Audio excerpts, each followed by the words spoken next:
lurking.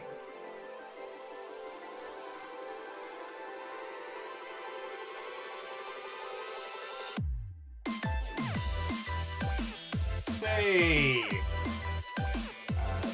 Hey, good morning and what's home? Except the Catros and Bacon. No! Stop laughing! I was trying to do multiple things and I got distracted on Discord because feckin' Navalis posted something about Hounslow. And I'm like, how do you know where the feck Hounslow is? Terrors, the both of you. Oh, yeah, get the Yorkies out as we are having a roast. I mean, okay, it's a bit of a clickbaity title, calling it the Roast of Thief, because it'll be more of a deconstruction. But, I don't know, I don't fancy sounding like a first-year art student today. Like, I want to acknowledge, but I also feel that we're going to... Okay. MDH, good morning, what ho, friend? Aww, Plutonium says the grandma has a Yorkie named Gizmo. Lovely. Like, I know Yorkies can have so many health problems. Wait, no, I'm thinking of Corgis. I don't know if Yorkies have any health problems as standard, but both breeds are feckin' adorable, and I love them.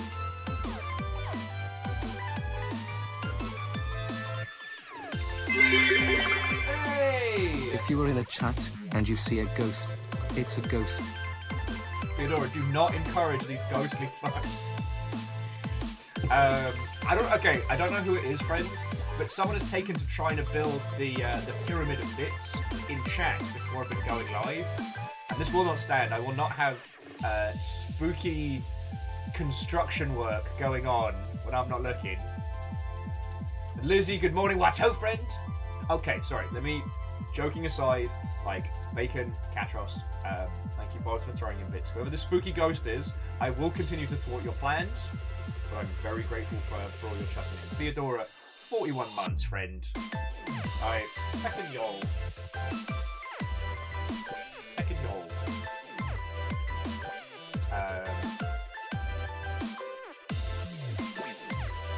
I get to wear my my long ship pin to GDC again, which I'm very happy about. Although I think it's going to go on my my jacket, not the lanyard. Yeah, Theodora, the Yaldom is yours. As basically, Katashros and Bacon were making me jump while I was trying to get started, and just chipped away at whoever was left. But yeah, Snuggly, what ho, friends? You've got plenty of time before we get started into the Roast of Thief. And again, as I said, calling it the Roast of Thief is a little bit clickbaity of me, I know. But the deconstruction of Eidos Montreal's 2014 Thief is a little bit too, if you'll forgive the term, wanky for today's conversation, because I want to talk about the practicalities of what the team face and how their final product did not do what we wanted it to.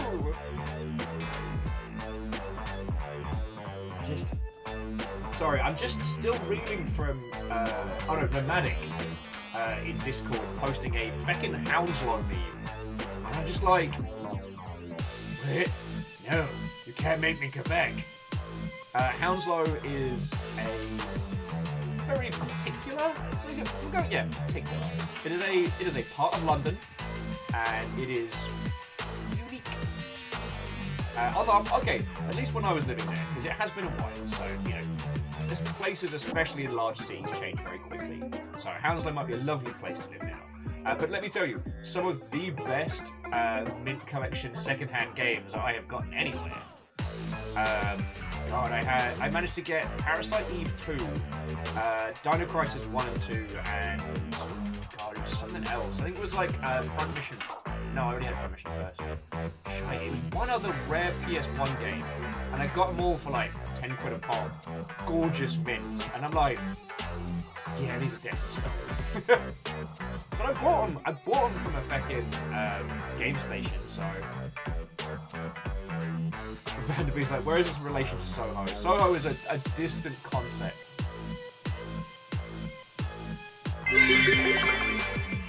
What's this I hear about building nonsense? Jackalato friend, hello. There's aside from the Gundam thing next weekend, there has been a spooky ghost before streams trying to build like the spooky ghost pyramid. Also Shackle, thank you for the 200 friend. And Vanderbeest, head of house order. Morgis the pint glass from Enfield. So who's come on in? So Plutonium Shaw Asiwatu, Favor 6 Durry. That's what next. Being Natamite. Lizzie, did I say hi? I never did. Oh. Nay worry, Beadora. It's nay worry.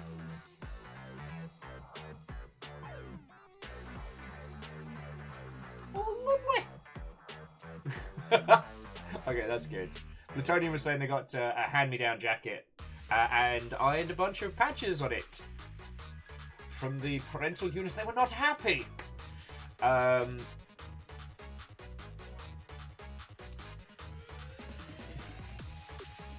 So, Favor 6, when you say you want pin badges, so GDC doesn't tend to do any kind of, like, great merch. They tend to do decent t-shirts, and there's a few groups that do good stuff. So, like, Double Fine, when they used to do Day of the Devs, did some great merch.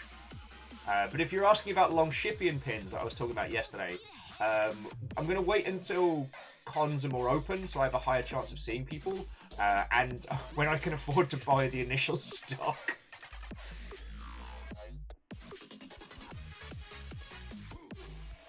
Okay, Beadora, that should have been day one patched. Beadora saying they're having issues with the Diablo 'em up Lost Ark because, and I quote, there is the cutest dog, and they can neither pet it nor acquire it. I'm pretty sure that's illegal. Like, I'll have to check with the elders of video games, but I'm very sure that's illegal. Let's go crazy. Oh, Favor 6 is the collection thing is usually pin badges. Oh no, pins are the feckin' best. Over here, like, I've got half a board of primarily PAX pins, but there's a few just like absolute bangers in there.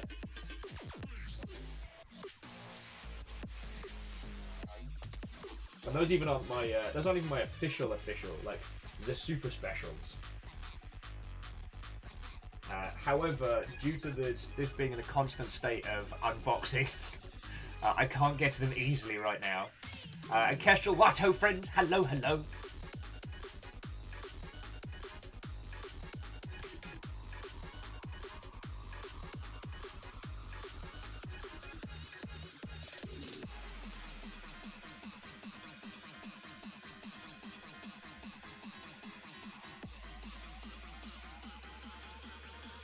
Yeah, Wolfgrad, I do wholeheartedly agree with you that the only excuse for not being able to pet a dog is if there are no dogs in your game, in which case, still a problem.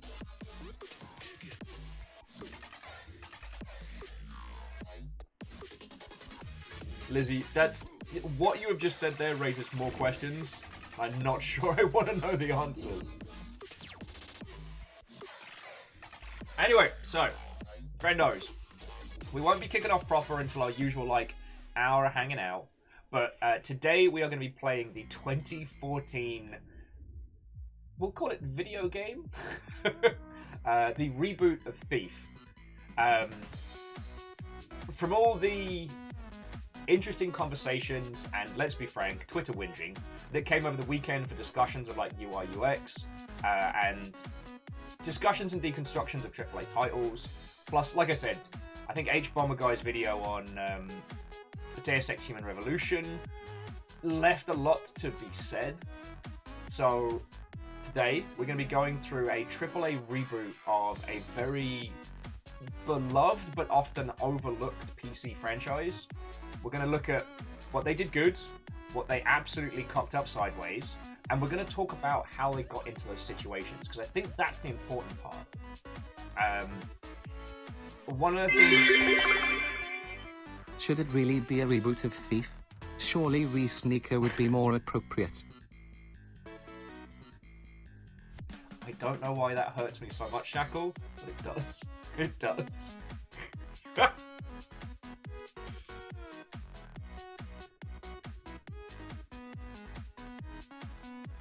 Well, so Wolfgrad, like, joking aside, like, I really do want to get into the guts of it, because if there's one thing that's always fascinating is when big studios like that get an old classic IP, they don't go into it with like let's just slap some ideas on it, you know, feck it, whatever. I think it is entirely fair to say that team started out wanting to make a really good, updated Thief game. And, I mean, I don't want to get into the crux of it until we're good and ready and everyone's in, but I do not think... I think the result that we got at the end was due to more meddling than anything else. Wait. Kesh was asking if the developers sold their soul for some magic beans. Wait, we could get beans? Fuck, I didn't get beans. I just got you lot.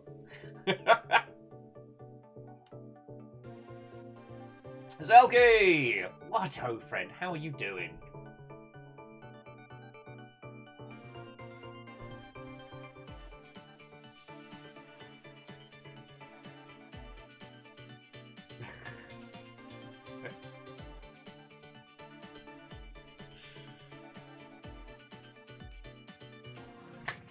Sorry, it's just all of you all making bean jokes, primarily coffee or cat beans, and my brain immediately goes to, hey, remember when they turned Dr. Robotnik's Mean Bean Machine, the Mega Drive puzzle game based on the cartoon, not the Sonic video games?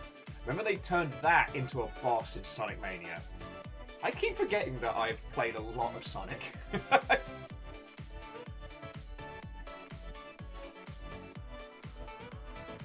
Bacon's like, you had me at souls. Man, I could've got magic beans. Shit. And Plutonium asking, how have you all been? For it's been a while.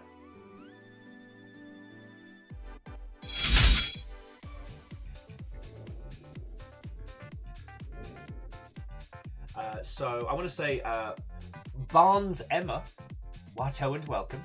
Hello, hello. We are having a natter and a hangout. We're going to be diving into a very... I'm trying not to lead the audience on this one. We're going to be going into a game that is not liked today. And we're going to be doing that so that we can discuss how a game gets to that state, look at some of the things they did really well, and see how they went off the rails. Nene, a good morning, Watto friend. Snuggly, did you tell the thief peoples? Nene,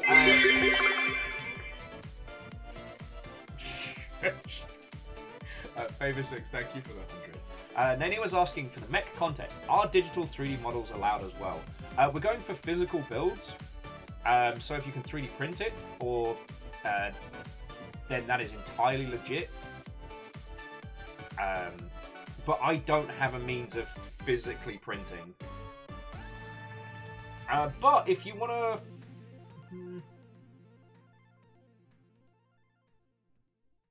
Yeah, no, I want to keep it to physical stuff. Mostly because I want a really good reason for peeps to...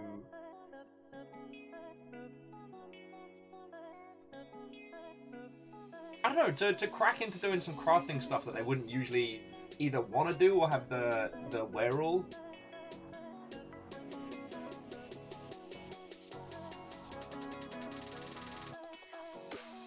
Well, because see, Plutonium Shaw was saying they're hearing the hum of 1,000 3 printers. Now, obviously, with this being Twitch.television, we would not condone piracy in any form, yo-ho.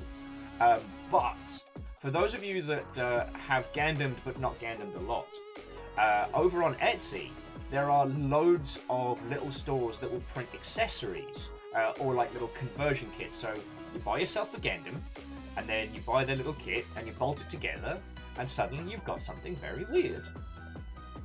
Oh, and Kestrel, thank you. Like a half pint of rainbows is actually a thing you can order in the Unicorn in downtown Seattle.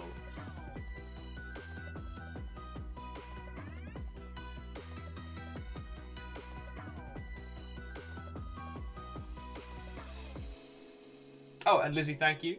This is my murder shirt, which I thought was ironic because the goal of Thief is to usually avoid murder. No, I'm not offended either way. It's been very interesting getting an internet moniker because I was always just myself.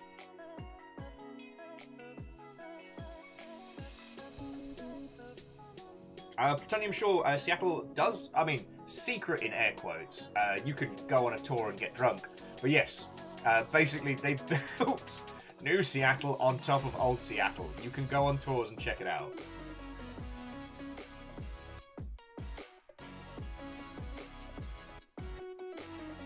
But yeah, so Snuggly, you've got, good like 40 minutes before we hit the title screen. So if anyone else needs to make themselves a coffee, a bevy, what have you, I've got mine right here.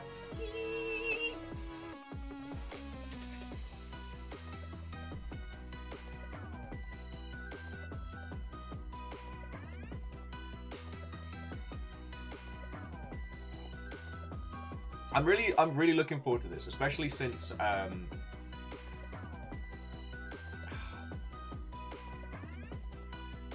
especially considering how much of the weekend's discourse was so ill-informed. Like, okay, I promise I won't linger on it, but it was just, of the Elden Ring opinions, it was so disappointing to see people who make great video games not understand video games as a medium. Like that, I know it happens. You don't need to play a lot of games to make games. That's fine. But, it's like people being like, you know, you are heroes of our industry. I look up to you. How are you talking so much bollocks? Twitter was a mistake. Twitter was a mistake.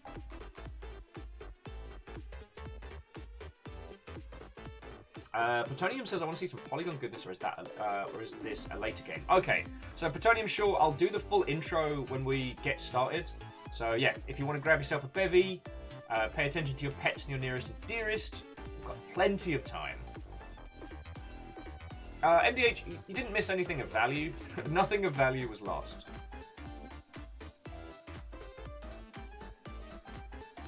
Yeah, Lizzie, I know, shocking. Twitter was a mistake. A word?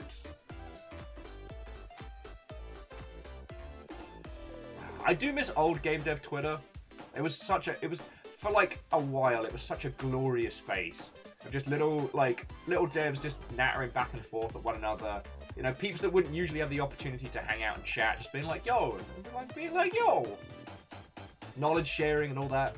And you can still find little microcosms, but it's not as ubiquitous as it used to be. Sorry, here's me whinging about social media. I know, I'm so original! But no, I am genuinely looking forward to this because, like I said, while I did title this The Roast of Thief, it's not going to be just a straight up diss and murder fest. It's going to be like we did with XCOM Declassified. Sorry, XCOM the Bureau Declassified. Nice, easy to say title there. So like, we will be calling a spade, but we'll also be taking into appreciation like the environments, the work they've done. Is it Are and Bastien? Oh, I'm so sorry. My dyslexic ass struggling at names, but hello, welcome. Watto coming in.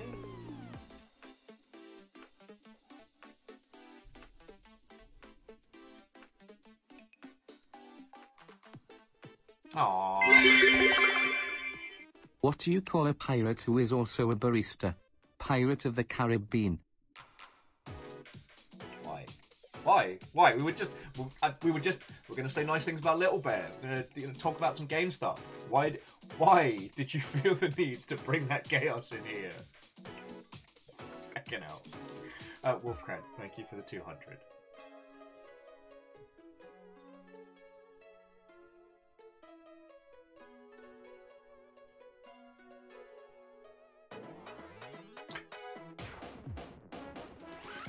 Oh. Anyway, fast we are getting stuck in. Video game news. Yeah, it feels like things are starting to pick up again. The thing that caught me off guard was there was a Moomin game that started showing off gameplay footage today that looked really good. Like, not gonna lie, as a person that finds Moomins unsettling, there's this gorgeous, like, watercolor hand-painted art style that just looks like someone took the books, the good bits of the books, and went, let's make that a game, which are really cool.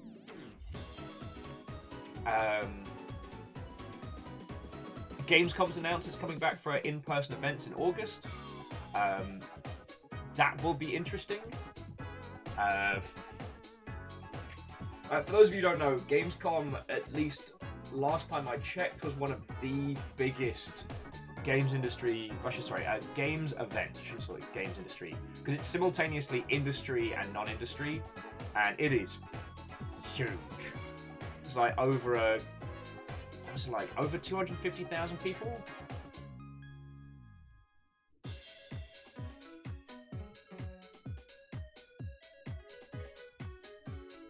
And Imperios, good morning. What ho, friend? Hello, hello.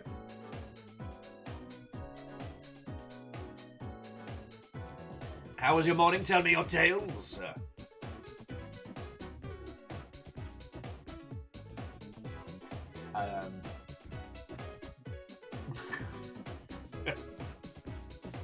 Well, Vanderbeest, we'll have to decide at the end of this whether or not we are going to, as you say, cosh them and steal their spare change, or if they've got to, you know... Reactor online, sensors online, weapons online, all systems nominal. You try to come up with a plan to pass the goods without being seen. Roll a d20. The bard is chatting up the barmaid. Something is off. It's always been off. The captain is sus of you. A poster is on the wall. Eat wanted. What do you do? Alright, friends, you heard a sorry. D20's out. Alright, let's see your rolls.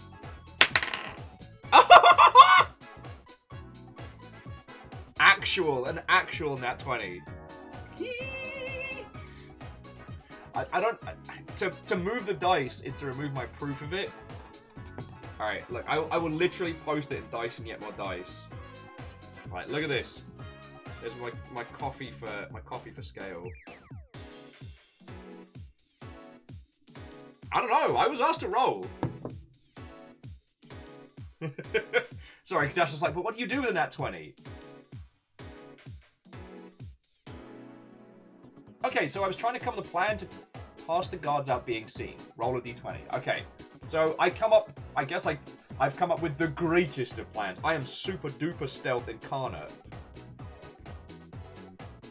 Yeah, there we go. There's my d20 proof.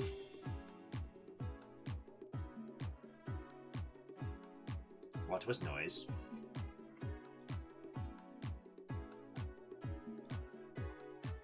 What was noise?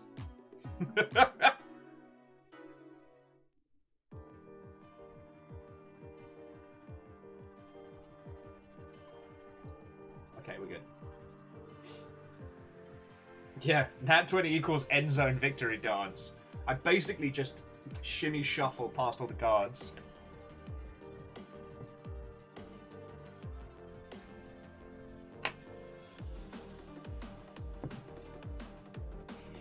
Anyway, sorry. Thank you for 41 months. How are you doing, friend?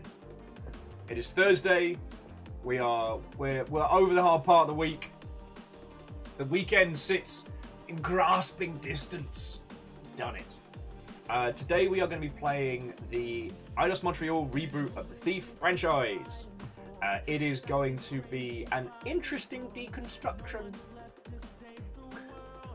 But like, as I was saying earlier, we're going to be picking this game apart and looking at both what they do poorly and also what they've done right with it. And I'm going to try and extrapolate, I mean, I guess we are together going to try and extrapolate the choices they made and why they made them.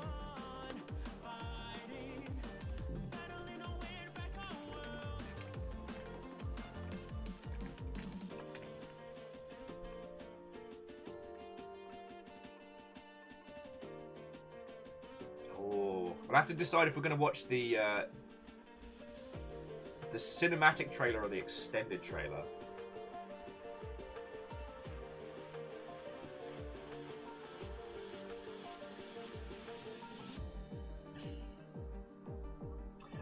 Wolfie was taught a Wolfie taught a programming class today. Go you. Honestly, I got up, natted with Fiona, started inhaling coffee, and come and hung out with you lot. So you're literally at the beginning of my day.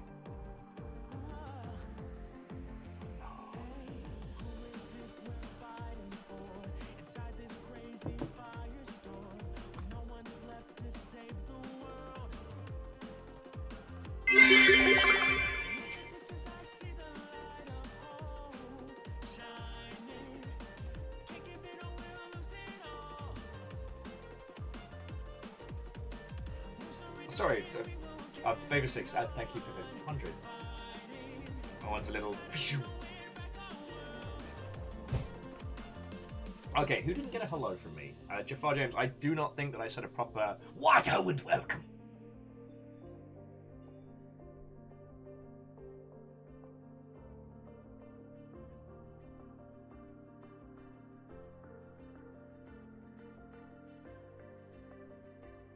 Oh god, I haven't thought about Smarties in 1,000 years.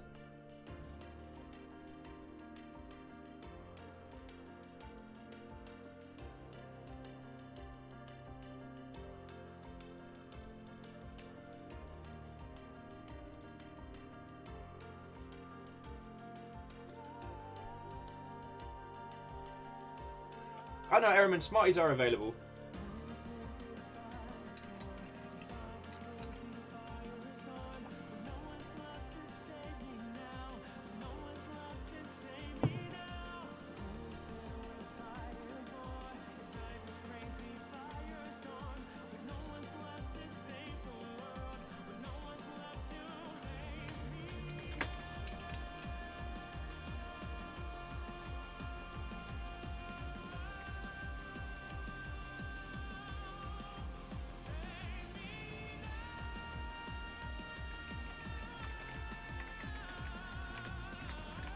Sorry, bear with me just a second.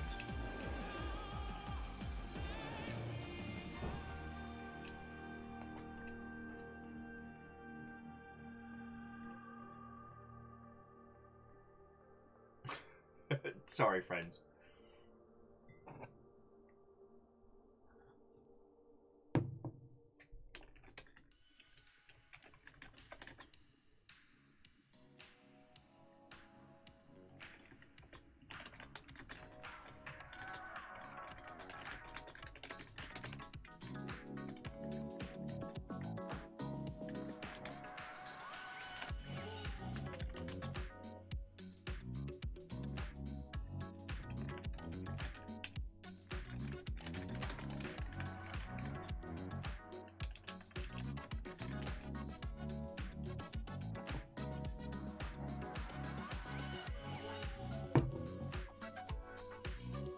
Alrighty. Sorry, my apologies for going off space for a second there. See, the thing is, I was considering before we got kicking off of doing a... Here are the trailers from Old Thief, and here is what we got from this kind of like this gritty grim reboot. But there isn't really a comparable difference, like old video game trailers...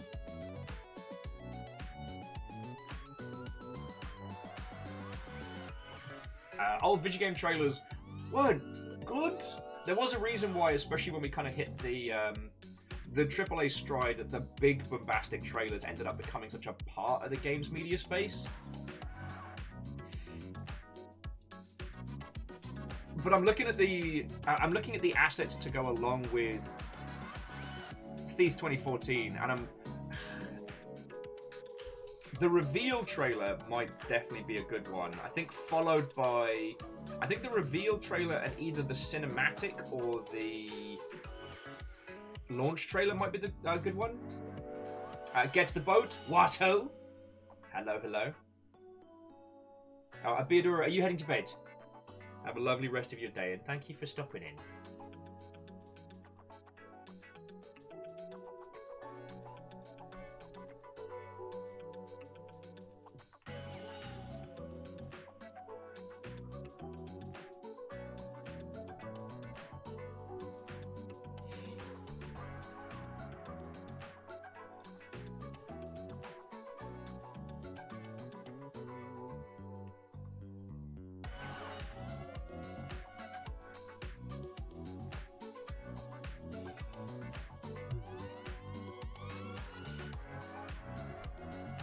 sorry. I do apologise there, friends. I do apologise. Okay, so whilst we are waiting for everybody to get on in,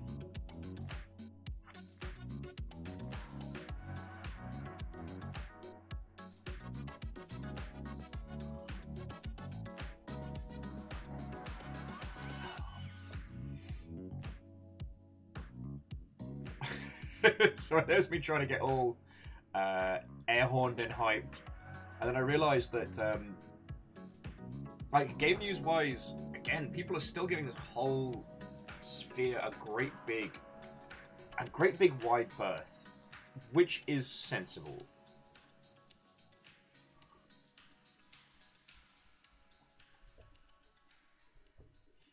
Vanderby says, can you link to the trailers in the video drone? Well, I'm gonna go through them before we kick off. You know, I had no trouble being funny in person, but it's a lot harder in chat. Mods let me know that my puns were not remotely funny. I mean, Ehrman, if I laugh.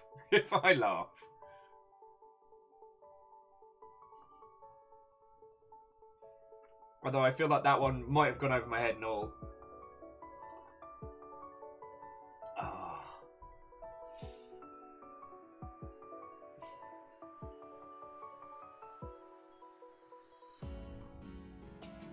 Ooh.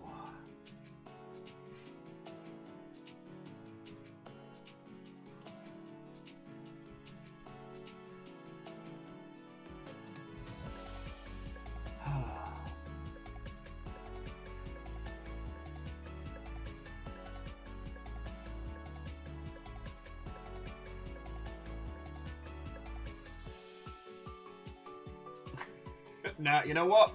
It's completely gone over my fucking head. Oh, but yeah, so Vanderbeest, we'll go through the trailers before we kick off because I feel like, I don't know. Zalabi was talking about this the other day, that if it directly affects your experience of a video game and it is produced by the studio, then it needs to be taken into consideration when talking about games. And so this goes into, like, you know, marketing, community, social media stuff, etc. Like, in an ideal magical world, you know, we would experience art in its entirety, in its own little sphere. Like, yo, here is this thing I made. I'm gonna tell you nothing, just go for it. But you need to market games to get people to know about games. And everything said before does lead to color your opinions of what comes through.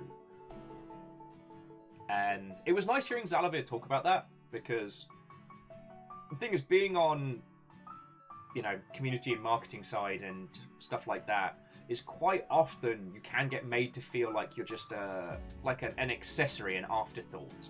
You know, the idea that you're kind of like the bolt-in. But in actuality, those things can end up having a huge effect on people's enjoyment of an experience. And when it comes to Thief, like, you can't divorce it from the old game, right? And when it comes to the additional stuff, so when it comes to, like, the trailers and how that got people going, what? I think that needs to be taken into consideration.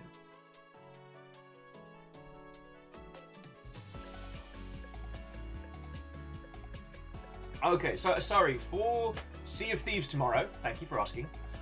For on stream, it is just going to be myself and Ems and Kyle and hopefully Fiona, fingers crossed. But if any of you all want to take to the seas, feckin' go for it. If you'll end up in the same session as us, you know, we won't start fighting, we won't start fighting, and we won't start firing until someone else does.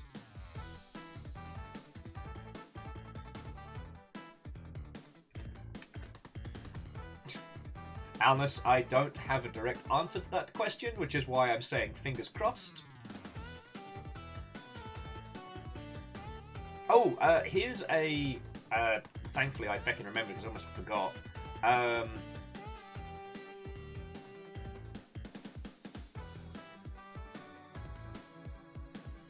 want to just quickly see if it's all there before I start yelling happily.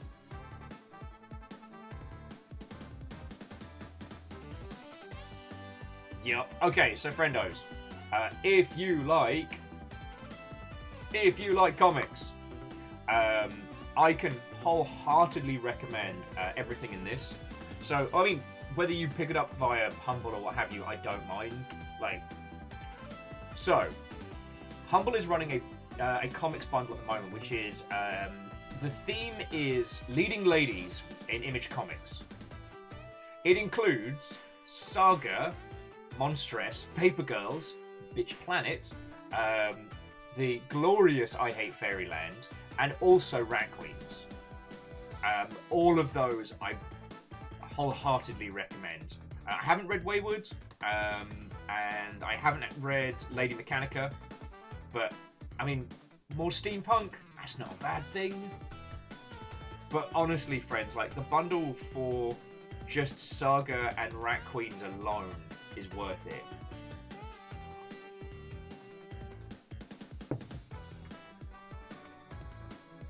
So, if you need yourself some weekend reading and don't mind it digital, like, it's an absolute banger of a list. The thing is, and the reason why I'm so excited is because we've had a bunch of comic bundles going through, right? And they've all been stuff I haven't read, so I'm like, well, I mean, I guess it's cool. I don't know. It's been a long time since I got to do comic stuff. And then Image put up all their, like, feckin' bangers, and I'm like, yes! No, I know this! Fucking we!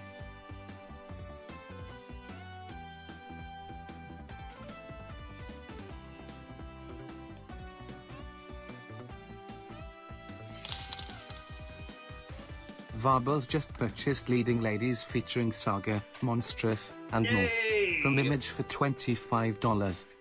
I recommended the book series and you chose to pick it up. That is a massive compliment. No, seriously, Bob. Thank you kindly. I've been grinning for a while. I've been grinning for a while now.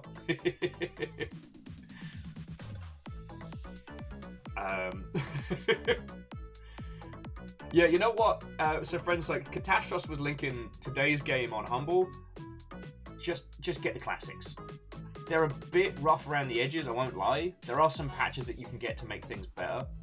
But, like, there's a reason why this one is disliked. But we'll get into that into a bit.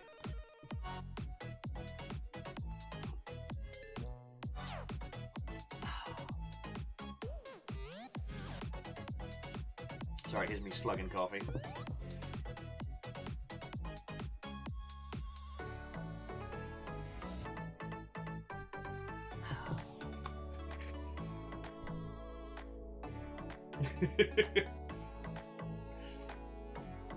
Though I will say, the thing about today's game that ends up being so polarizing is its banality.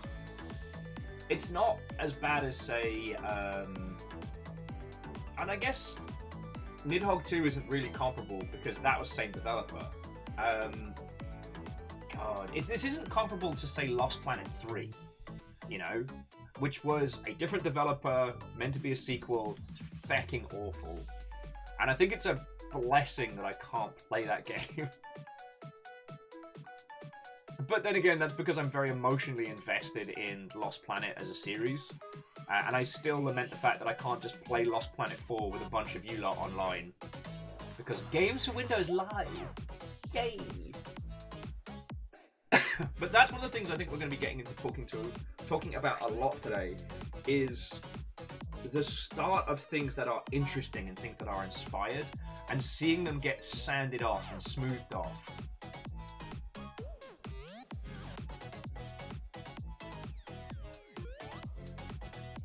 Kestrel says they're thinking of getting the 25 years of Oni. Let me have a look.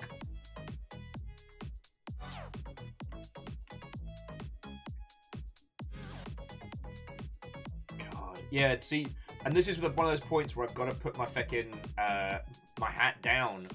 And, like, obviously we all know Scott Pilgrim, Costume Quest, stuff like that. But for most of these, I do not know them. I mean, it's a lovely thing that, you know, indie comics is now such a fast-moving space that, you know, you take your eye off the ball for a couple years and there's a ton of new stuff, which is real cool. There was a time when I knew everything that was coming out. I can't remember if Rogue Planet's the one that's really brutal, or if that's another.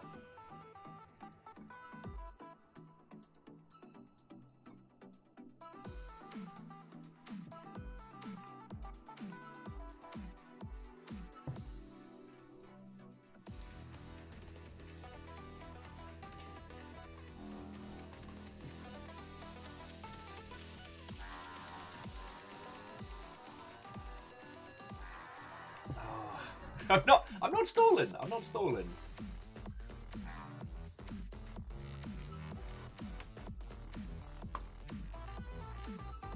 I genuinely want to. Oh.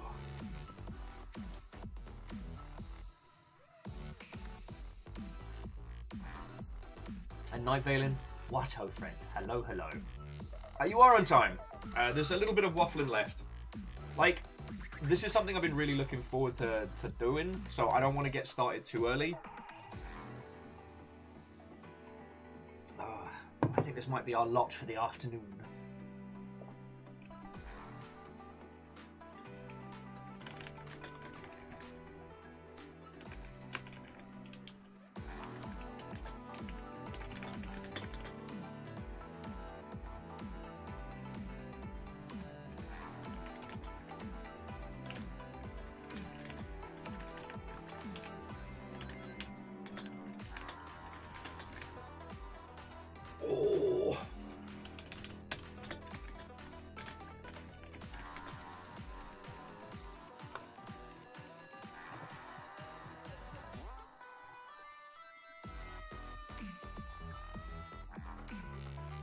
I'm slugging coffee and telling people, we're over here! We're over here, friends! Come hang out!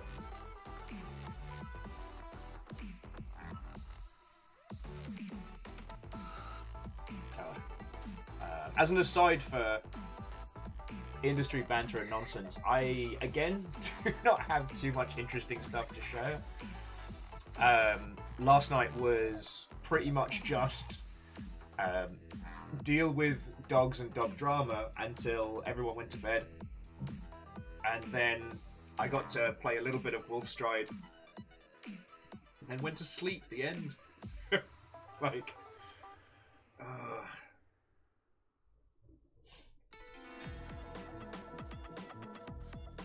oh, and Sins, what ho friend? Hello, hello.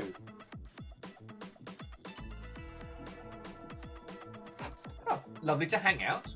In my defense, I did spend about a month starting a little bit later, which kind of bumped me out of a lot of people's time slots.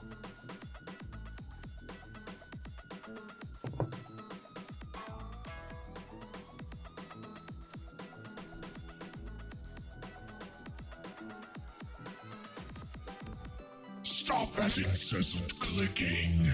Oh, Waffles, that's feckin' kind of you, thank you. Carl back around. And Stephagen, if I didn't say thank you. Thank you for filling the pint glass.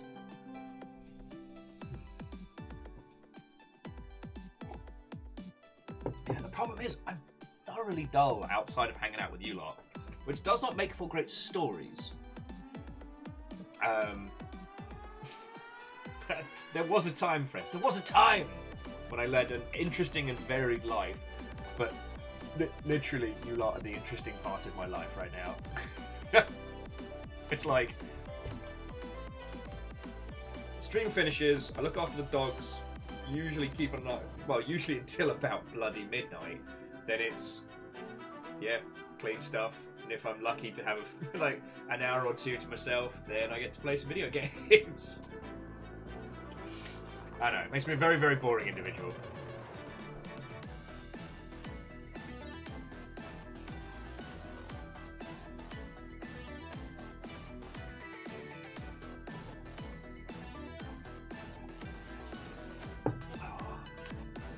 Sorry, so since we're just getting set up, apologies for the multi-track Drifty Potato.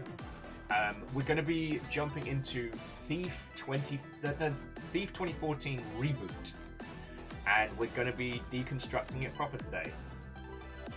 And it's going to be interesting, let's say that.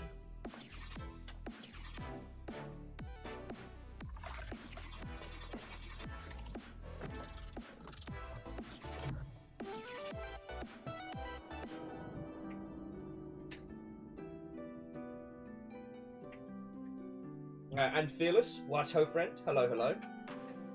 It's alright, we're still getting set up.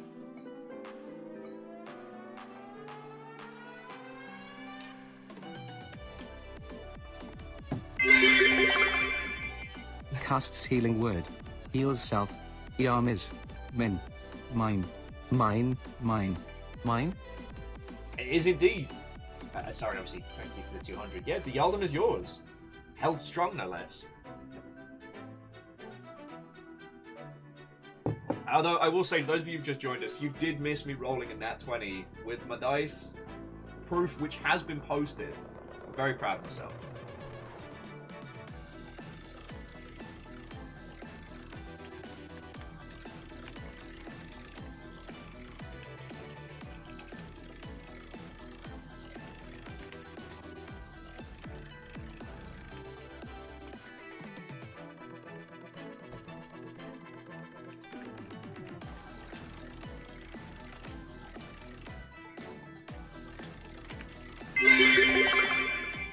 I cast Cure Light Wounds.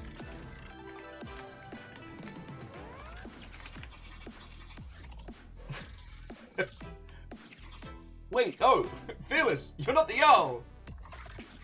That's not cut. That's not a cure at all. That's a minor attack. Oh.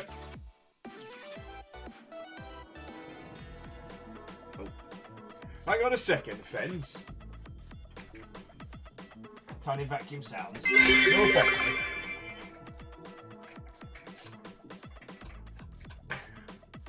Well, XD Johnny XP, that was very kind of you to say.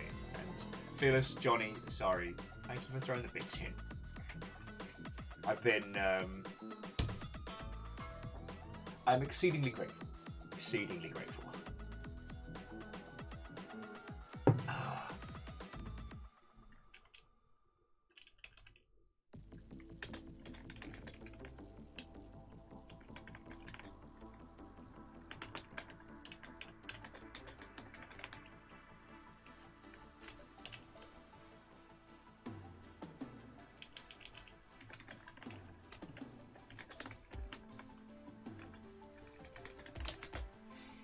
Okie dokie lookies. Look at me. Look at me almost having everything ready to go. Almost.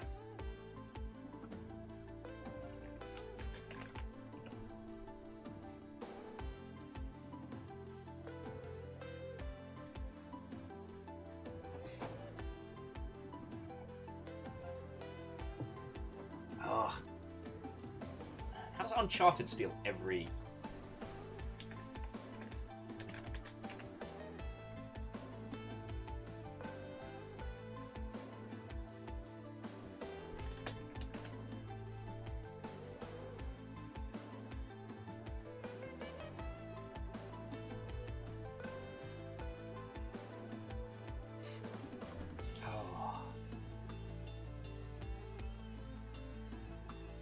There we go. There's the banger.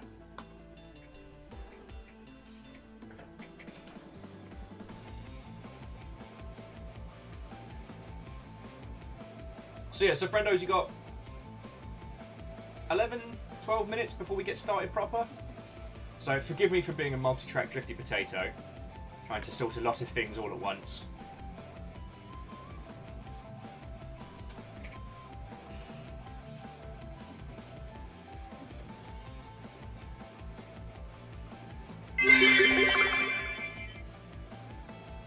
Sneaky bits because thief, huh? Wolfcrad, thank you kindly. No, this is all falling apart.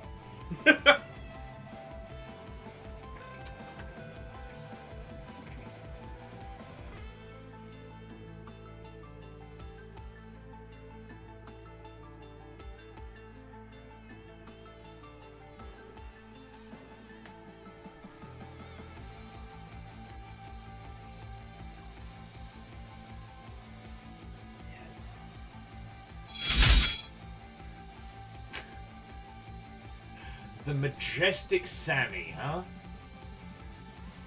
Well, whoever that was, thank you kindly for throwing in a... thank you kindly for throwing a follow. Hey, when did we last play Break Quick Crew?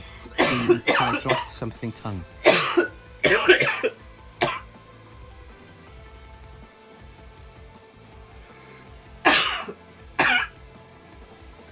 Oh. Oh.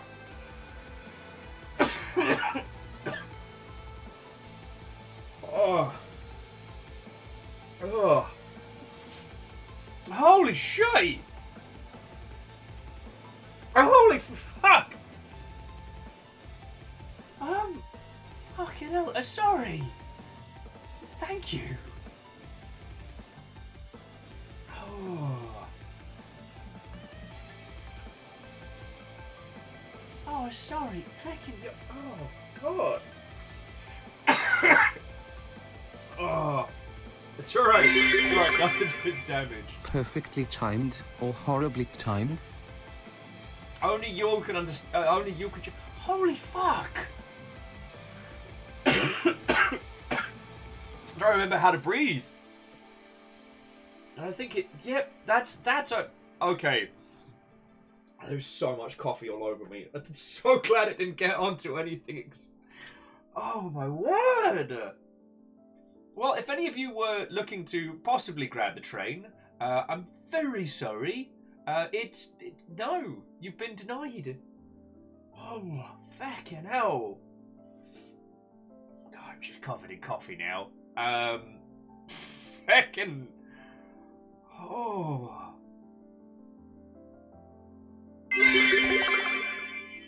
The hype train was built by the mechanists as a concept project to solicit investment from the city's nobility.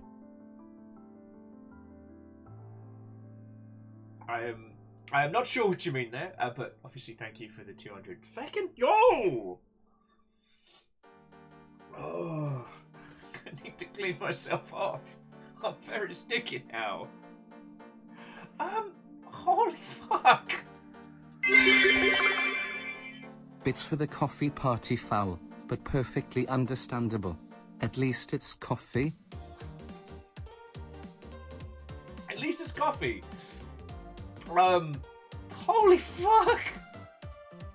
Yes, I guess I should apologise for the coffee crime. Bacon Avenger, thank you kindly. Feckin' legend. Oh.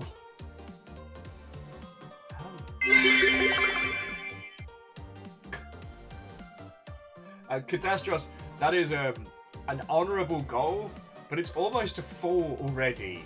I'm pretty sure anyone living at stops like 1 through 3 just got blitzed past. Oh. Fucking hell.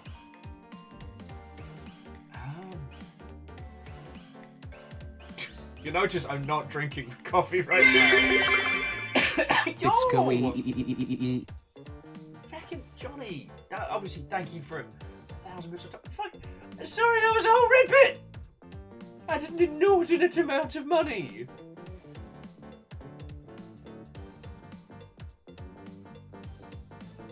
So, sorry. Thank you so much.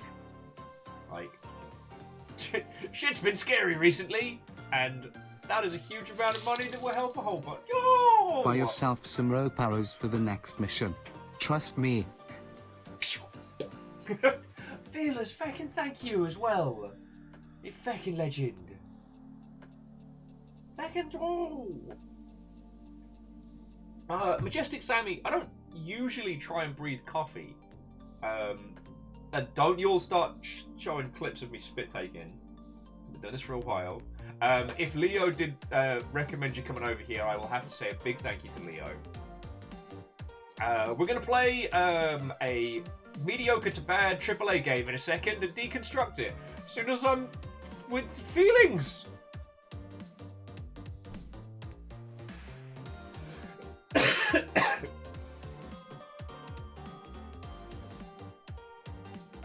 Oh, snuck in a safe little slug there.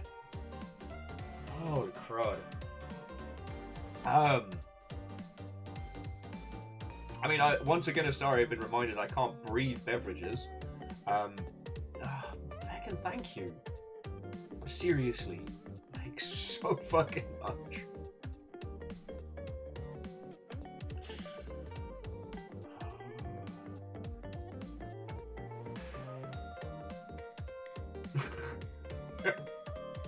Phyllis, are you implying that coffee is the spice from Dune?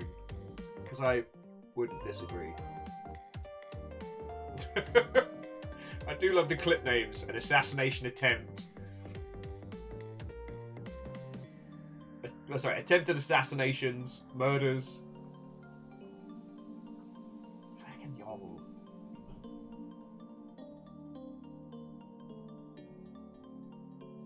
Fucking y'all. Thank you. The trains just screamed on past at a breakneck pace.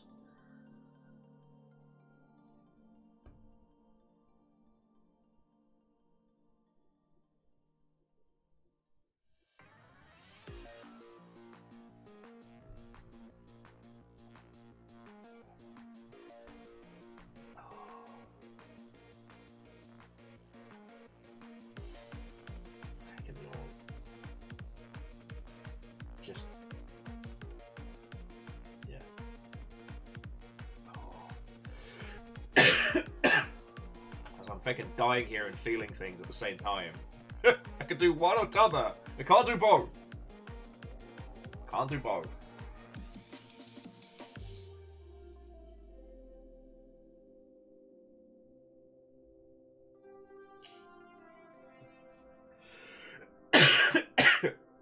Yeah, it's gonna be the last of the Java out my lungs.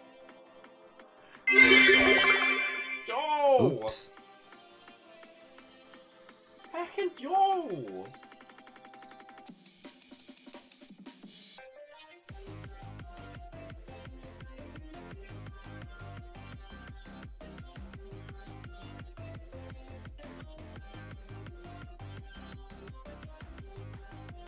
Yeah, that's a healing spell. Another thousand on top. That is a lot of bits. Thank you. Sincerely, alright? I will not be left behind by the train. Fearless! On top of like $25, like, just. Oh!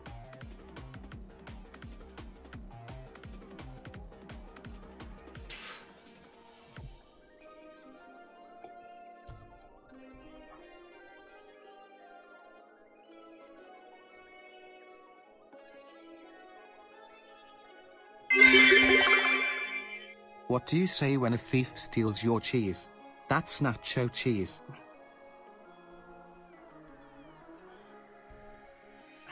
Wolfcrad, you terror.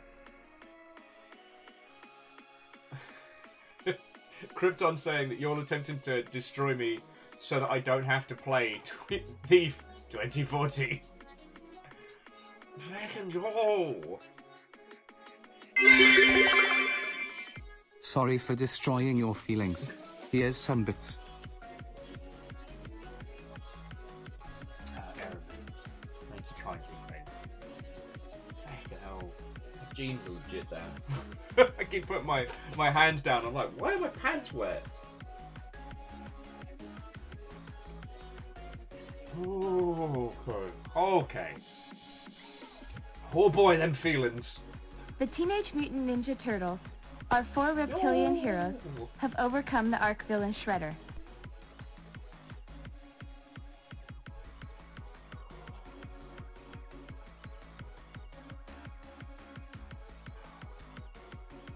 Bacon Avenger, fucking thank you. Doing some house car work. You got Twitch Stewie, Insane Scots, Big Fist. Oh no, Big Fist. The Down Under Dwarf and Jispinks.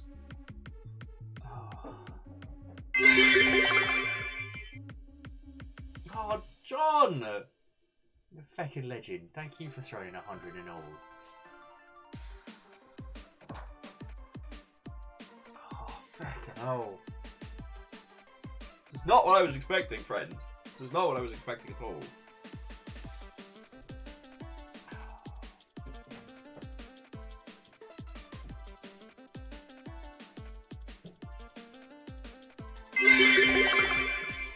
Cheeky snipe. Shackle, the Yaldum is yours, friend. The Yaldum is yours. Yeah, sorry, this was Yalden musical chairs. Fucking Yald.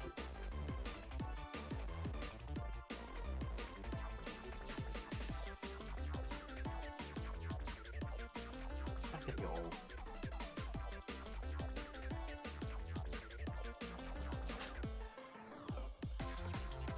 Sorry, I don't know what to say. I really don't know what to say beyond just a massive thank you.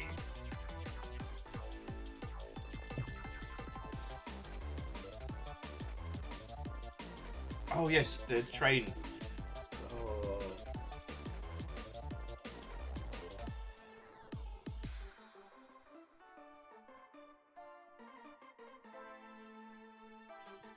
Sorry, I don't know what to say.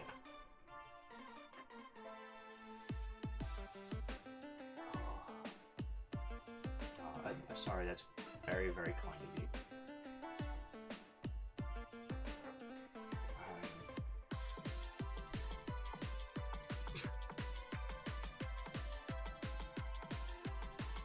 I very did not expect anything today, and I.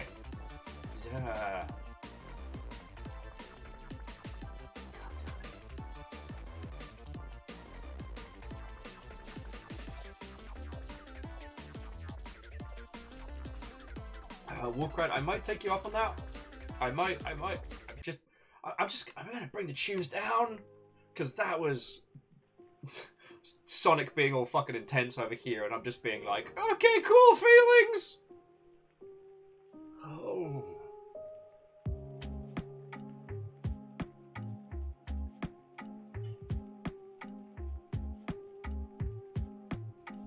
Well, before I go try and regain even a modicum of composure, all of you, thank you. I know I've spoken about this a lot these last couple of weeks, but you know, shit's been scary for everybody, and I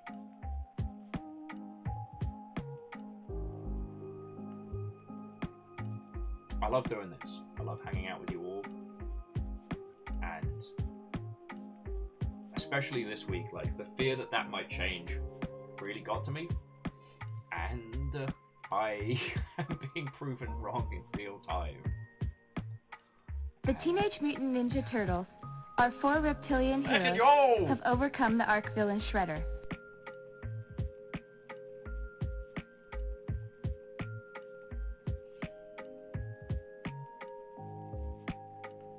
Wolfie, thank you for gifting them subs.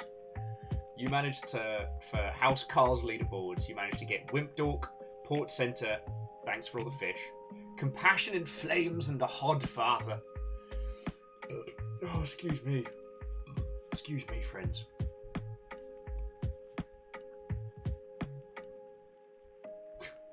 Majestic Sammy with, like, oh! Big hugs. John, mate! Fucking thank you.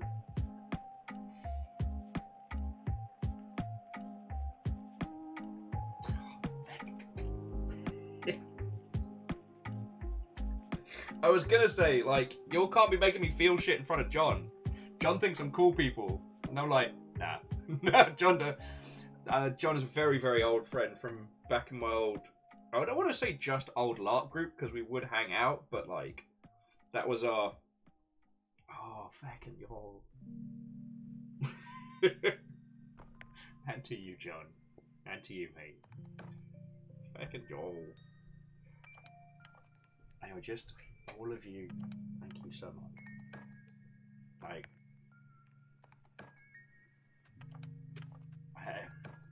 I don't know what else to say. I love doing this, and I get to do this because you lot decide to be like, yeah, this dude's a dumbass. Let's keep him around. All right, let's make sure he's sure. That's what keeps us going. For that, I am so grateful, friends. So grateful. Okay, I'm gonna go put my face under a tap and just get my... And then we're gonna take a mediocre to terrible game, and we're going to deconstruct it, and we're going to spend an afternoon. I've got half a pot of coffee. I've got a lot of feelings.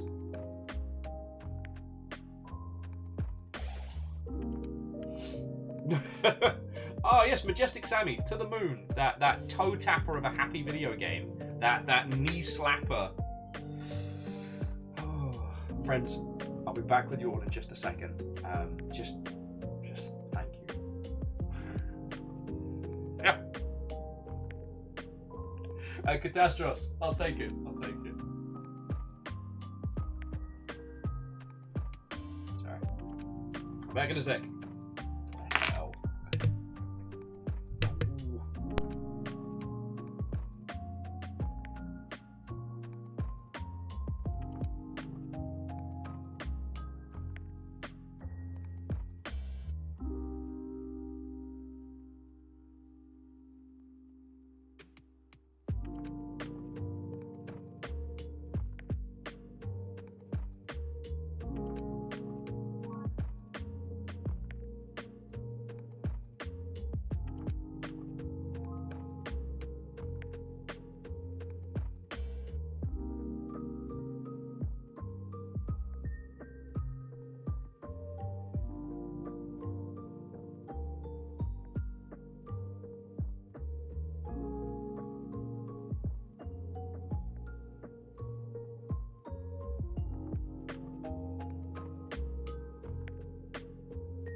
All right.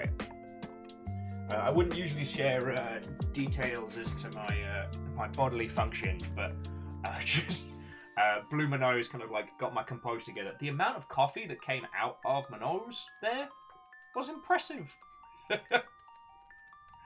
I mean, it's not like I was feeling bad or sorry. It's just you would think after doing this for nearly 4 years, it wouldn't still hit like a dump truck, but it does. Like,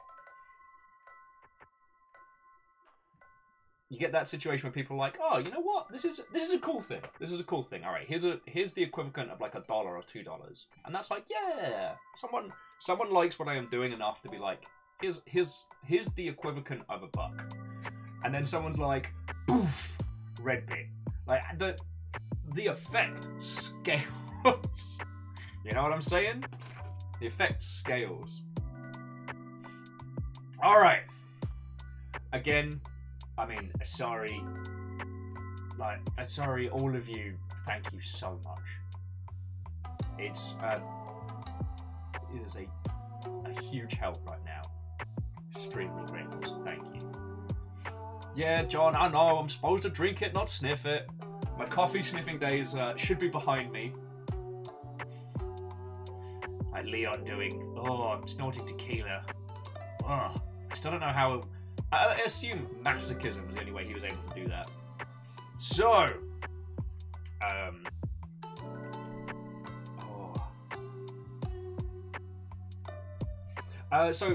Sammy, we do have VODs over on YouTube, so you can go have a look-see.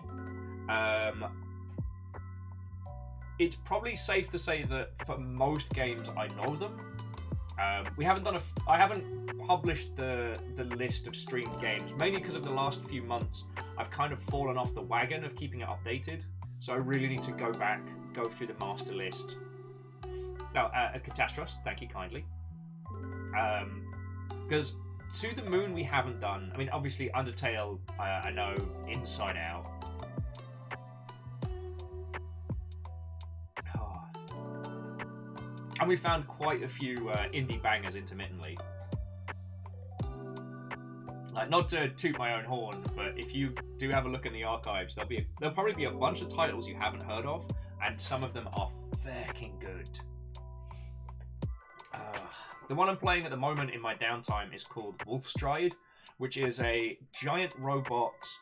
It's a turn-based giant robot game with the pacing of a visual novel, and it's brilliant. I love it. Anyway. Alright, Catastros, I shall. So, friendos. Could I ask your assistance? If you would not mind, dear friends, giving this tweet a like and a punt, that would be very grateful. Because that way we can trick Twitter into showing it to more people. Because apparently that's the only way to get frickin' things to work these days. Yeah, sorry, it's very... I think I described Wolfcrad as, what was it, doing a line of Bebop off a Trigun box set. It's so Animu, it's ridiculous. So, before we get into proper, it gives me a chance to sip my coffee safely, there's a couple of things I want to show you. So, I'm sure we're all aware of it, but just for context, Thief was one of the OG, I believe it was Looking Glass, but definitely one of the OG immersive sim progenitors. You know, one of the titles, along with, like, you know, Deus Ex and that little sphere of Looking Glass titles that would shape a huge swath of the world. Now, Thief was pretty polarizing on its launch, the original game, not this one, because it is brutal. Stay in the shadows, don't get seen, don't get in fights. This was all very much counter to what the games at the time were teaching us, which was daka. Thief would go on to have 2 sequels, which was... What was it? It was the Dark... Hang on. Let's have a look at the series so I'd make sure I'm quoting things correctly. I love having the internet. is there one on Thief the series? Okay, so yes, there was Thief the Dark Project, Thief 2 the Metal Age, and then Thief Deadly Shadows. Now, we previously did an episode on Deadly Shadows, and specifically about the Cradle level, which is like the Mac granddaddy of modern horror video games. The Cradle taught environmental horror in a way that has been inspiring the generations for ages. Was...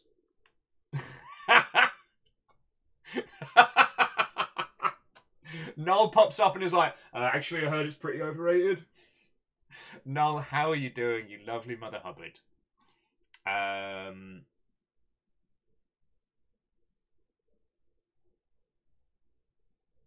Oh, you're right. It was Ion Storm that did Deadly Shadows, but to my understanding, Ion Storm absorbed a lot of Looking Glass's staff.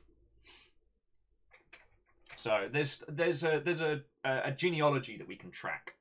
So the things to understand about the Thief series: your job is to go unseen, steal everybody's shit. You use a myriad of different arrowheads to do all kinds of mischief throughout the area. Now, Thief Deadly Shadows came out in 2004, and then the Ion Storm implosion, everything involving, you know, Eidos Interactive moving up to, it was a whole thing. Also, no, I just was checking the date on Deadly Shadows, and I'm like, oh, wait, that designer's name looks familiar. Yeah, you're on a wiki. That means you're real. John, I have played Styx Master of Shadows, but I haven't streamed it yet. Because I wanted to do of Orcs and Men following into Strix, but that's one. And I was like, told you I was a 1,000-year-old, bro. It's no worry. So,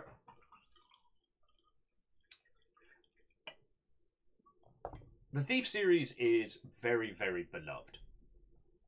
Then in, I believe the initial announcement was in 2013, but, you know, fresh off the success of Deus Ex Human Revolution, Thief got announced. So I want to take you through we're going to do the CGI reveal trailer, and then we're going to do, I want to say we'll do the cinematic trailer, or, no, we'll do the launch trailer. I think that'll help more. Just to give you an idea of what they pitched going into this. And this is going to help, actually I can kind of update it because it would. And this will give you more context of what we're going into. Alright, so, yeah. Wait. Alright, so, on screen. Okay, Sammy, have a lovely rest of your day. I hope your move goes real well. And if we get to chat to you in the future, then lovely. It's been wonderful to meet you. Okay, so this is the reveal trailer. This was at the announcement of the reboot of Thief.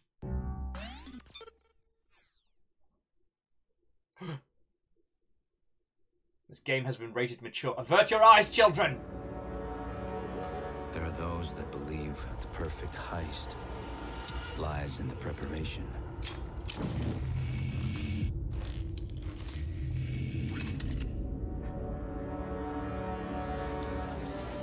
Some say that it's all in the timing, seizing the right opportunity. Others even say it's the ability to leave no trace behind, be a ghost. For me, it's simple. It's a way of life.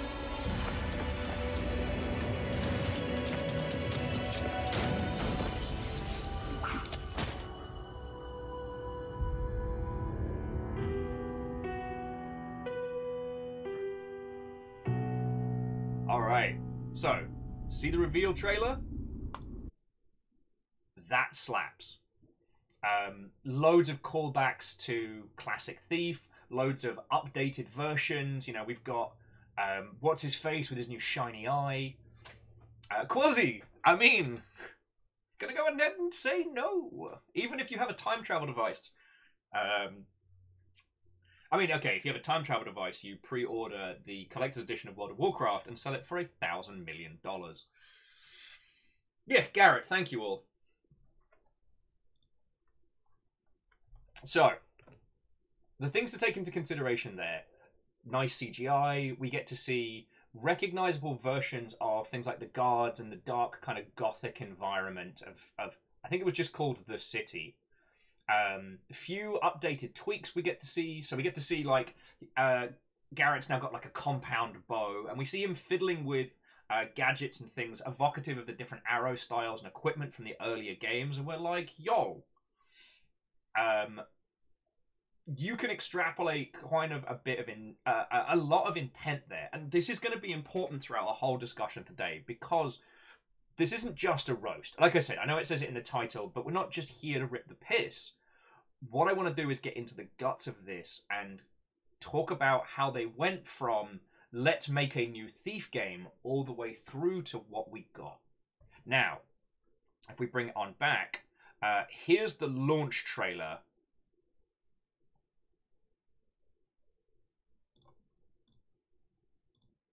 Now, the reason why I'm using the launch trailer, friends, is that usually the launch trailer contains the most amount of both gameplay and story, and is usually just a last asset to go alongside the launch of the game. It's very rarely the trailer that people watch because they're already hyped, but it does tell us a lot. It does tell us a lot. Although it's worth noting as well that the launch trailer, sorry, the announcement trailer was CGI, whereas this will contain more in-game. Oh yeah, Null's with, plus I'm hot now. Yeah, Garrett gets hot. Nothing wrong with glowing up your protagonist. Do you believe in ghosts? The dead coming back to haunt the living? Garrett, where are you? You were the one I thought I could trust. I don't know what you expect to find in there, but be careful. Don't become a ghost yourself. I've been a ghost all my life. Can you start to see the frayed edges? A year ago, I was at the Northcrest Mansion. Something went wrong. What happened to me? What happened to Aaron? When my biggers found you after the accident, they thought you were dead. But then, something began to wake you. There's a power in this earth. An old energy. Primal. In the past, only small amounts have been controlled. But I dreamed bigger. Today is the day we showed Baron Northcrest that people are the lifeblood of this city.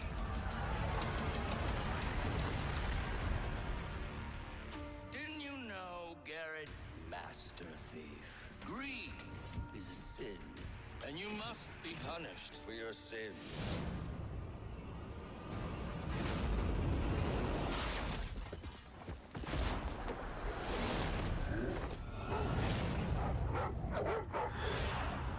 Release the hounds. Stop! By order of the Baron's watch!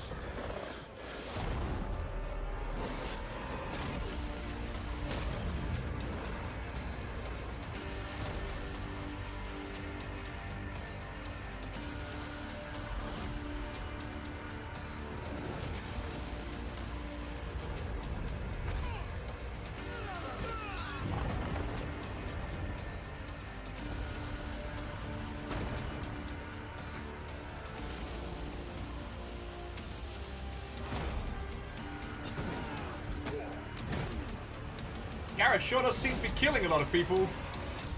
You walk a path few would wish. That's the only one I know.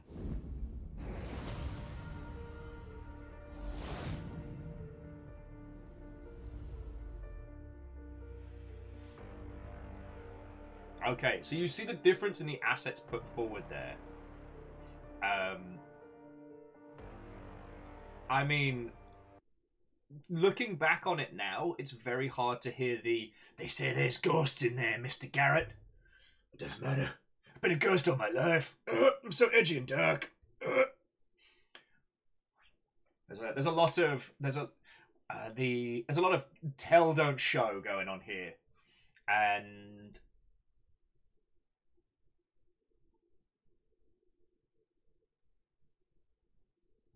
well, okay, so Catastrophe Fearless, we'll get into the Dishonored and Thief 4 comparisons in a bit, because I want us to get in game.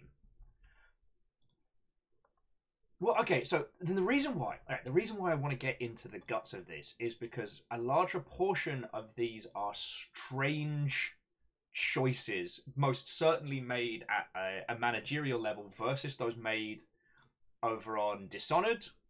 And no, I don't need the keys to a French comic book. Just let me play the game.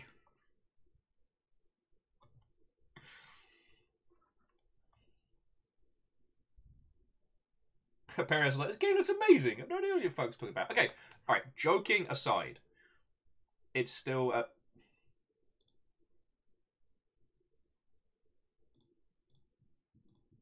right. This should be okay. Hopefully, this isn't too loud. Yeah, we got to deconstruct this beast. We can't just pronounce it dead. Okay, no, that's a bit brutal. John's got it sitting on his Xbox. Feckin' yo. Also, John, you are currently the reigning Jarl, which does attribute to certain powers. Oh, thank you once again for trailers that get loud before you can set the sound. I'm so sorry, friends. Alright, there we go.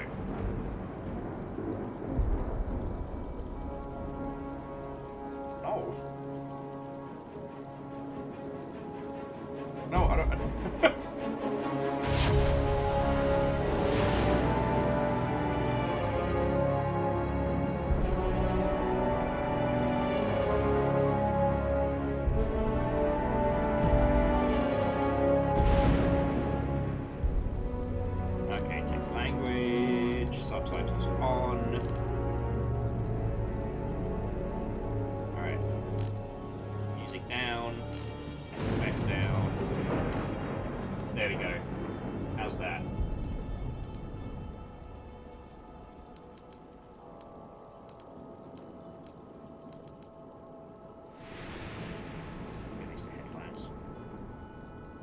Okay, that should be better.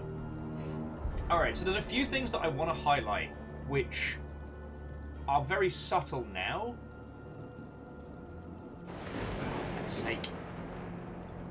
There's a few things I want to highlight that are very subtle now, but...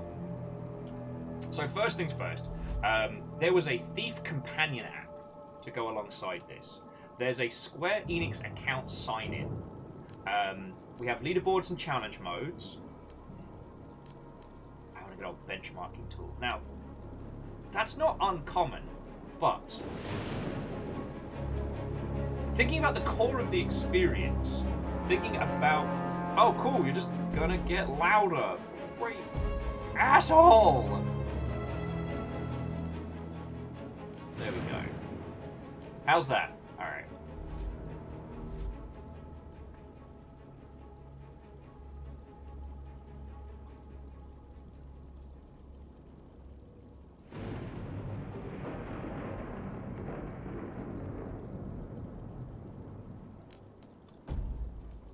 What is that noise?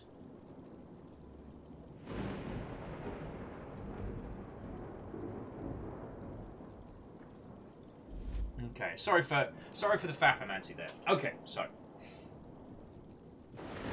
the reason I bring these things into focus is that they are publisher decisions. You know, the fact that there is a Square Enix account sign-in for this tells you that this game was... The decisions around this game were being made at a publisher level, beyond of a studio level.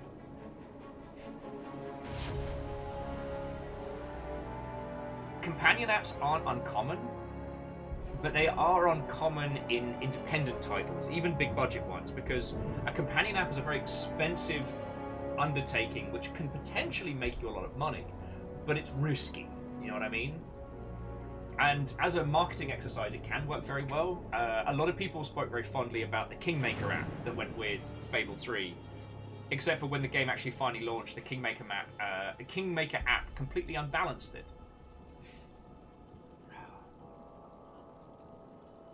Okay.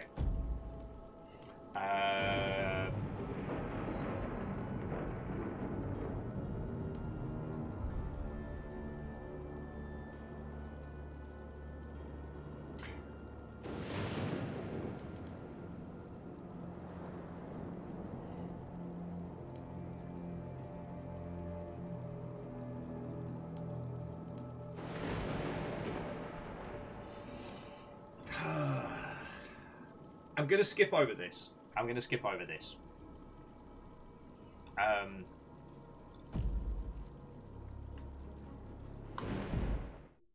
To crack open that difficulties discussion, I feel we would be comparing the design philosophies of the 2012s to right now, which feels unfair.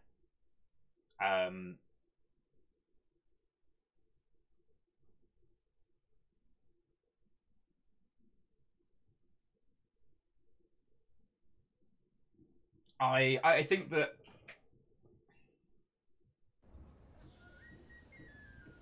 knowing what we know now, it would be interesting. There's one thing this city's taught me. You can put a price on anything. Dun, dun, dun, secrets, reputations, a life. And trust? If you have to ask, you can't afford it. But then I suppose none of that matters when you're me. After all, when did I ever pay for anything? Prologue, The Drop.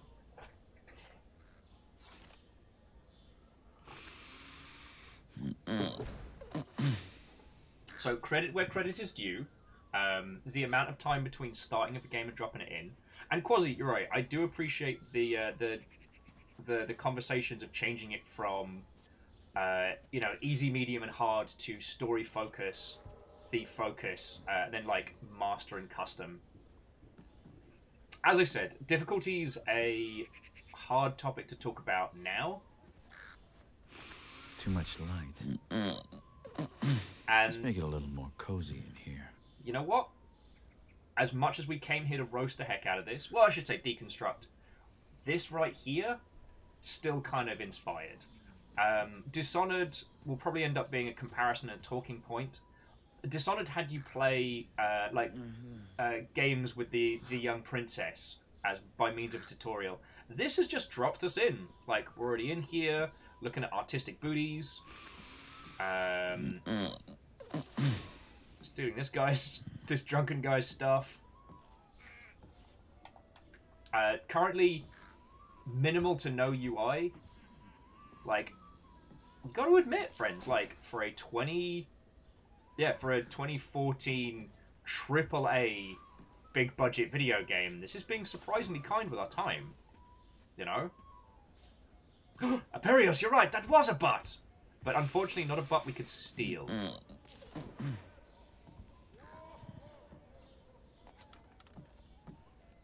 Like, the game's already instilling in us a monstrous kleptomania.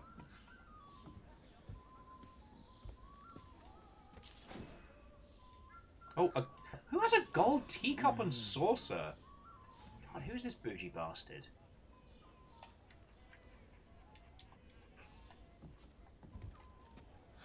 So I want to highlight this lovely little moment, because as it's been well discussed, like, one of the things that the early Thief games did was kind of a pseudo open world. Like, the level exits and entrances were there to kind of evoke an open world environment. No, Snuggly, I completely agree that it fumbles the opening monologue. Again, there's not enough trust in the user for us to know that Garrett's a thievy bloke.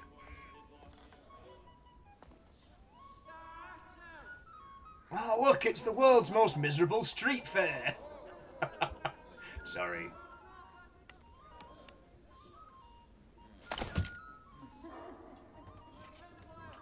Perio's asking, do the Thief games have a weight size limit? They do not. At least in this one, they don't. I don't think they ever moved to the like attaché case style. It's very much a if it sparkles, grab it, which. Now again, we're extrapolating here. I did not work on this game. I don't know too many people that were involved in it directly, but the idea of the managed inventory was something kind of rejected. Burbs.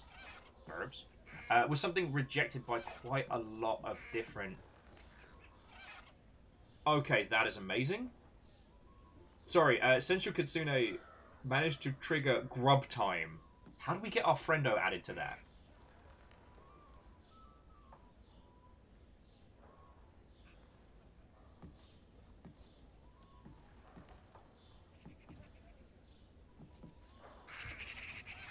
Oh, shit, someone's a bird lover. That painting's more my taste. I should take a closer look. The internal monologue telling us what to do. You can see the sides. You can see the sides of the. When doing tutorials, there is a huge worry that user will not understand. Thief was always targeting a very specific kind of user back in the day, and admittedly, it was a very polarizing game. And this is trying. This is the end result of the attempts to see like how do we ease the user into this world? How do we give them enough like information and knowledge to take them through? And so you end up with both the contextual like UI in the world alongside the internal monologue. Like, if I try and leave without stealing this, either the birds will freak out or it just won't let me progress. What's up, birds? You see what I mean? It's not terrible tutorialization. Okay, use sort of, hidden switches behind frames.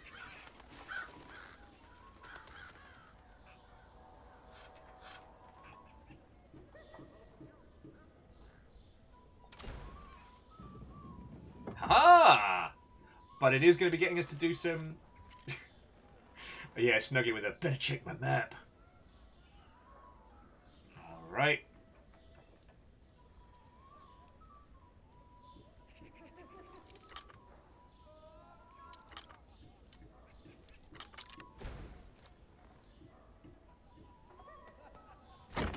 The old, Oh, lovely. What the?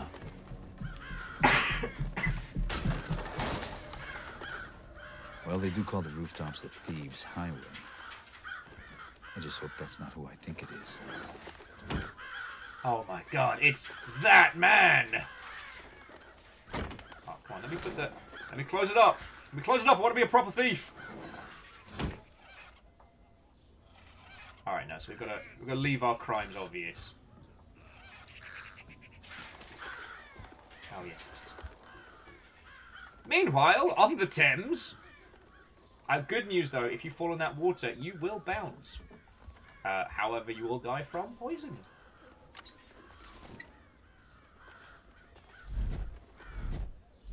Okay.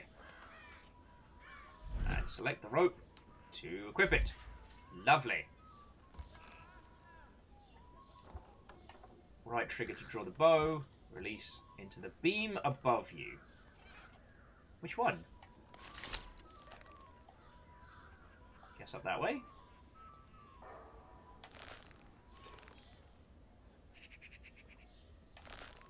Ah! So now we start seeing more technical limitations than anything else. Ah, there we go. So this is where we start to see kind of like... Now, if I had to guess... Sorry, here's me half finishing my thought. If I had to guess as to...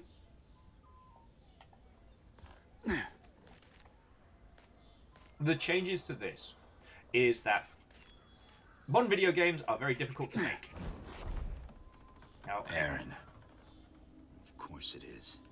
Sorry. Care to make a little more noise next time? How else would you know it was me? Basso did tell you we were working together on this, right? Well, I showed up, so what do you think? I think you haven't changed a bit. Come on, it'll be just like old times.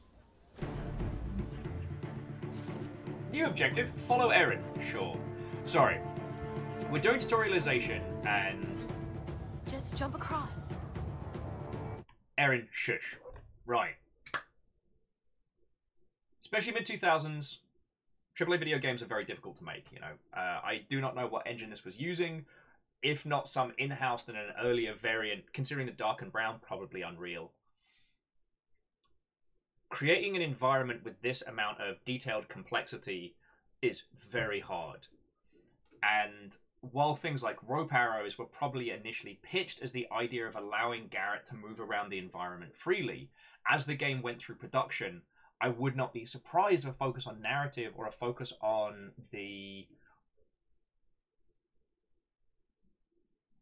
controlling where the player is able to go resulted in this kind of like, rope arrow, go here. So rather than it being a tool in your arsenal, it's a thing you just use at specific points. So this was UE3. Okay. Wolfgrad Catros, thank you kindly. That again explains the brown. Which, for those of you who don't know, the dark brown visuals and shaders came default with Unreal, so you didn't have to just jump across. God, I hate that. I'm trying to stay positive. I'm trying to pick things apart as we're getting to them. But another feckin' side effect from the Assassin's Creed franchise was this concept of hold button to move around smoothly through the environments, which worked great for something like Mirror's Edge. But again, for a game where you're meant to be the Master Thief, where this is meant to evoke that, something that so directly controls where you can move and how you can move. Like, later on, it really will start coming to a head when, instead of being given a level and being made to work it out ourselves, there'll be a job, and we'll have 3 paths in. One which will be an arrow path, one a running path, and one a fight path.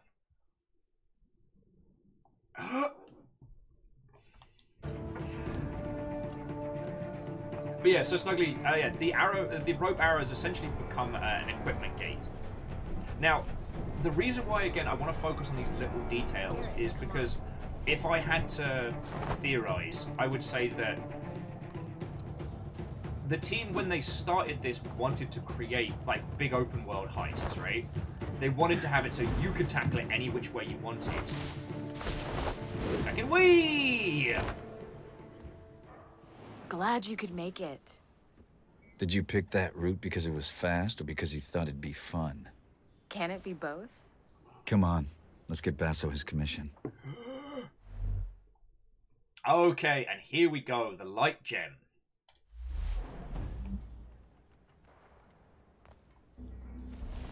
Are you going to use any of those shadows, Lady Lamplight? I was just scouting ahead. I know you always like to go first. God. This dialogue is going to hurt.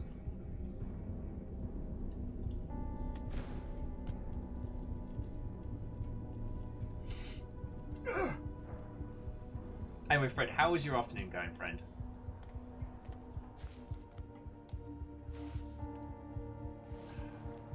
You should get yourself one of these. See you on the other side. Looks like I won't be going that way. Let's finish unloading before summer's day is over. Why not drink to a job well done first? We can't just leave the cart out here. It's festival time. Your average thief will be under a table in an ale house. And the watch will be liquored up too. I'm not haggling fines with a drunk guard again.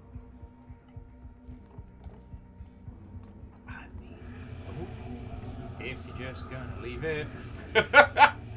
If you're just gonna leave it, steal your cup. I don't appear to have a crouch. I've got this cute little like knee slide move. Also, friends, if you want to start keeping track of how much stuff Garrett has stolen,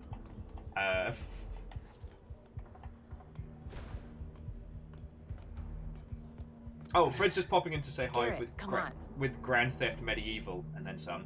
And Prolo, Watto. We're doing a bit of a deconstruct on the 2014 Thief game, but I'm just trundling through the tutorial and trying not to get bogged down in... Jealous of the claw? I made it myself. I'm sure the Watch will be very impressed. They'll certainly hear us coming. They'll have to catch me first. Just be aware of your surroundings. It's not about taking in the sights, Garrett. It's about taking in the loot. Oh, now I'm allowed to crouch. Okay. Alright.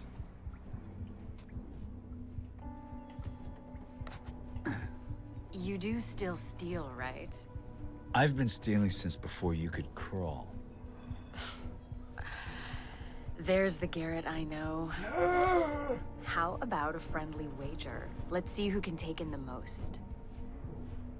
Hookshot says, oh, this was made when Game VO was over-exaggerated. Yup. We've come a long, long way, friends. A long way. Now, again, there's not really too much else that needs to be said. This is a classic AAA tutorial. It is trying to introduce us to characters at the same time as it is teaching us the basic mechanics.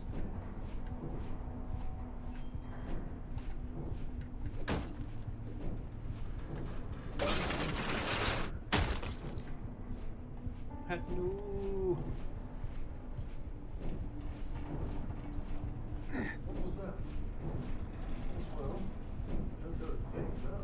Right, and Captain Stephanie Barnes, what ho, friends? Hello, hello. Burps. Look what I found. You and me out on the town? Why did we stop doing this again? Do you really need to ask? I'm fighting it, friends. I'm fighting it. Ultrazini, Watto, coming in.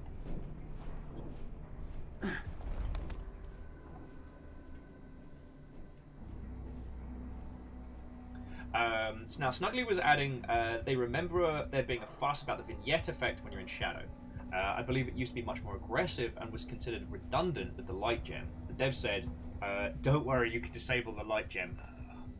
The fact that the light gem is a UI element and is a basic UI element and not an actual item, I think is, again, a bit of a misstep. However, every game pretty much since Jurassic Park Trespasser contemplated the idea of doing like a big old entirely diegetic UI in first person, and it's only now that we've kind of gotten a few games that have... It pays to keep a low profile in places where I'm not welcome. There's a lot of those places. Oh, stuff to steal, aye.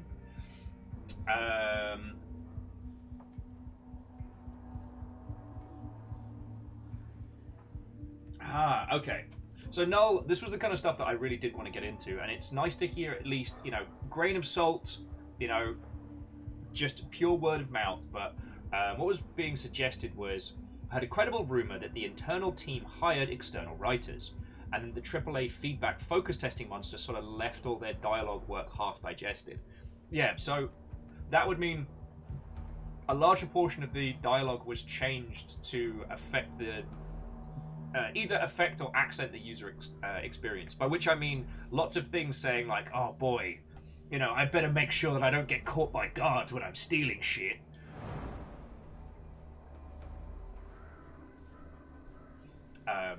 But no, I would personally theorize there would have been an idea where the light gem was something you could physically see on your character, and then that was changed. Then there was probably going to be an idea where the visuals of the world would be what accented it, and eventually they just settled for a basic UI. Also, someone pointing this out. Someone pointed this out to me. This was pointed out in the H-Bomber Guy video, but the titles from this era that were coming out of Eidos have this same problem where, while the visuals scale, UI elements don't. Like, and I wouldn't have noticed this, but the little waypoint marker, the 7 with the little arrow, is feckin' massive. Sorry. I mean, you may have a great time with this. Don't buy it full price. It's not good. It's you know what? As a way to spend a whole ass. All right, we're good. As a way to spend a whole ass afternoon causing trouble and stealing stuff, it's not the worst. And when you see little snippets... Hard to keep a secret in this neighborhood. When you see the little snippets of brilliance that this game put forward, you can see what the team would have originally wanted. Like I said, I wanted to get a little... I want to get a little further in before we start doing, you know, discussions about focus testing. You know, talking about how these kind of things came to be. Yeah, you know what, Prolo, it's a very good point. Leaving lit, unattended candles just hanging around does make you wonder. That would just kind of be how you burn your house down. Yeah, Catastrophe. This game can be fun, but it isn't critically good. Is that ring only worth 6? But there we go. But I need to get us out of this tutorialized area before we can really start to pick it apart. Please do it out of the light. Everybody can see you. The ale has to go somewhere, dear. I'm just the middleman.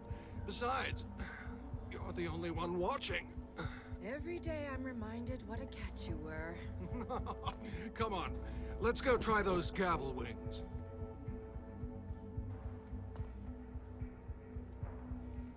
Gabble wings for all, apparently.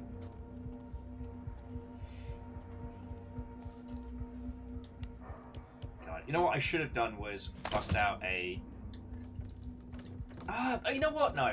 If we just jumped into the semi-open world section at the beginning and missed out on the tutorialization, there's a lot of very specific elements in this tutorial that are absolutely worth a discussion. So the thing is, when it comes to AAA stuff, any studio that does focus testing, one of the things that will get the most amount of attention is the tutorial. You know, there's lots of different philosophies on what your tutorial should do or how it should speak to the user. A lot of studios take the can your grandmother play it test. So the idea of, you know, oh god. Oh, because I have focus, but we haven't been shown how to use it. Sorry for the ramblings. The idea that can you sit your nan down in front of this game and will they be able to play it? Which isn't a terrible thing at all, but when you start with a concept as complex as Thief, like how do you tutorialize and teach? Oh, So how much did you steal? It's not how much you steal. It's what you steal. And you have how stolen you everything steal it. that's not nailed down, you klepto nonsense. Looks like this primal stone thing that Basso wants is in the ceremony room at Northcrest Manor. It's the Baron's mansion.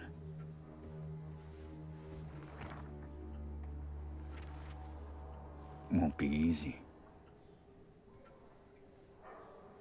Worried? Yes, and so should you. We'll be fine. I'll pick up your slack. This job's getting more complicated by the second. How is it complicated? Steal gem! You're a master thief, Garrett! My god, how much more complex can this job get? I have a person and I have to steal a thing. Alright, I will not haggle. I will not heckle the dialogue. I will not heckle the dialogue. This is not This is not good deconstruction.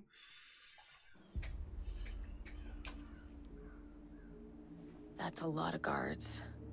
They're definitely not here for the summer festival dance. A lot of guards means a lot of steel.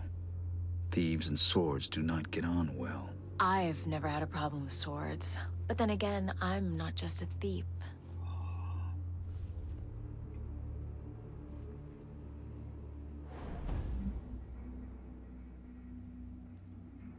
Okay, Varbles, I did not know about We can't let the Baron's that. guests see this thing giving out, and we can't frigging see without it. Ah, they go off and on all the time. So you can't fix it? Do I look like an engineer? So just an aside, friends, Varble was adding that this game has one of the best stories. The Xbox version had Kinect integration, so you could use your voice to pull guards off their route, which is very useful. However, Varbles was very closely sneaking past a bunch of guards and sneezed IRL, triggering the Kinect, which caused them to get in a bunch of trouble. That's brilliant. None of the staff can keep up with all his lordship's experiments. Not going to be much of a brighter future if the lights don't work. Okay.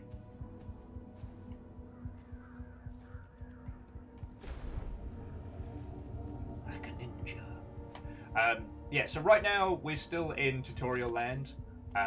There is a very, very set path that we will be following.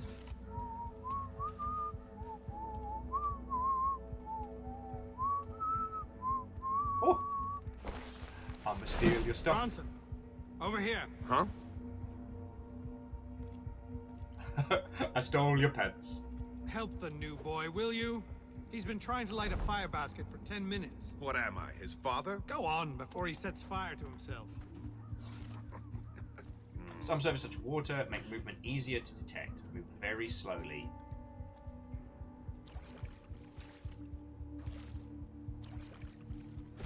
Sure would love a sound meter there. Not gonna lie. God. Well, you know what? What am I saying? A sound meter along with a vision meter? Who'd put such a thing in their games? Smart people. Alright. Like, again, I'm not going to quibble the we just found the thing teaching.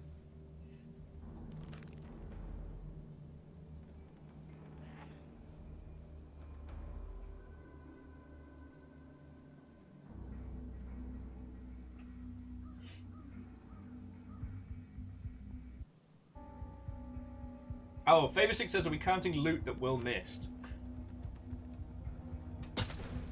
So far, apparently, I've missed 4 things. I'll keep an eye out. We'll re-steal it on the way out. And Ikoa, what-ho, friends? Hello, hello. Just leaving a silver ashtray. Okay. Every time I get it going, it fizzles out. It couldn't set a cloth aflame if it was doused in oil, son. I'll show you how it's done. If you pack it together too close, then the air won't feed the flames. I should know better. My family used to be charcoal burners. Oh, yeah? That's work you don't see much since the factories came. Huh? Oh, come on. What? I need to take him down quickly, quietly, and alive. And here we come to the we saw everybody else do it part of this. Now you got your kosh. What the hell just happened? Why'd you kill this guard? He was barely older than you. He was a guard, Garrett. Wrong place, wrong time. You haven't changed, have you? What's that supposed to mean? It means I don't kill without thought or good reason, and I don't get paid for it. So basically it's okay when you do it, but not me. I see. I get it. Guard, he's not gonna wake up later and follow our trail to cause trouble. When any guards wake up, I'm usually long gone. I will not heckle the dialogue. I will not heckle the dialogue. Hookshot saying that they're going to find my Steam user ID and start a Game Devs Against Will Pact, where when you launch the game, there are no options, just bad vocals and even more present. Yeah, the UI is 3 times the size.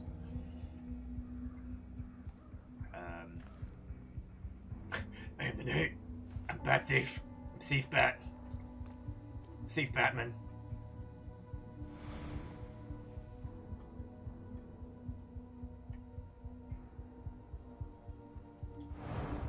You are the worst surrogate daughter. Back to your room. If you're so eager to leave, maybe I should go first.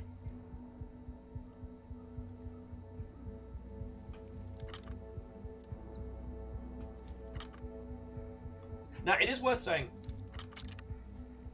we've seen a lot of games since this that have done this type of, like... You're holding me back. Relying on that claw's holding you back. Every time I try and make a point, I'm interrupted by dumb dialogue. Oh. I didn't realise this would be a physical challenge. Sorry. JP, Watto, we're doing a deconstructive thief, and I've got to survive this tutorial before I have some kind of just moment. There are a lot of games that have been able to do since then, since this, like the...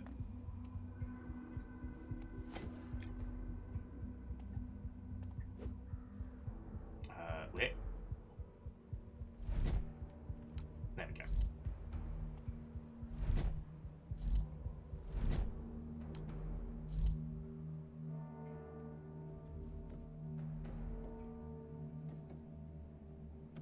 Throw it far enough away from the guards to cause a... No, that's a water arrow.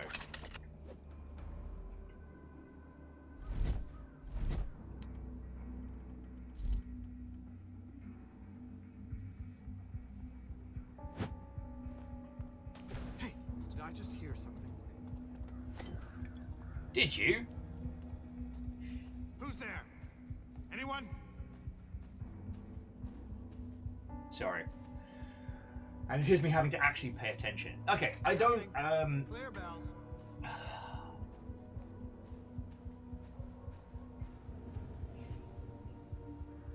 Story's a tricky thing.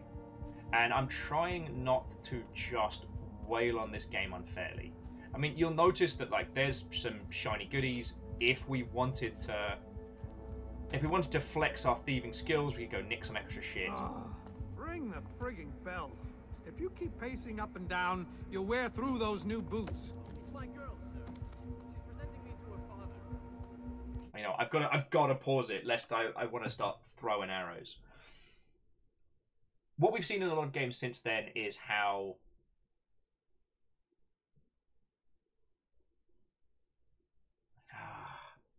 I'm trying not to parrot a few other people's discussion. Deus Ex is still one of the gold standards of kind of like learn by play. You know, you're given your kit, you're thrown in, you're dropped into this microcosm of what the rest of the game is going to be like, and you're let loose. Now, as we moved further and further into games as a mainstream, the fear that people would get themselves into situations they couldn't get out of, the fear that players would get lost or bored or confused and be like, feck this shit, I'm going to go abuse my, you know, my 5-day return policy at GameStop or what have you. And especially during this time where the secondhand games market was a genuine concern for AAA developers. The move to these very curated, very carefully handled introductions kind of became the standard. City Watch means honor and respect. The thing is, I'm trying not to focus on this too hard. He believes that rat sack rumor about us being on the take. But I am reminded as to why why I fell in love with so many indie titles, like since this, or since this era. You're worried I might beat you to this thing? I'd share, probably. I'm worried you're gonna get us both killed. I can handle myself, okay?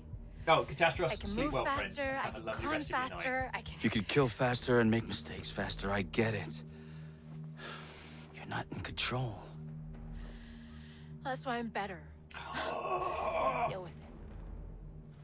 Let's just get the job done.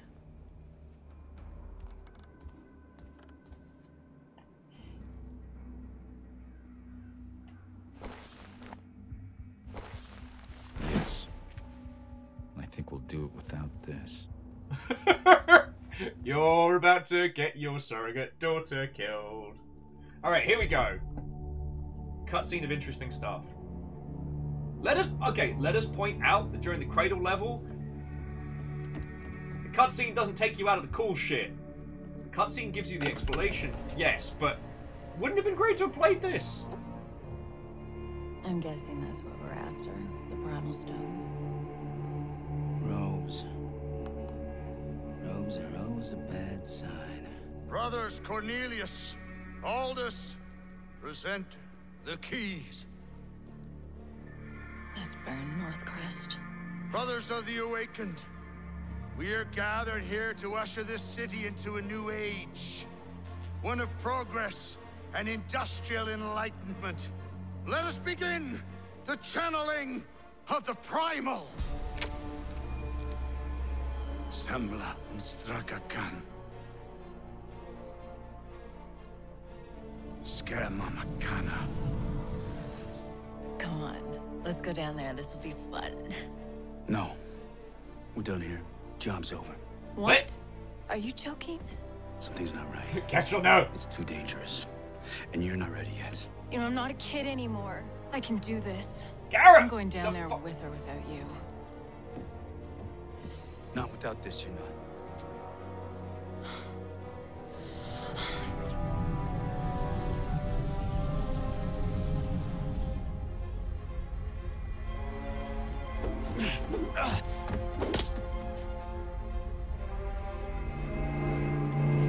So, Quasi, I do want to touch on what you're saying. I just... Our big plot MacGuffin cutscene is definitely distracting me. What Quasi was saying is in that area they couldn't make up their mind about the lighting. In some areas are barely visible, but in others we must like the characters, cutscenes and dialogue. Yes. The lighting has no consistency, and again, the fear kicks in. The worry that users will get lost in the dark is very real. I mean, by this point, the whole concept of follow the light was pretty prevalent. We weren't really talking about it as much. Give me the claw! Sorry. No!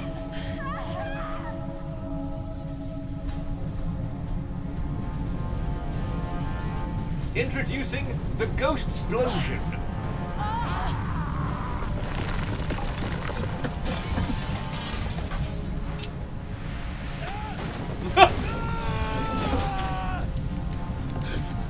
It's attached to my gun.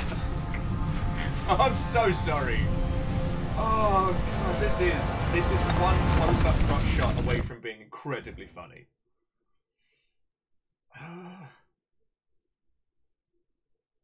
Garrett falling backwards throws his rope arrow, just hitting the chief of the guards just in the groinal region. Apparently I'm still 14 years old. Anyway. My nuts! It's pierced me Sydney Whiplash! my twig and berries! Help me!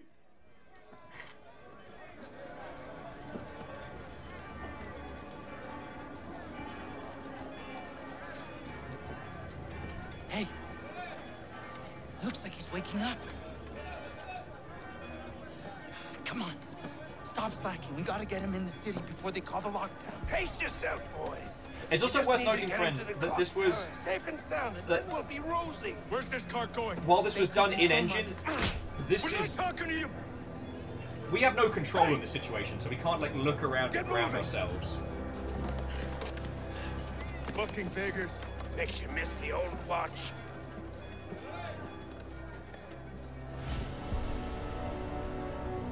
So we've got this whole pre-rendered nonsense going on here. The voices! Stop the nightmares! The gloom's getting worse. Everywhere except Oldale. And the someone should subtitles completely out of work. Nobody gives a shit about us, boy. You'll learn that soon enough. All he cares about is progress! You want to see more of these bloody pipes everywhere? You are the boss! That's enough! Do you? That's Oh no, sorry, okay. Aquarius was saying, to its credit, this looks pretty good at the time. You're right. Again, and it's... think you're safe because you got a job shoveling shit for the rich. It's a victim of the time. Baron has a noose for every one of us. I feel it's unfair to deconstruct narrative stuff too hardly. But they are very much using this to... They're scared of the truth. To just literally tell us the events of this city that will shape it, rather than us encountering it.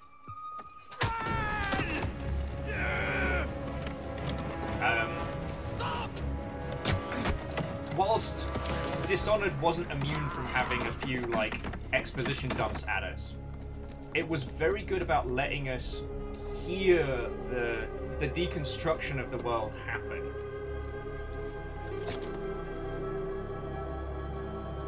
But again, if you know, rumors are to be believed, and this was an external writing team, there would have been there may have been a focus on just telling the user ahead rather than letting them play and experience it. Something's not right. I'll make the clock tower, clear my head. Don't let him get away! I'm right behind you, scum! Right. So our surrogate daughter is dead, and we have been gravely wounded, but we're doing the, I guess we'll have to go to the place and the things. We now also have our Thiefo vision, which, you know what, alright. I feel like I can think and act faster than normal when I concentrate. What happened to me? Now, if we want to be hindsight is 2020, starting the player off with the vision and giving them kind of a free rein to explore would have been much better. Creating a constrained environment where, it's obvious where we have to go. I mean, we've also got a quest marker telling us where to go, so there's very little chance for specking up. But the opening tutorialization section does not fit with Thief as a whole. And again, what people talk about with the differentiation and lighting, like trying to keep us out of these dark little back areas by keeping them as unlit as possible, because it's all supposed to be nighttime. But then it rewards us for going into those areas, so makes you wonder.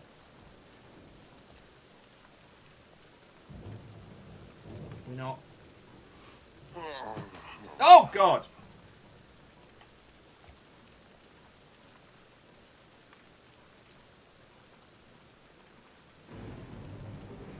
Well, I just killed a man. I killed him in cold blood. Yeah, no, you're right. Yeah, he is definitely sleeping.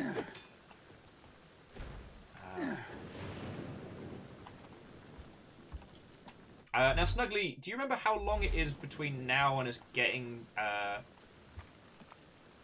to explore like the hub area? Because that's where I really want to get to when we can start talking about, like, what I want to start talking about is the concessions they had to make a AAA game at this time, but also the concessions that the creative teams had to make by okay, and this is conspiracy theory time, but I am going to be blaming a lot on corporate meddling. So it's not much to the hub, but it's right after you get to the clock tower. All right.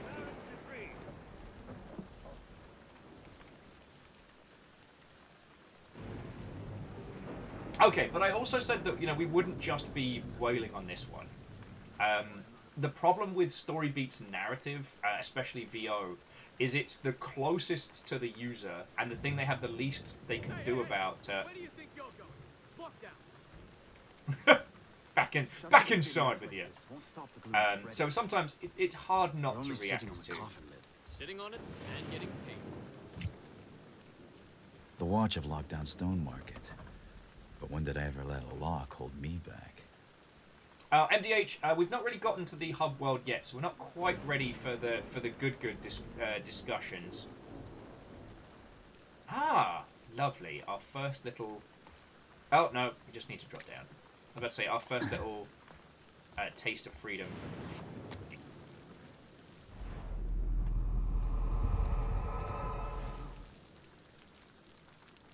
You've just bought me another day in this pit.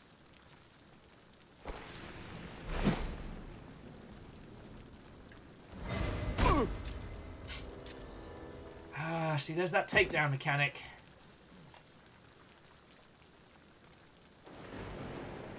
Now, this is something we can only theorize on, because there are multiple reasons why they might have added a takedown mechanic, but... I mean, one is it may have come from Deus Ex and the success on that one. It might have come from emulation of other games, because the pop in behind somebody and knock the shit out of them was a pretty commonplace piece of design for this period, but look at how quickly that problem is resolved.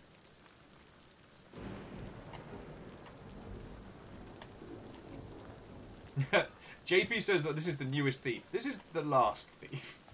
This was the attempted reboot. Now again, I'm trying not to pick things too apart at this stage, but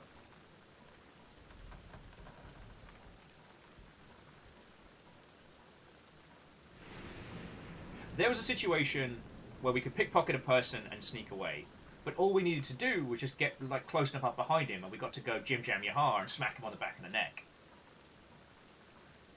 That challenge, that problem, is now solved.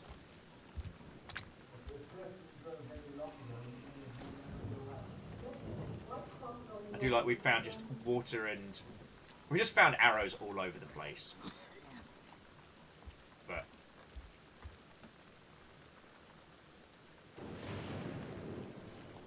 JPU said they like to think of Dishonored as the new Thief, but with killing instead of thieving. Well, we'll come back to that, because the interesting thing between Dishonored and Thief is Dishonored actually pushes you towards being a stealthy, unseen, unmurdering individual.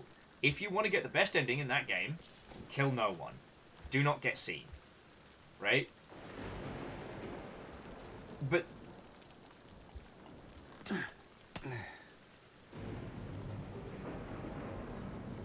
but how does that translate to a game like Thief, which had combat and never punished you for hurting guards, but it was always a threat?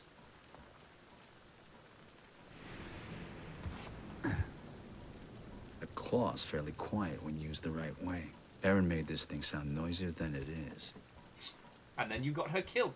He has shown no remorse for her death. I just want to say, like, I'm trying not to focus on the narrative here, but it's really hard. You know, this is supposedly, you know, your surrogate daughter character.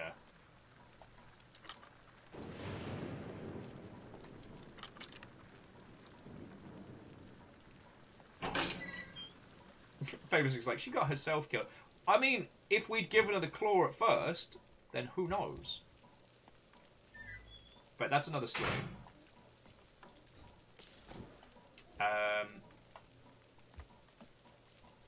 I'm trying to remember the name of the title. There's an indie title coming up which is very, very evocative of classic Thief. I'm desperately trying to remember its name.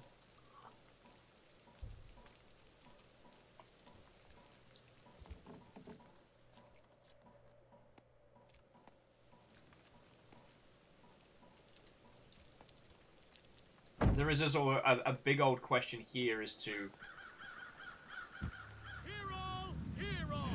Sorry, those contextual transitions always irk me. No thoroughfare. What are you looking at? Price on that jeweled mask. Enough to feed 100 squawking mouths for a year. Don't you go catching a conscience now. Worse than the suicides. What was that? I can cut. No. Record scratch. What was that? See, again, this is where focus testing and bullshit can absolutely ruin stuff. Now, I'm blaming some nonsense. Help a child. Okay. I'll keep an eye on the terror. And again, I'm going to be blaming it a lot on the decision structure rather than the development team as a whole. Because, I mean, like, hey, look at this street. It's gorgeous. Get around these gates. Like, this is beautiful. Like, every asset pops. The water effects are glorious. This really does feel like a rundown, shut-down part. It's simultaneously, you know, every faux Victorian city you can think of, and yet strangely disconnected. But why did we have that zoom? And that's one of those things I really, really want to focus on. We have these two guards here. They're going to do patrols back and forth, as is common. We might be able to make it over there and see what's up. Because right now, it appears that we have our first... what was my... yeah. It appears we have our first little bout of freedom.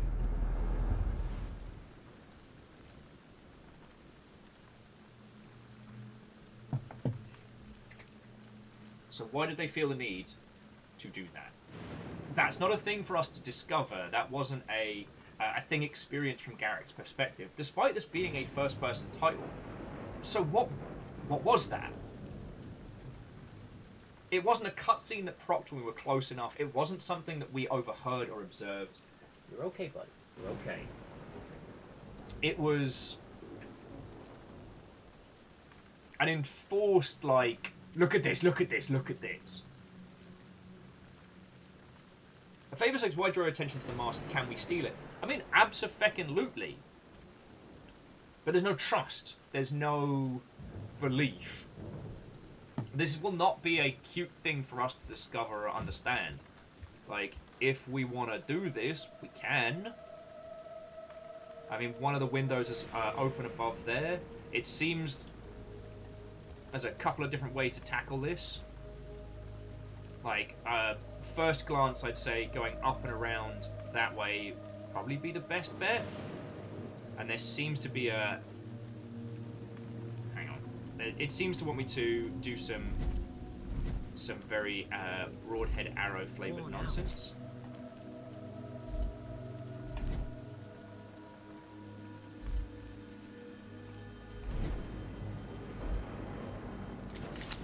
Thank you.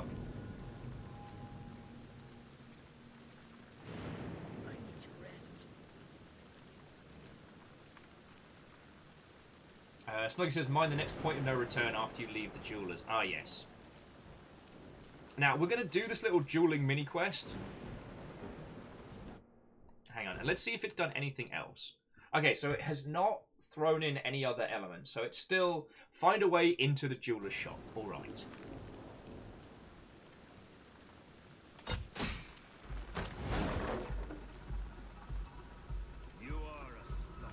Now, let's see how this plays out. Because we haven't had any, any interactions in this space that have been of our volition. So, Guy just had planks fall on his head and he died horribly. Let's see how this plays out.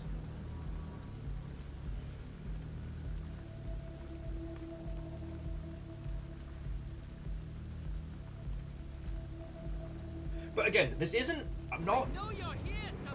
I'm not dissing on every aspect of this game. The reason why I'm highlighting this is that this is very much the philosophy of Thief clashing with, like, AAA ideology. The worry that we'll miss it. The worry that we won't see it. Yeah, so their friend has died, and now they're off of alert. Continue their back and forth while their comrade lies broken and dead in the streets. Hairy friggin' bells. I don't like this. Let's go steal some shit. Now. Sort something up here. What have we got? More broadhead arrows. Okay. So, currently the only thing that the tutorial is teaching us, at least in terms of arrowheads, is that we don't really have to worry too much. Like, you know, resources will be plentiful. Don't stress.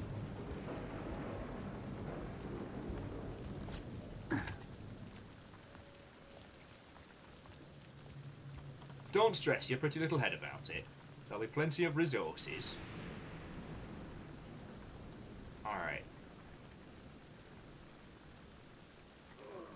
Hungry. Oh, our friend just died, but you know what? I'm just down for it. Do you want to get a kebab after this?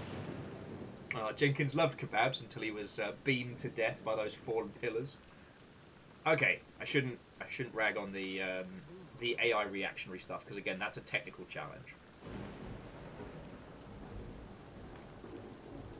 So Wolfgred said that weird zoom seemed like a way to point out that there are guards without having to risk the player noticing them only after they're spotted.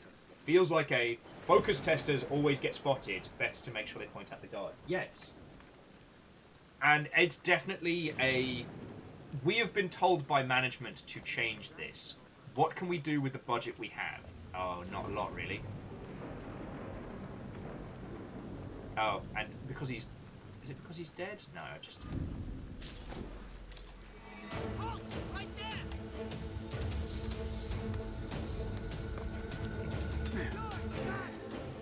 Alright. Let's see what we can do to get away. I'm sure of it. Fuck and all. Sorry, I was like, I'm gonna see what they can do if I when I get away. Nothing.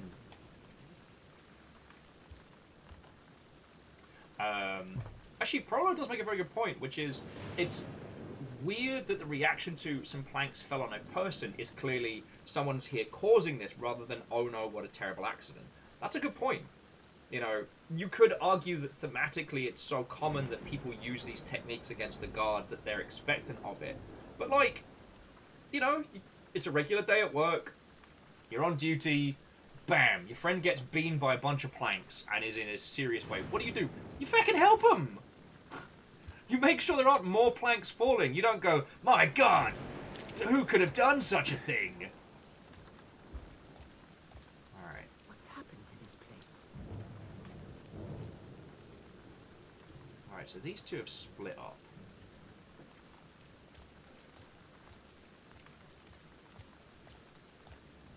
You can smell the river from here.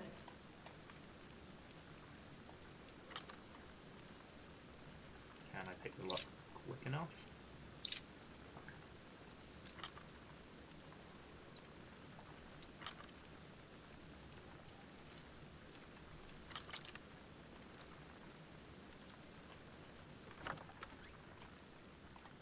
A few guards, residents upstairs. You won't slip away Stealing from the me! mask shouldn't be a problem.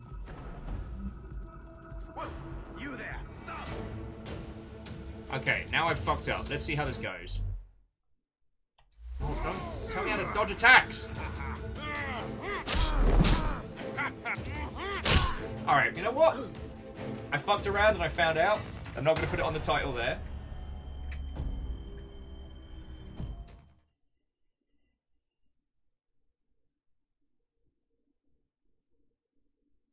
A few guards, residents upstairs. What? Stealing the mask shouldn't be a problem. Alright.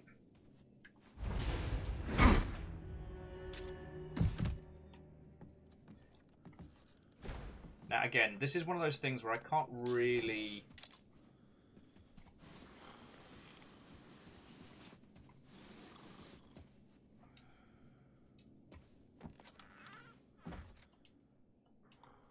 I can't really diss on the game for this.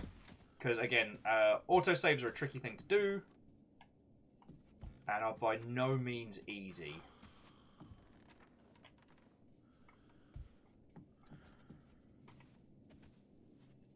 Sorry. But that did mean that I got to brute force that one. Now, what Prolo was saying about the AI reactions. This is another thing that's very interesting when you start looking at how this game has chosen to focus itself. This game isn't necessarily trying to emulate Thief. Well, okay, let me rephrase that. This game isn't emulating Thief. It is a story game themed around the original Thief.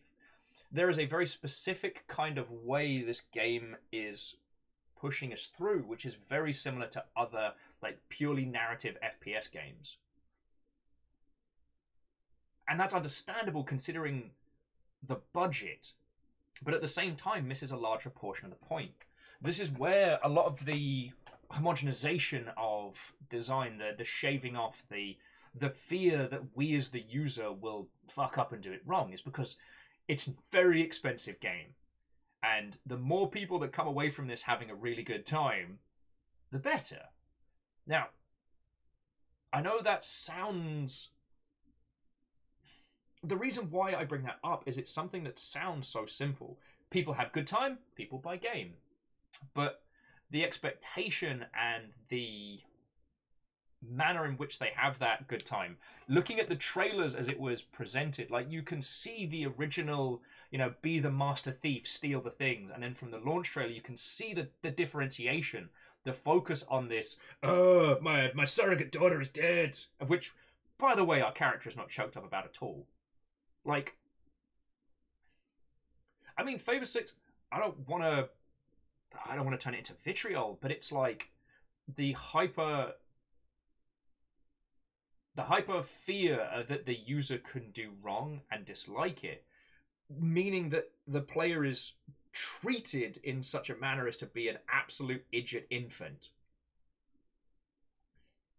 Now, How to solve this? That's another kettle of monkeys.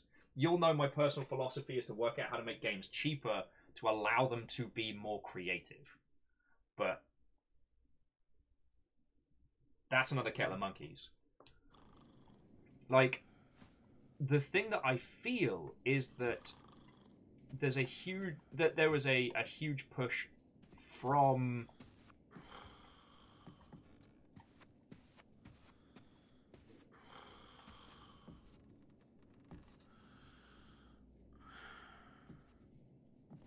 sorry, let me knock this guy the fuck out because his snoring is doing me a damage. There was a push from management to make this as accessible as possible, which, while not necessarily a bad thing, definitely goes against what the philosophy of this game is.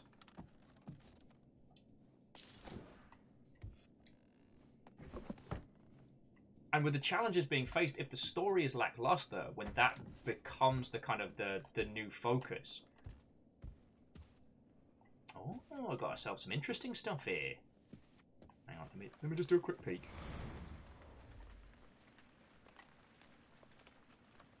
Oh, that's a weird bug. It's giving us the outdoor rain stuff when we look through the keyhole.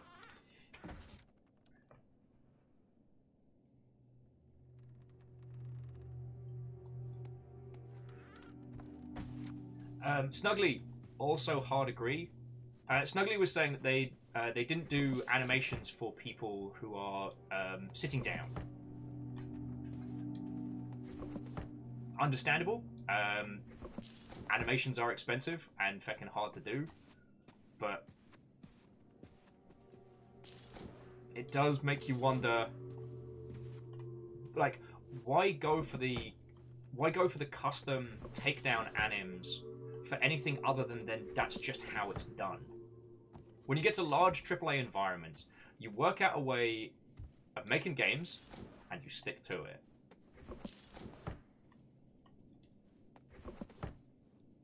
Vanderby says, when you're putting that much money into graphics and environment, don't you need to make sure ensure accessibility to move units? Yes, but okay. And again, this one's a bit unfair because honestly, we're still not doing a great job of talking about accessibility in gaming. You know, we've barely managed to even dialogue-wise start divorcing the concept of difficulty from accessibility.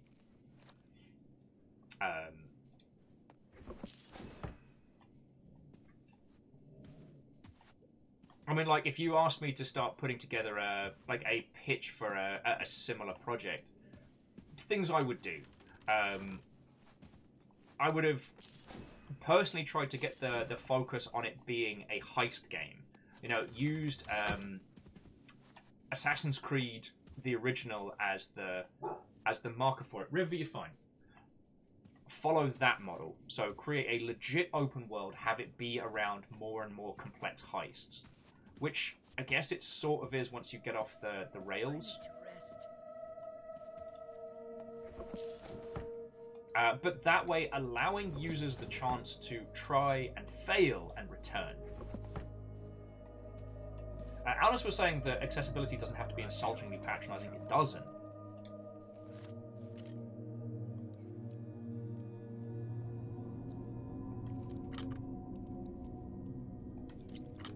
And it's also, again, like, divorcing accessibility from difficulty does bring up some interesting points. And there is a big difference between accessibility that allows the game to help individuals with disabilities access your title, and those that allow people with low games literacy to access your titles.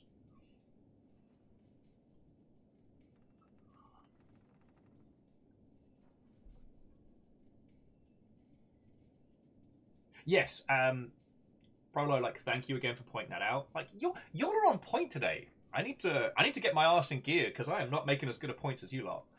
Prolo was saying that there's a big difference between not hand-holding the player and not teaching the player. Like, honestly, this should be our little tutorialized microcosm, and it doesn't feel like that These jewels at are all. glass. Still, it'll fetch good coin from someone who doesn't know better. I'll see myself out.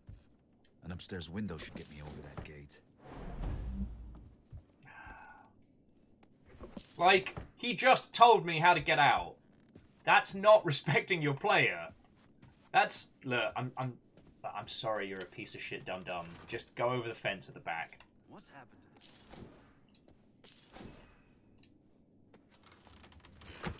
JP was saying, kind of like the Skyrim Thieves Guild. I mean, I think the Thieves Guild is not a... Alright, what is this?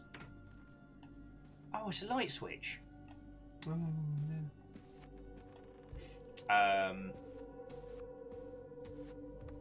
That's rather handy, that is. The Thieves Guild is not a terrible way to base a thieving game. You know, if you're not doing something like Quadrilateral Cowboy, where it's more of a puzzle game masquerading as a thieving game.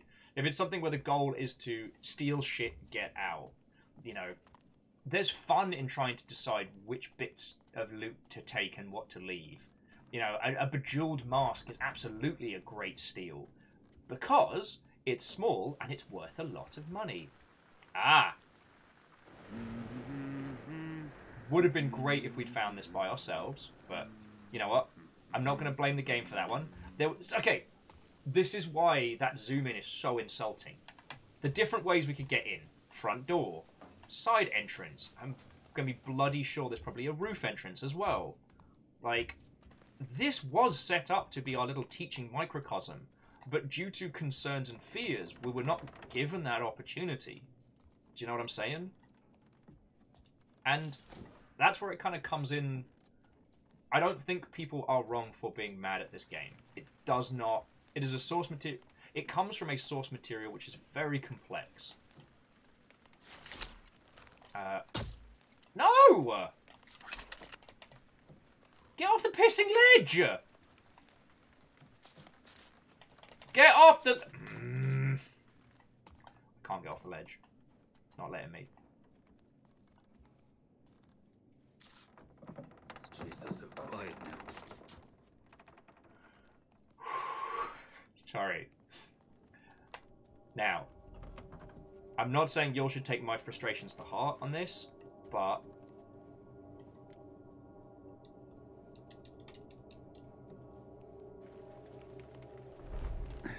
Alright, there we go. Fucking hell. My frustrations here is definitely, again, trying to oversimplify control schemes and then having to add extra complexities to allow for player freedom. So this game's got a, if you didn't see it earlier, this game has one button that is like your climb, your run, your jump, one button. But in those situations, you have to use like a separate face button to get it going. Also, notice how I've not had to distract any of these things. Anyway. Indy Kylo, Watto. I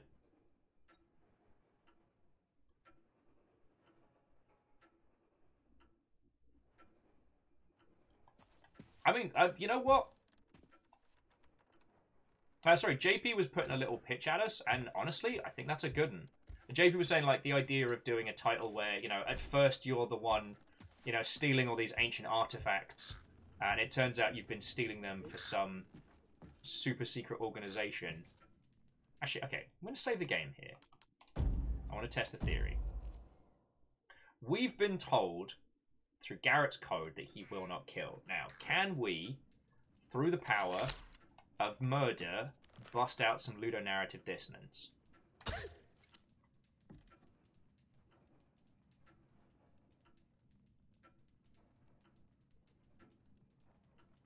Hello? I've just shot a man in cold blood. I killed a person and I wish to confess. I killed them. I did it on purpose.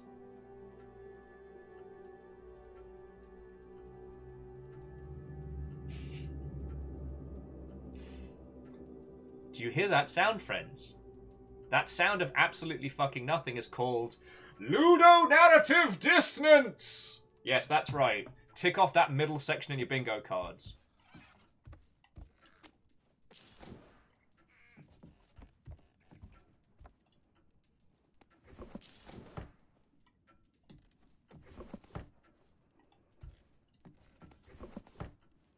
Stop yelling, it's 3 in the morning! Yes, that was a reference to my favourite scene from Last Action Hero. Excuse me, I wonder if you could help me test a theory.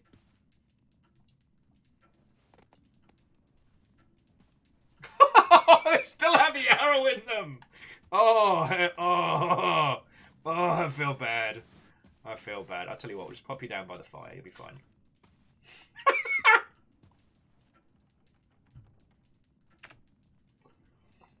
Now, joking aside, this is something to take into consideration. A lesson to learn from for your future endeavors, friends, when you start making, you know, great big games yourself. If you spend the whole time telling the user how to be, they will rebel. Garrett's gone on these... Garrett has already gone on a bunch of, oh, I don't kill, I don't get paid to kill, ramblings, which puts the idea of murder in the player's head. Like,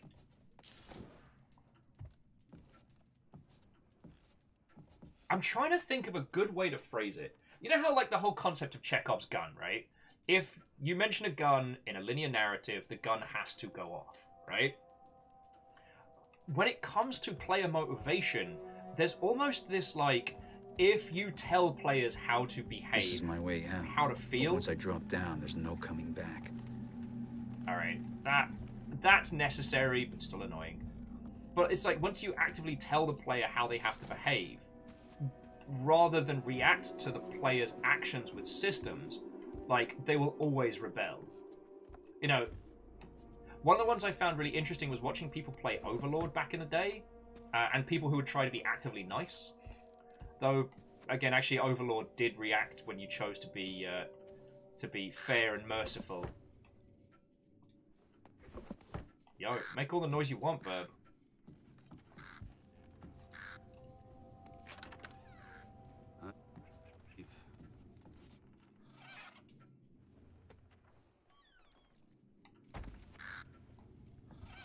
Okay, you're out cold, so who's in here?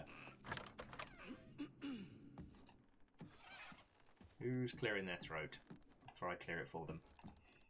Yeah, Kestrel, I make sure she was nice and toasty. Who watches the Watchers? Edgy.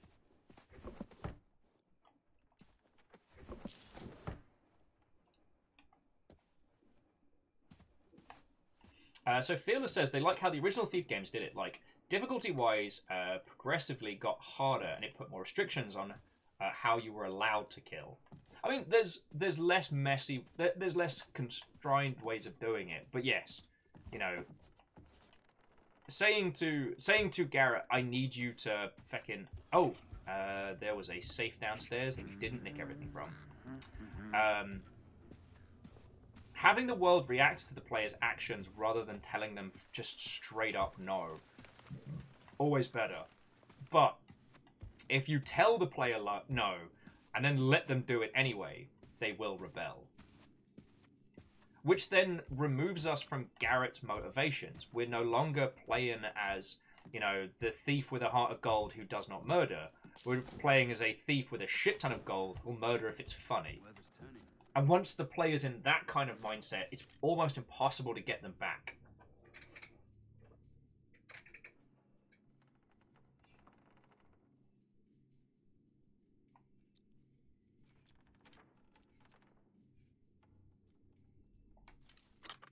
And again, I'm trying not to turn this into a this game versus Dishonored discussion, because it's kind of a bit of an unfair fight.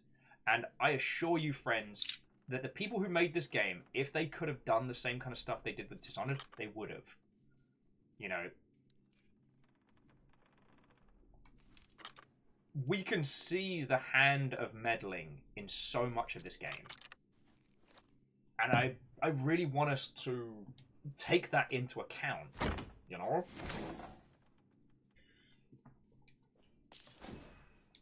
Now, oh, good find. Lovely. One of the 6 mortal coils.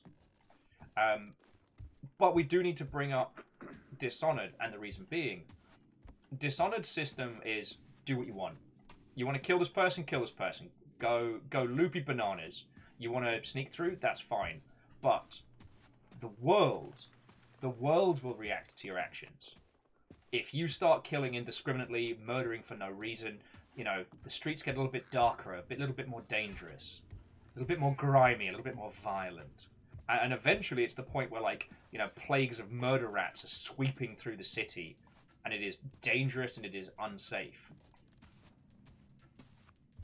Now, what was also interesting is that 9 times out of 10, the non-lethal takedown of assassination targets was much worse. There were more than a handful of ways in which you would have been more merciful killing the person than taking them out non-violently. And I really appreciate that as well, because, you know, the Molyneux / Jedi method of game morality has never really sat with me, but I mean, that's another story.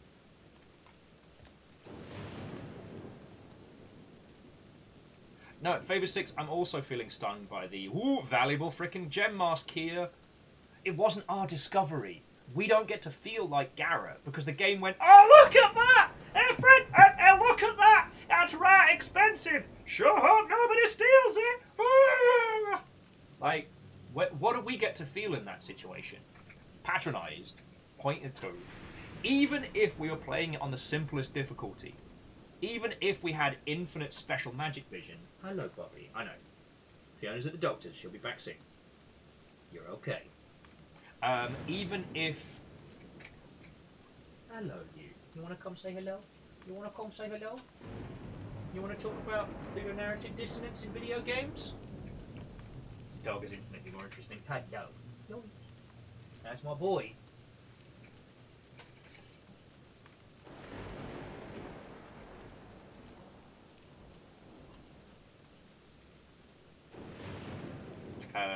Sorry, jumping back in, Alice was saying, yes, those things are horrible, but they are cathartic because it's horrible things happening to horrible people.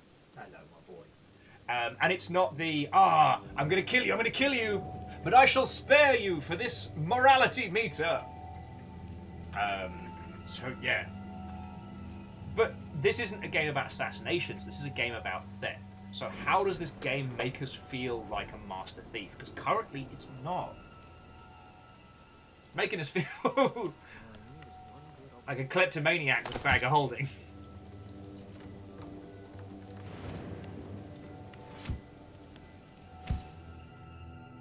But yeah, again, in fairness, we are still on the rails. You're okay, Amos. Oh, I hope he doesn't start freaking out. He does not like it when Fiona is not here. You're okay, my boy.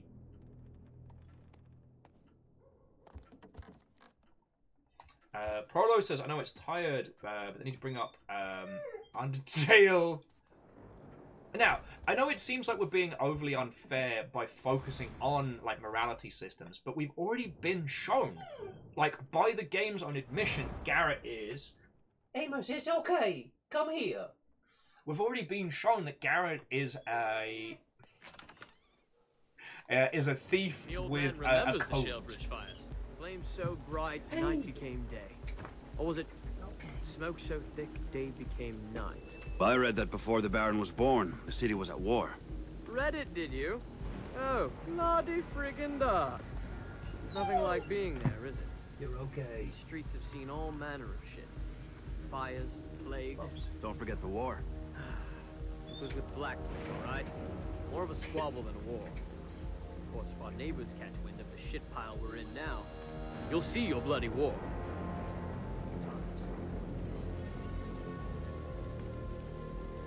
Well, so I guess we're getting into kind of like armchair game design stuff here. Wonder if the Baron can do something. But what Prolo was bringing up was that while it's obviously not every game can do an Undertale, but a morality system tied to mechanics is very powerful. we have been informed that Garrett has a code, right? And it's okay, Amos. We've been informed that Garrett has a code. Could we not create a morality system based around that? Like, don't kill, don't get seen. That's easy enough. Oh, okay, Wolfie. Have a lovely rest of your evening. Sleep well. I hope your class tomorrow goes well. From myself and Amos. Have a very good night. What ho, Vikings? Are we stealing stuff yet? Shit, yeah, we're stealing stuff.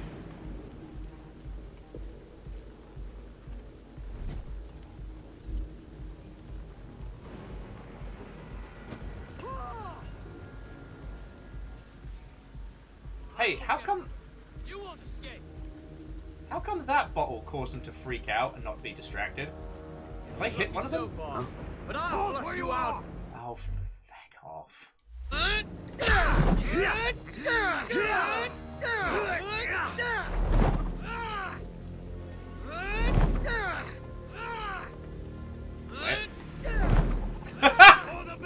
Wait, you can dodge. You can dodge into them. He's yours. Can't touch me.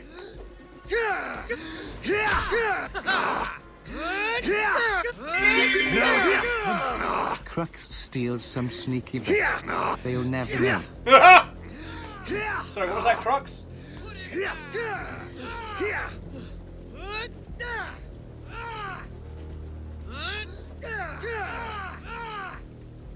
He's got no chance.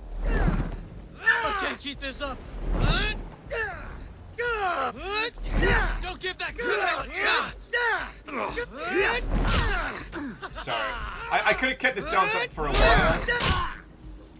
Got distracted by it. Oh boy, you're okay. You are fine.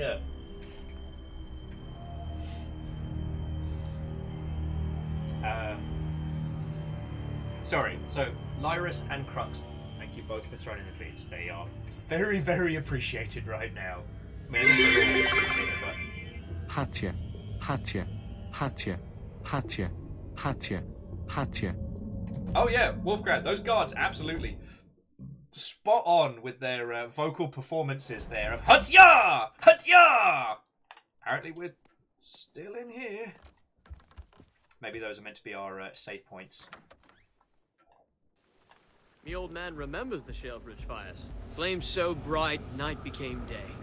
Or was it smoke so thick, day became night? Watch out. I read that before the Baron was born. The city was at war. Read it, did you? See, this little hide in the box thing, real good piece of like just diegetic teaching. Like, guards going back and forth. There's only one way to go. Let's jump in there. Feckin' we.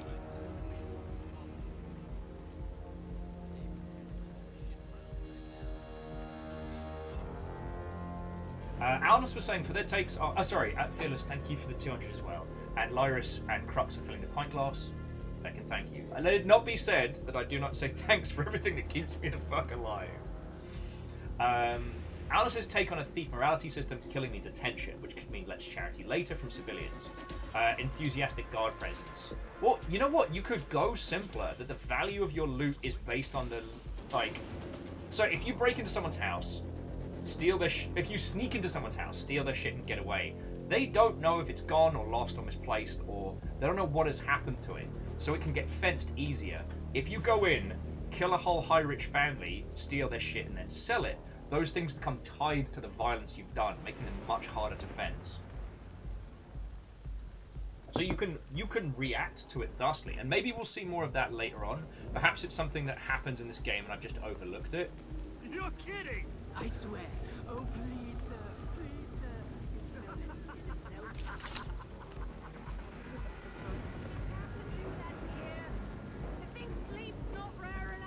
Oh, I'm sorry, ma'am. Captain's orders. He said go stand under the window of that woman on Bleach Market. Her with the face that the rakers would throw back in the river.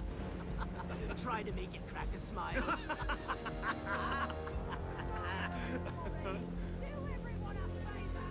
Careful. She's off to fetch the piss pot. God. See him getting pissed on. So Lyra says they haven't played this game in ages, got distracted by the games, finished it, remembered enjoying it at the time. I mean, it's a well-made AAA title, and we really are deconstructing, like, so far, aside from the narrative, like, it moves great, it feels entertaining to play through. It is another classic example of why did this have to be a reboot? This would have done a lot better as a standalone title, but, you know, them's the breaks.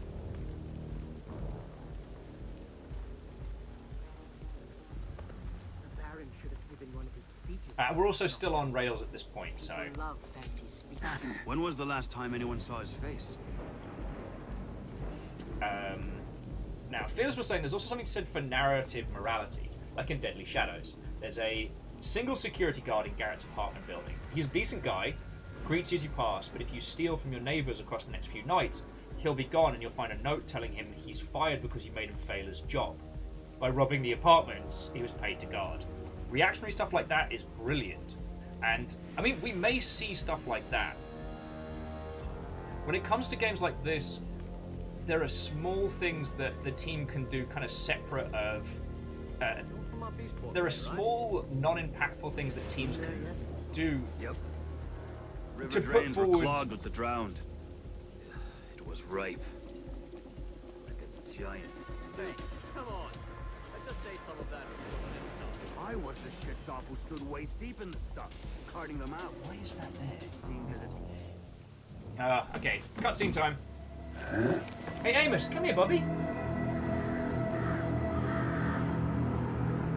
Alright, so once we get up the clock tower, then we get our hub world and we can go from there.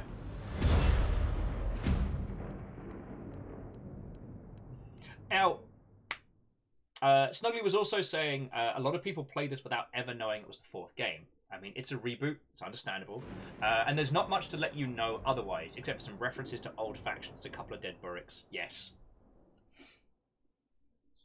Okay, so here we go. Ghost, Opportunist, Predator. You used aggressive actions and overcame opponents by any means necessary. Wait, one of the thieving challenges was 4 headshots? Man, I missed 2 collectibles. Alright. It does seem like we need to call hot bullshit because... Yeah, no, stop the clock. Making 4 guard murders was a goal on that one. Okay, I get it. It's an extra challenge. It's meant to be there for players to return to. But it's also a way of the game telling us whether we did good or did bad. This is the reaction of the title saying, it's pretty okay. Yeah, Amos, you're okay, my boy. Come here, come. We're talking about Thief. We're talking about Thief. Considering that you were... Oh no, it's so hard when Fiona's not here. It's so hard. Yes, I know. You're going to live. You're going to live, my boy. My boy. You're okay. No! No's barking. This is my life.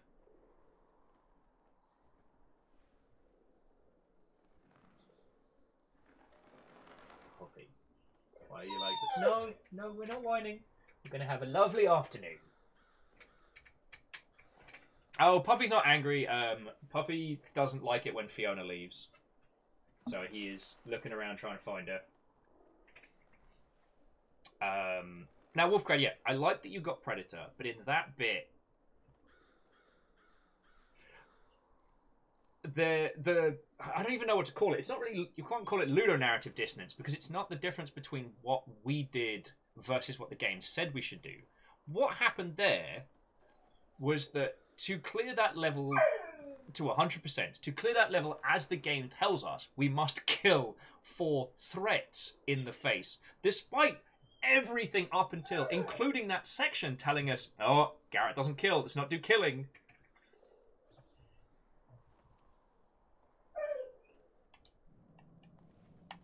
Amos boy, it's okay.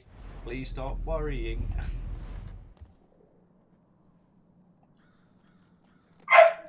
Sorry. Don't make me get the squirty bottle. I'll do it. I'll do it.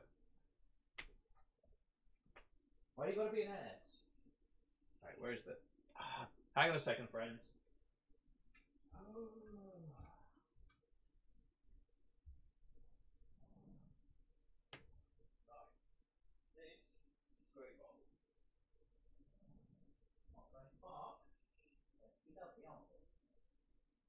Your little yip barks are so sharp that they hurt when people are listening on headphones. All right. My life. Right. So here's some things to. Okay, yeah, sorry. The game is separating playstyle from narrative. Thank you, Prolo. I'm so glad you're all here for this. I'd hoped to be more of a talker on this one.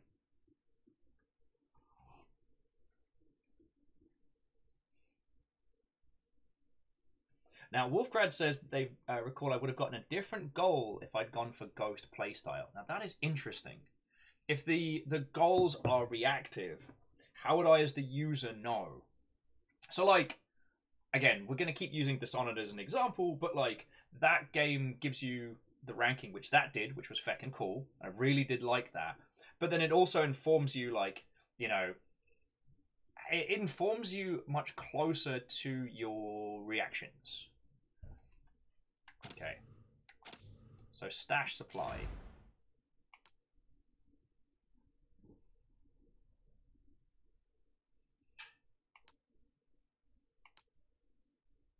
Oh, okay. So this is another example that unfortunately we do need to talk about. So, I was like, wait, what was all that gold doing there?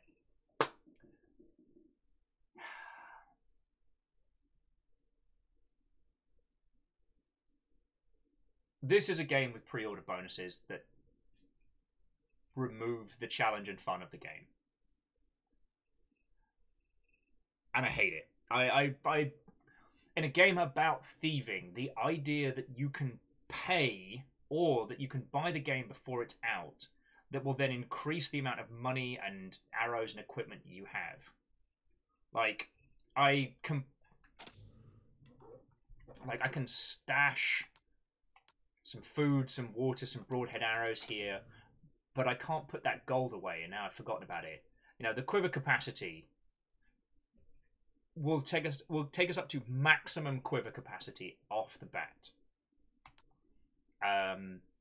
Choke arrow on impact releases a noxious suffocating gas, and then a bunch of items that restore our focus. Like, yeah, Wolfgrad, the people who are most likely to pre-order games, that is, fans, the hyper-engaged, all of the people that are all about this game, the people who are going to spend the most, buy the collector's edition, pre-order the title, get the DLC, and those are the people who are having their experience essentially lessened. Like, while it did cause an absolute... there's no way to do it well, but I'm trying to think of games that have done it where by spending additional or pre-ordering you get... obviously, again, I'm vehemently against pre-ordering, but by encouraging user spending, they are given more of a challenge. I'm always intrigued by that. However, it went down like a fart in an elevator when both the Metro series did it, with the Spartan difficulty being a pre-order incentive and or DLC, and I'm trying to remember the other one that did it, which was very similar. Oh, no, that wasn't a difficulty setting. That was the Canteen, which broke it. Fallout New Vegas added a survival difficulty mode where you had to eat and drink and sleep. However, again, the pre-order came with a canteen, which you would constantly sip out of, even on the difficult setting, so you'd constantly be drinking. Hey, Prolo, this has been a lovely conversation, a lovely afternoon. Have yourself a lovely rest of the evening, alright? Hookshots, but Will, if I can pre-order an exclusive quest that gets me armor and looks like the intern crunched on. Yup. Also, this is the same time where, again, I'm going to pick on Deus Ex Human Revolution for similar kind of meddling, that In Deus Ex Human Revolution, the one mission that ties it the most to the original is a mission where you save a very young Tracer Tong. And that mission, you guessed it, pre-order incentive. But it was a pre-order incentive only available in certain regions, in certain versions. So, as someone, this still fucking pisses me off, as someone who bought the collector's edition of Human Revolution with the action figure, I didn't get the mission with Tracer Tong in. Anyway, the reason why I want to highlight this is not to just get salty. It's not to just throw shade and be an arse. But this is a direct effect of marketing on experience. This is not a choice that the people like in the guts of this started making. Management said, we need a pre-order exclusive. We need pre-order incentives. And they're like, oh, we haven't really got a lot. Yeah, now that's the Will's raging against pre-orders alarm. It doesn't always work. But that was a decision made at a very high level, which they had to go with. And there's nothing good about it. This isn't an optional DLC if you're struggling. Like, I'm not against putting content in that allows users to go, hey, I don't have 100 hours to play this game for. I've got like maybe 10. You know, I've got a puppy that freaks out every 2 hours and a real life and a job. I can't play this for 80 hours. You know, can I just unlock some super powered awesome god gun? I'll give you £5 for it. You know what? I'm okay with that. You know, the user's choice has been made there, as opposed to a £5 pre-order. Because the thing is, how are we supposed to know before point of purchase how these things are going to affect it? We don't. And when your experience is so curated, as it is with a lot of AAA games, like, do the creators balance the game with the pre-order in mind, or do they balance it as standard and then the pre-order's just more on top? Oh, Orzine says there was also a bank heist mission that was a pre-order bonus.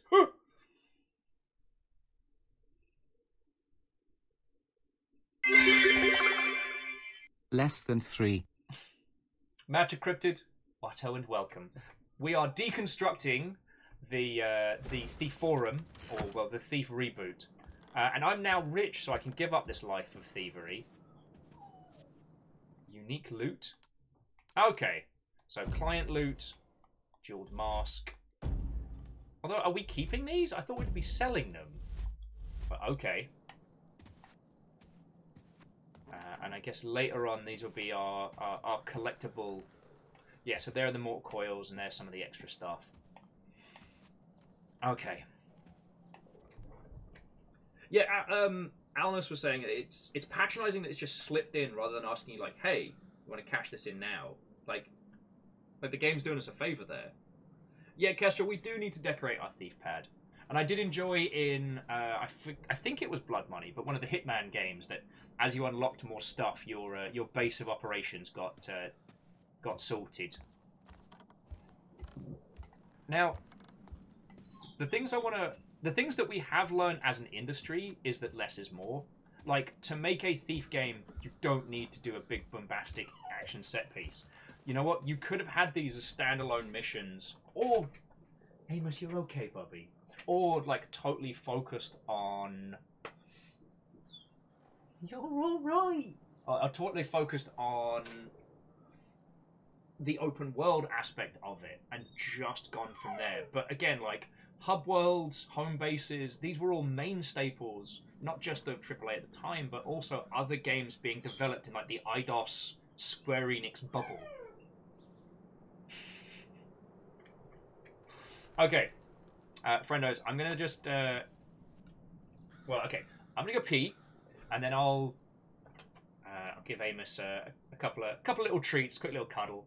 I mean, I'll bring him in for that because it's, you know, it'd be pretty mean for me to do off-screen dog time. And then let's keep going with this. I apologise that I'm nipping off for a break, but I had this much coffee and now I'm busting for a piss. Now, actually, friendos, let me quickly check. There was something that I would like... Alright, before I knit off, there was something. I'm just making sure that it's just us here. Okay, before we get into more deconstructions. Okay, so, while I am away, now, I haven't had a chance to add my...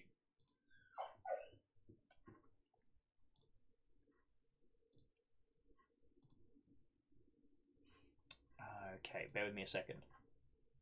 Alright. I've made this in the wee hours last night, so I haven't had the chance to add to it just yet. I made a big Digi birthday card for Fiona. So, friendos, Fiona's been having a really feckin' hard time of it, and has definitely been feeling a lot of the isolation, and I would like to... Oh yeah, so Lizzie, I got the link. So I throw it in there. Alright. So friendos, that is a kudo board. A Digi birthday card that I'm putting together for Fiona. And it would mean so much to me if you all would just throw in a lovely message. Just add a big old birthday wish.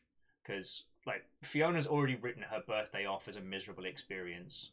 And I don't know what to do to help change that. So I'm enlisting varying friendos helps, but it would mean a whole bunch to me if you would add a lovely little birthday message, because yeah, Fiona's had a real shit run of birthdays, and I would love to be able to, even in some small ways, change that. So, yeah. There's the link. Throw some lovely messages on. I would be sincerely grateful. Now, you'll go get some tea. Hang on, let me put some... Nope, that's the Thief launch trailer. There we go. Some lo-fi beats to Rob Banks to. I'll be back in just a second, friendos.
Hello, hello. Right, while we're taking a quick breather. God, I need so much more space in here than I have. So, hello, little Terra. I'm going to show these people how good you are. Can't be stressing out when you've got treaties. Alrighty, sit. Oh,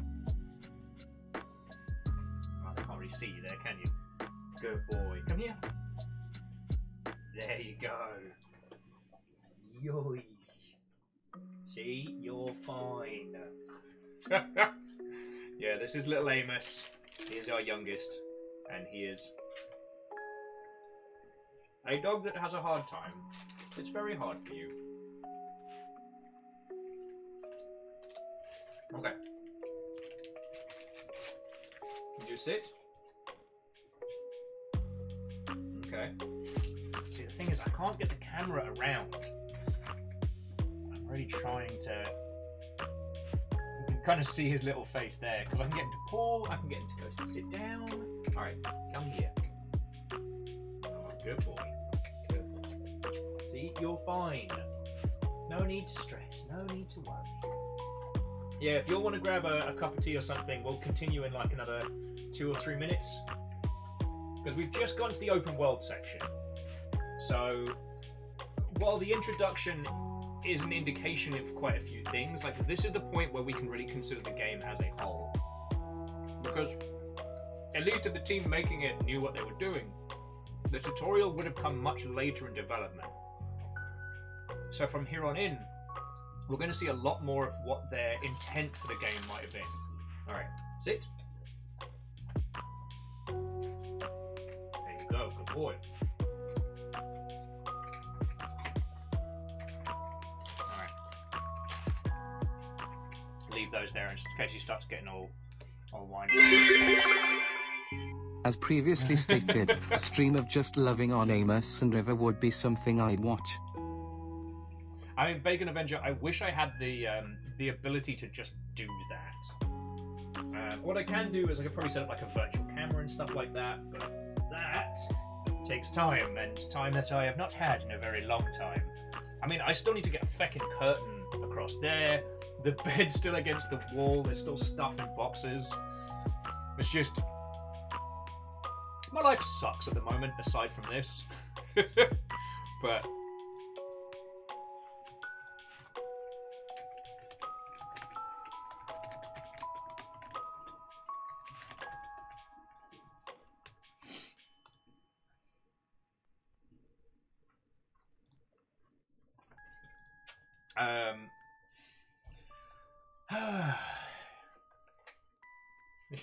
an adjustable camera mount. I guess we could. Sorry, I didn't mean to turn that into a micro whinge. So, let's continue with this. Excuse me. Let's continue with this, and as we get into more of the open world areas, we'll start to see more of the concepts.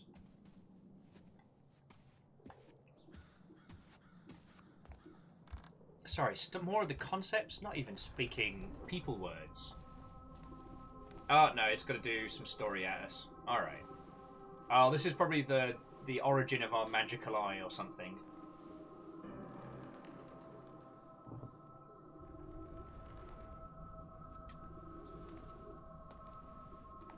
You're okay.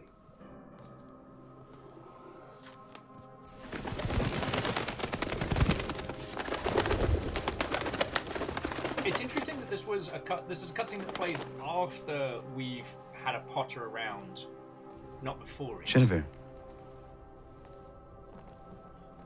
Hello. Hello, you.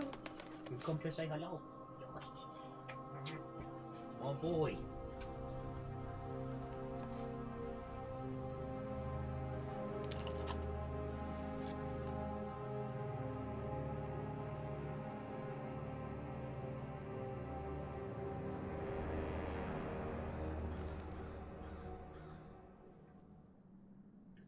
To Shorhatter, Watto, and welcome. Oh god, what is that? Ah! The city stone market, which would look like to go to this... not yet. Alright, just wanted to explore up here first. Okay. You're alright, boy. You're alright.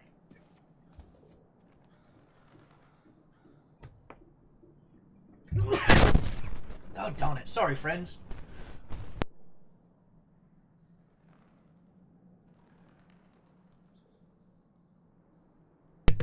Sorry about that. I tried to get to the mute button, and I could not make it. Also, Bacon, I didn't say thank you for the 200. I really apologize for missing that one. Okay. So there wasn't actually anything else here. It was just a little cutscene to get us to focus on the outside world. Alright. So let's do that.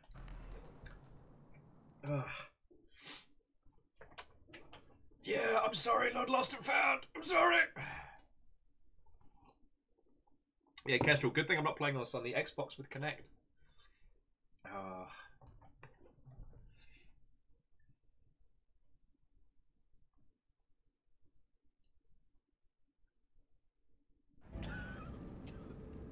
It's a passing thing, sir.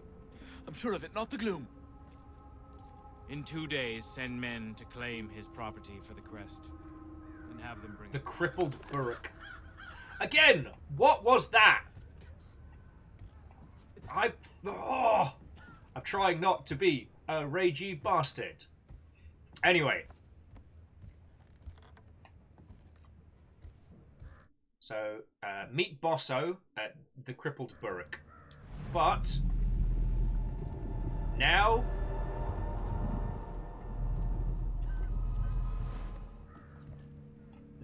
we are being left to our own devices. So let's cause mischief. Let's go see some shinies. Let's find what there is that we can get into.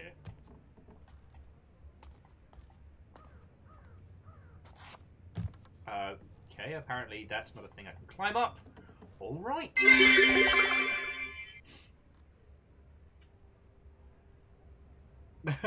Well, Akira Zero, I'm glad you're having a good time with Elden Ring. We are... Okay. It's interesting you bring up Elden Ring, because that was the other reason why I wanted to get into this today, friends. Can't see... Now that we've been let off the chains a little, it's difficult to know where to be. Arrows can be used to break pulleys from a distance.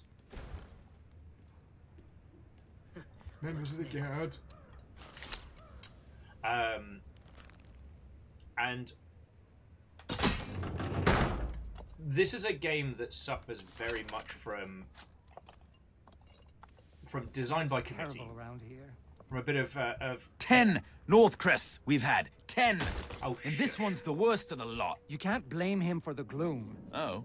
How about that his watch are thugs in uniforms? I don't know. You listen to him talk, he believed in what he was doing. Running this place takes a firm hand. He wanted to improve things. Aye, he's so proud of his improvements that him and his firm hand haven't crossed the river in a year. Like I said, worst of the lot. Okay, it's very hard to tell where it's coming from. No, I completely understand, and I know you've got like a shit ton of stuff going on. Obviously, okay, no, I don't know, but I can theorize that with a new project based on an existing IP, you've got a shit ton of work on at the moment, so I completely understand. And hopefully this can provide a nice little like background noise too. But yes, sorry, the thing I wanted to go back to was, yeah, there was a whole UX UI argument about Elden Ring over the weekend, and it made me think of what we got to when it comes to homogenization of experience. This is Thief, iconically a series about avoiding detection, stealth, thievery, you know, combat as a last resort, and this ends up being a hyper looter stealth game. A more, you know, a puzzle game in all but title, with each little like encounter being a problem to be solved, which isn't inherently bad, but you know, the UI or top UI elements in here, you know, diegetic elements alongside very, very, you don't get a break from them on-screen hints and tips.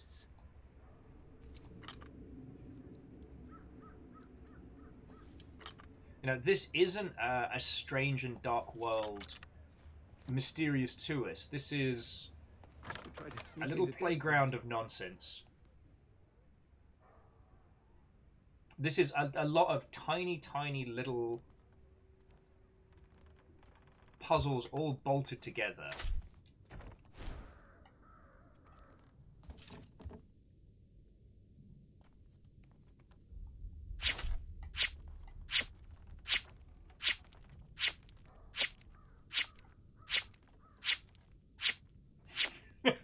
Traps don't work, mate.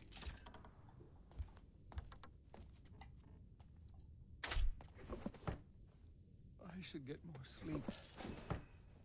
Alright, and this trap doesn't appear to do anything. So,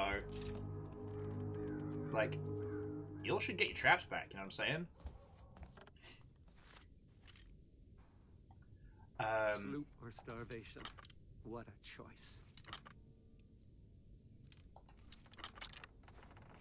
Sorry, so the reason why I wanted to pick on this title specifically is that in the attempt to make this game more, I'm not going to say accessible, more consumable, so able to put in as many console and PC hands as possible, what we...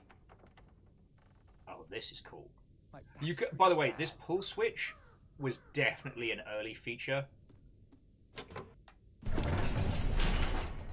Because that feels feckin' cool. I don't know what it did, but like, oh, it was the exit out of here. So the trap there was to lock us in, and this was to get us out. All right, see, that's feckin' cool. Like I said, this game is not unmitigated shite, and these little moments are definitely proof of that. But notice how we are absolutely going against the grain of what it wants us to do right now.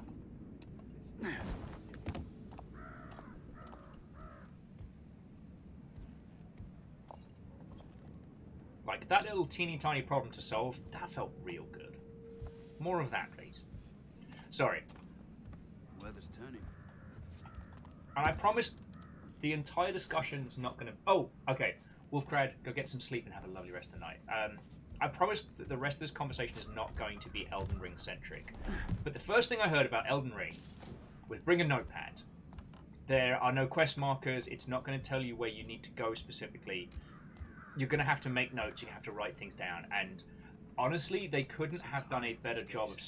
That is definitely the biggest selling point. If you get caught in a trap and you take notes on how to get out, does it count as a trapper keeper? It does. It does. And Pun Spectre, thank you for the 200.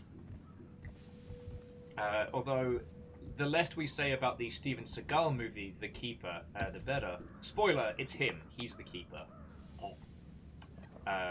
What's the third offense get you?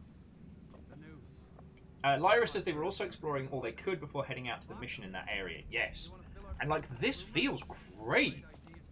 So, this is what I was saying earlier about, like, the time in development. So, this was probably one of the areas that got the most amount of time. The tutorial was obviously built close towards the end of development because it had to teach all the mechanics that were put in.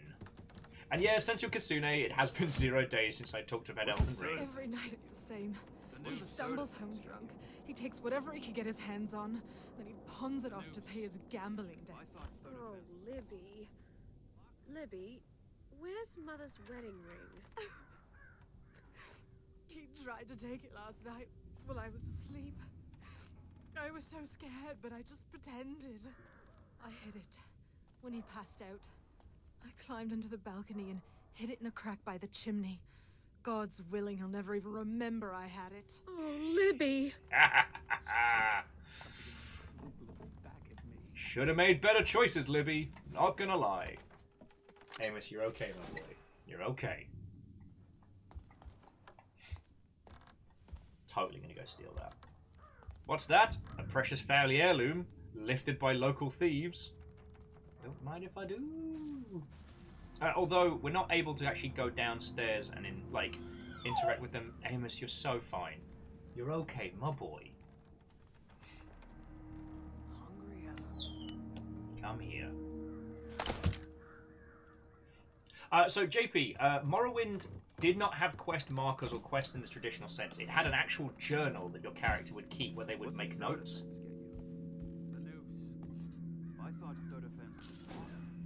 Wow. Heirloom ring was like worth 14 gold. That's like 2 pints in London. Oh, I don't know. Smells terrible around here. Job's done. Also, I don't know if you've all noticed this, but it seems to... the blue from my thief vision seems to be procced constantly on a few things, which I find very curious. I thought third offense was lockup. Lockup? You want to fill our cells with boomers? Great idea, Snoop for brains. Okay. So that's something to mess with later. So we're definitely getting the thief experience now. This will probably be the level we see the most amount of creative freedom in terms of exploration and puzzle solving. Or problem solving, I should say. You know what I mean? So I think this is where we can really start to understand and deconstruct the game. But on that note, I want to be over there. I guess we could go down and tangle with the guards a little, see if the world reacts to me being a piece of shit. I do love a challenge. No, I don't want to go up and over. I want to go down. Right, thank you. Oh, it's only a gold coin. Let's see, again, I'm trying not to just pick on the pre-order bonus bullshit, but we've already got 1,700 gold. That strikes me as a lot of money. You know, swiping these little ones and twos all around the place doesn't really get us a whole heap of anything.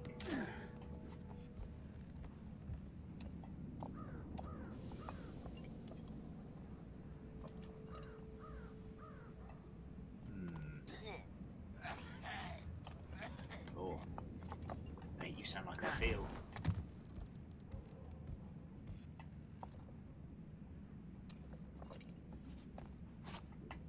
Down come the chess pieces one by one. Last is the king's blood, and then there were none. I think I just fell on that guy. Poor bastard. Sorry, mate. Didn't mean to. You'll love this. Quite the Blacktops tried to evict Mortimer. Now there's a job I wouldn't take. Of course, he went off on them, so they beat the tallow out of him. Well, he had it coming. And then they pitched him in a cart. He wasn't even dead. Exo, Watto. Actually, funny you should mention that, because our goal today is to have a little trundle on this one and do a bit of a deconstruct. Like, I really want to highlight how much this bit right here feels like playing OG Thief just on a control pad. You know, I'm doing a little explore. I don't know what's going to get me into trouble and what's not, so I'm mostly avoiding trouble. I will say, at least from the rooftops, it doesn't feel like it's necessarily cohesive as an environment. It kind of feels so far like this area's been kind of designed around, here's the set piece in the middle, and then we're just going to have ambient houses. But, you know, again, if it wasn't for the pre-order nonsense, I'd be feeling really good right now from like how much we're looting in. Although again, I think it's also worth acknowledging that right now our character has done a job that's gone wrong and killed someone, and they don't seem to have reacted to that. I think it's very legit to address that. You know what I mean?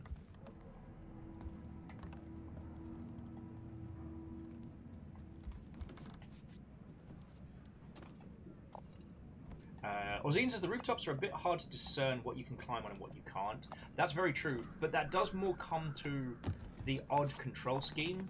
Like, not having just a dedicated I can jump button, but having this, like, the one-button parkour system from, you know, the Assassin's Creed doesn't gel with this kind of freedom of movement. Alright, so I guess we're getting stuck into it now. Wanna head over to the brewery? In a bit. Ugh! That piss they sell might wash the taste of sloop from my mouth.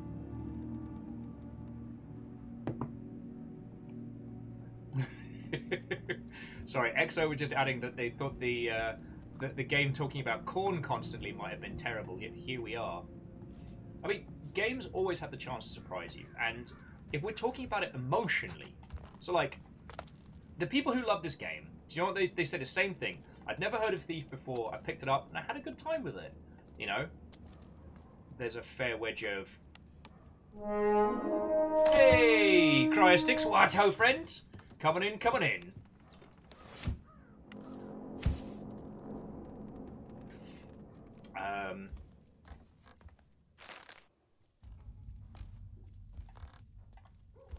Yeah, you'll also notice it doesn't have that modern maneuver of being able to change gamma based on being inside or outside an environment.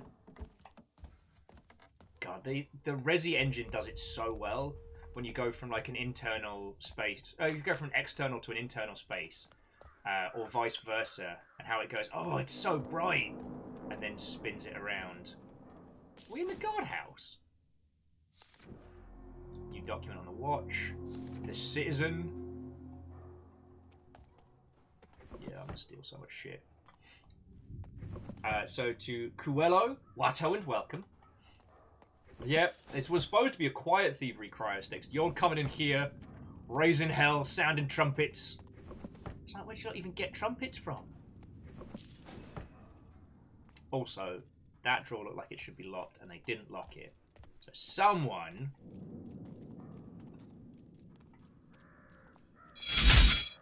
going to get in trouble. But yeah, to those of you just joined us, we're doing essentially a deconstruction of this game. And when you lot came on in, I was just touching on a point that is always worth making. That there are very few truly bad video games. And like, this game is beautifully put together. You know, the animation on every single one of Garrett's movements. I mean, have you seen how complex the hand animations are here? Like, the subtlest of movements is represented. There we go. Hey! Leo! Raid after raid after raid! So Cryosticks, thanks for bringing your crew in. And Leo, how in the hot feckin' hell are you? I had a lovely person come in today who said you recommended them. So I am... It's lovely to see you. To Smalls the Cat, what ho friend? Hello, hello. Oh no! We have been rumbled by Smalls the Cat! Oh! And Leo, I'm doing real good today. I'm doing... shit's been hard, for sure, but I'm doing much better today. How's it going with your good self? Alright, Leo, and obviously Cryosticks, like, how are your streams? What were you up to? Tell me your tales. Whilst you are doing thusly, I'll do intros and tell you what we're up to today. Hi, I'm Will. I'm very good at making myself laugh. I was games industry for 10 years. Now I stream for a living, so cheers all. Today we are doing a deconstruction of the 2014 reboot of Thief, which I know sounds like a very strange thing to do on a Thursday, but I wanted to do this for a while. And with a lot of the discussion around like modern game design things, plus H-Bomber Guy did a very, very lengthy video on another like IDOS sponsored remake, which was Deus Ex Human Revolution. I thought this was a really good time to dive into this and get an understanding. Wait, what do you mean new instructions? Okay, that's just documents in the area for world building. But yes, having gone through a lot of nonsense over the weekend, I thought now was a really good time to take a look back at what, you know, homogenized game design can look like, especially when based on something as... Especially based on something as influential as Thief. Like, Thief was never, you know, a huge franchise, but it made its money. Now, Smalls, I agree with you. Dark Mod is absolutely a better, you know, Thief reboot. But the reason I wanted to break this apart is because, like, one, no game dev team ever sets out to make a bad game. And two, this is very much a AAA game, and you can feel where the creativity of the team and perhaps the original intentions of what this game wanted to be, and the need for it to sell 5 million copies, that those two things very much clashed. There's a lot of, you know, what we referred to earlier as kind of like the focus group testing results. Amos, you are fine!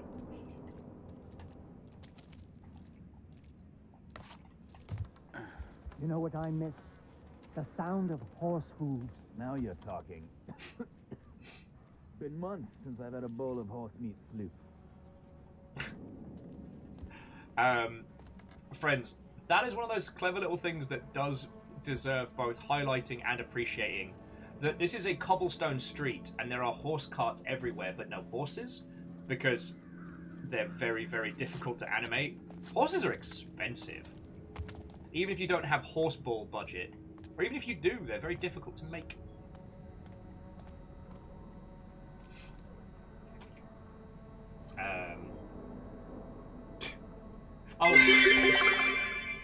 Amos, of course I'm fine, but if you paid attention to me I'd be good.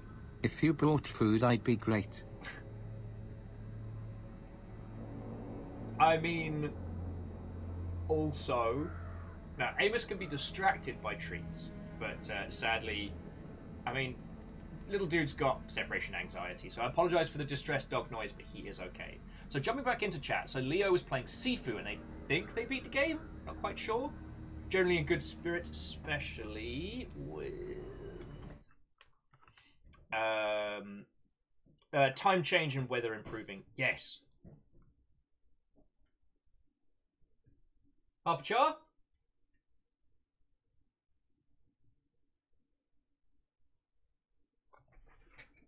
Hang on a second, friends. That thunk sounded very suspicious, and I'm like, do not let that be dogs causing trouble.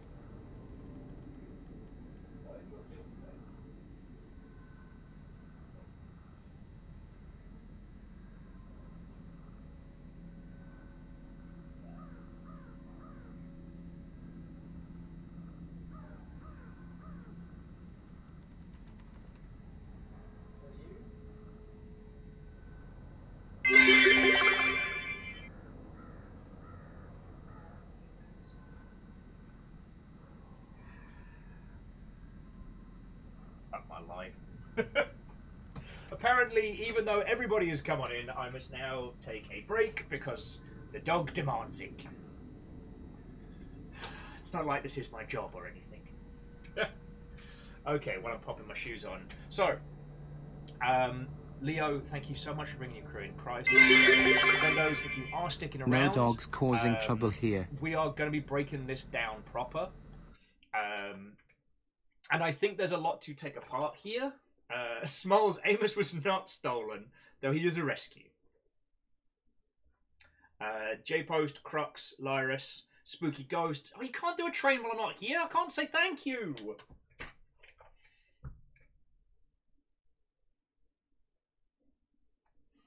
Yeah. Oh, stop it! No, doing nice things while I'm not here.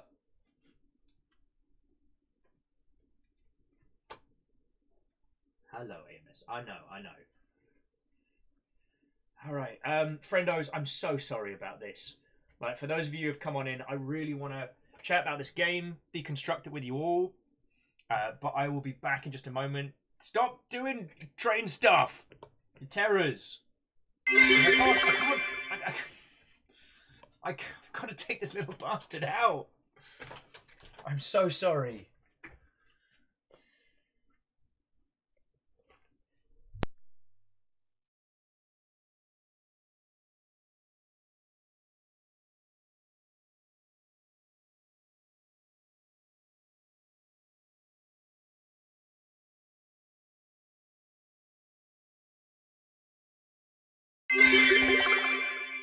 Hiding in plain sight hype train bits.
Please be patient, Amos has to take the streamer for a walk.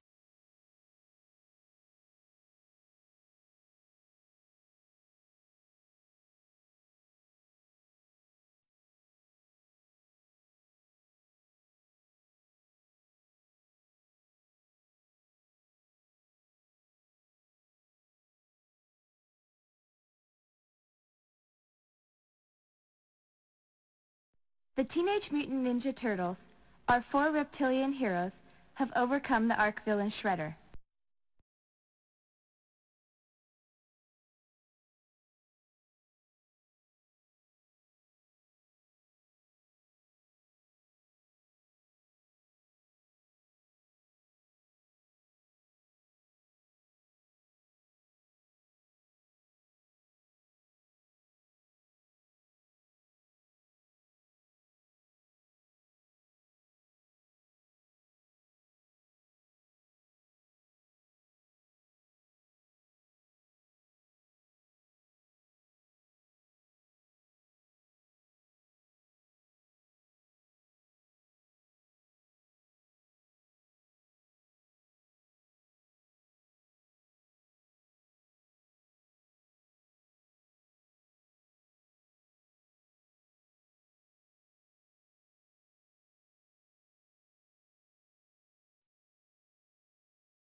You terror. What did I say? I was like, no!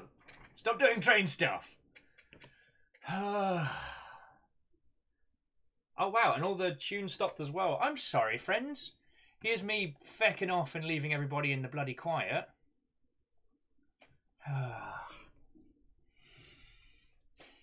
So, who do I need to say thank you for? Okay, so Lyris, thank you for gifting a bunch of subs. Vanderbeast, J-Post, Fearless, Bacon, Sneaky Thief Bits. Terrors, the lot of you.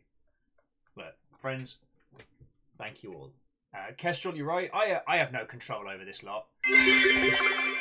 I have no control over your lovely selves. Hang on, let me put some tunes on. I am exceedingly grateful, alright? Smalls, grew up in the UK, now live in Seattle. Friends, I know I've said this multiple times of the week, but I really do mean it. Like, bits keep this whole thing going, like bits and donations more than anything else, and like, be it teeny tiny amounts, or as we've seen today, the coffee inhaling inordinate amounts of chaos. I'm very grateful for it all. Thank you. I love doing this, and I want to keep doing this for as long as I can. And even with the challenges of a very stressed dog.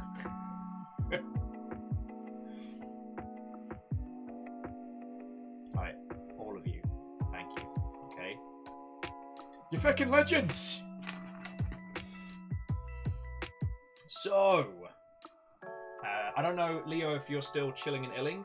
I will say, you missed out on some peak AAA edgelordness earlier. For the introduction of this narratively, it was, oh boy, like a big old... Hang on, we're not looking at this. Go over here. There we go. Yeah, the introduction to this was just peak, like, edgelord AAA writing, and I do feel for the... incessant clicking. Oh. And Lyris, thank you for gifting a sub to Smalls. That's feckin' kind of you. Feckin' yo.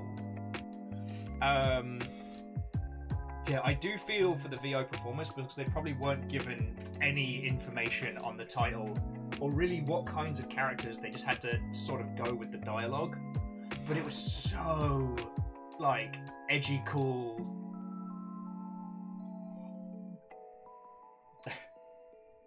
Yeah, Orzine, if I could actually play that clip without getting stung, I very, very feckin' would, you know?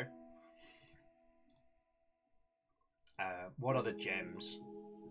Me losing my hex sideways when the game wouldn't give me the chance to just sit and discover stuff.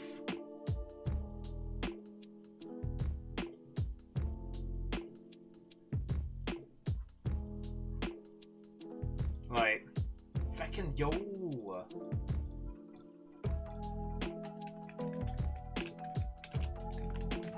And Hindle, well, I guess it's very early in the morning for you, but a good afternoon. What ho, hello.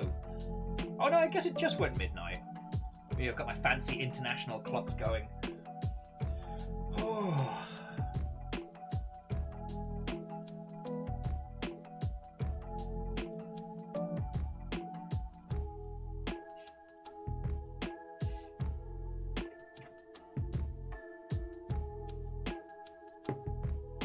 And DX Man, what ho, friend? What ho? Oh, you're pants hunting on the other stream. Lovely. Well, we're about to go into the Crippled Burrick pub and see where this really starts to unfurl. But there is something to be said about the first place that you go when you get freedom in this game also being a pub. Dishonored's hub world being simultaneously the first place you sneak into and a pub. Like, now, I'm not, as I said earlier on today, we're not going to spend the whole time just comparing this to Dishonored directly, because while that isn't an unfair comparison, especially considering, you know, individuals from the OG Thief team and stuff ended up heading over towards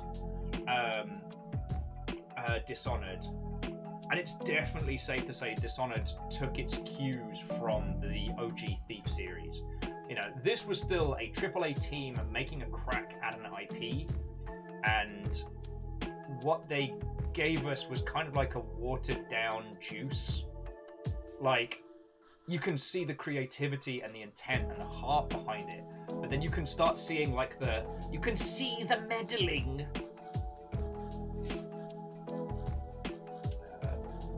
Small's like, what the mystery black cube in the background? Do you mean that one, or that one?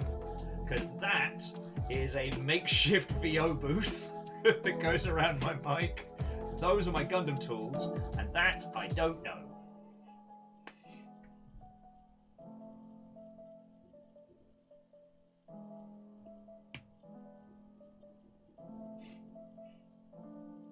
Well, despite friends being told vehemently no, thank you sincerely for putting a train together, alright?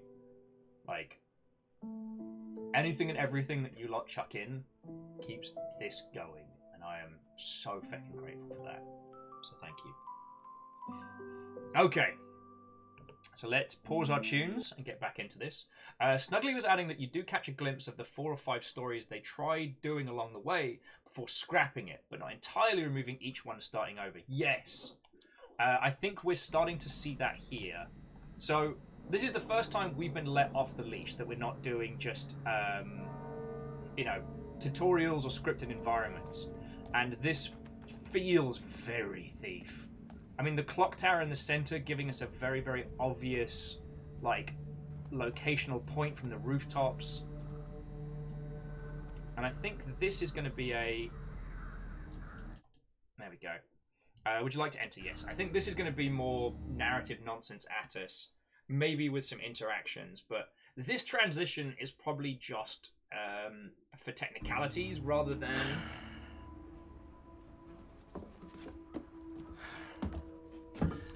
Hindle's saying that this game has an incredibly horror-themed level. Is there a horror level in this?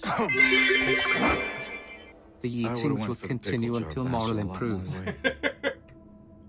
Over 6, thank you kindly. Shit. I see you still can't work a door. You don't come to see me, you don't write. I thought both you and Aaron had been killed in the mansion attack. Where the hell have you been? I don't know. You don't know? Fine. Forget it. Far be it for me to pry about where you've been for the last fucking year. I don't have time for this. Especially with the Baron's new duty on opium, thanks to this gloom sickness, not to mention the Thief-Taker General's black tax, squeezing us entrepreneurs. If you got a job for me, let's hear it. Wait, so we've been gone for a year. He's just gonna... Okay, so here's the gig. I need you to obtain a ring for me. Getting married? Never again, huh? You mangy bird. I swear one day I'm gonna have you made into a hat. And lose the brains of the outfit. I'm running out of fingers. Good job, Basso. Good job. Yeah, right. Belongs to a guy named Cornelius Greaves, one of those hoity-toity types who doesn't have any shit on his boots. Here you go. What's the catch? He's dead. I'm a thief, Basso, not a grave robber. Only recently deceased. My sources say he never took the ring off. Doesn't seem much of a challenge. Challenge? We'll be getting to him before the Carters pick him over. Rumor has it they've been taking bodies to that old foundry near Cinderfall. Crawling with the Baron's guards for some reason. Now, best way to that place is through the old chapel. So, yeah, Snuggy, I do agree with that. Don't screw this up, Garrett. Some of us still need to pay our dues. You can't tax what you can't catch. Yeah, get out of here. And you use the door? Please? We did. Still, it's good to see you. So that definitely smacks to me of a cutscene that was kept in its entirety while the story around it was somewhat reworked. Bass, and after our side jobs to be complete. Check in with him regularly to see what he has lined up. Need to stock up? It's the crows. A whole matter of them, crying for our spirits. They're singing the tale of Baron Northcrest. Oh, okay, so this is now just an open section that we can check. Alright. Are you hanging around for a reason? If you're looking for extra coin, I got some jobs you can help me with. Best contract. Again, I promise we're not going to focus just on the narrative, but as Snuggly was saying, like, the story of this was probably written in its entirety in the GDD and then reworked and changed. Like, right now, we've got this real juxtaposition of... We've got some catching up to do, Garrett. Your daughter-type character, dead. Maybe I'll even You've buy been the first missing round. for a year and you don't know what's going on. And no one's acknowledging that right now. Where have you been? You've been missing for a year. Dunno. I always vouch for you, Garrett. Like, on You know everything that, else, don't you? our character has been so ridiculously vocal about their... so... Accept and track, accept and track, accept and track, accept and track, accept Try and track. not to get caught. I'm gonna... Watch your back out there, Garrett. Okay, so we'll go through these little rounds of thieving of our own volition first.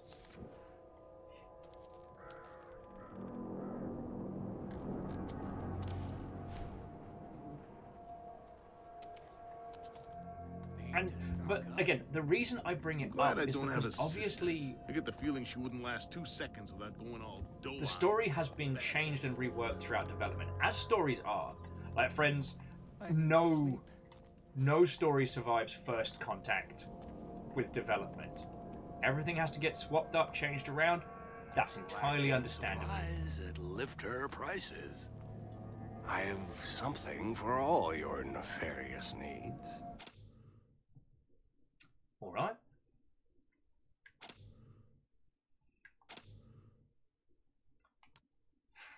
Tools and upgrades, bow balancing, bow shot strength, quiver capacity. We can just pick up 3 blackjack damage.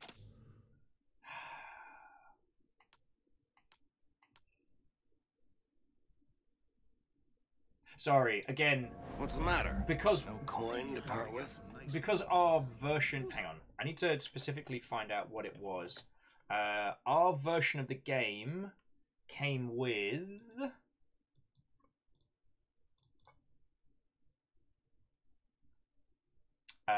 the DLC Booster Pack Opportunist. So we didn't get the Bank Heist, or we didn't get the Challenge Map. We also didn't get the Predator Boost or the Ghost Boost. But this came with...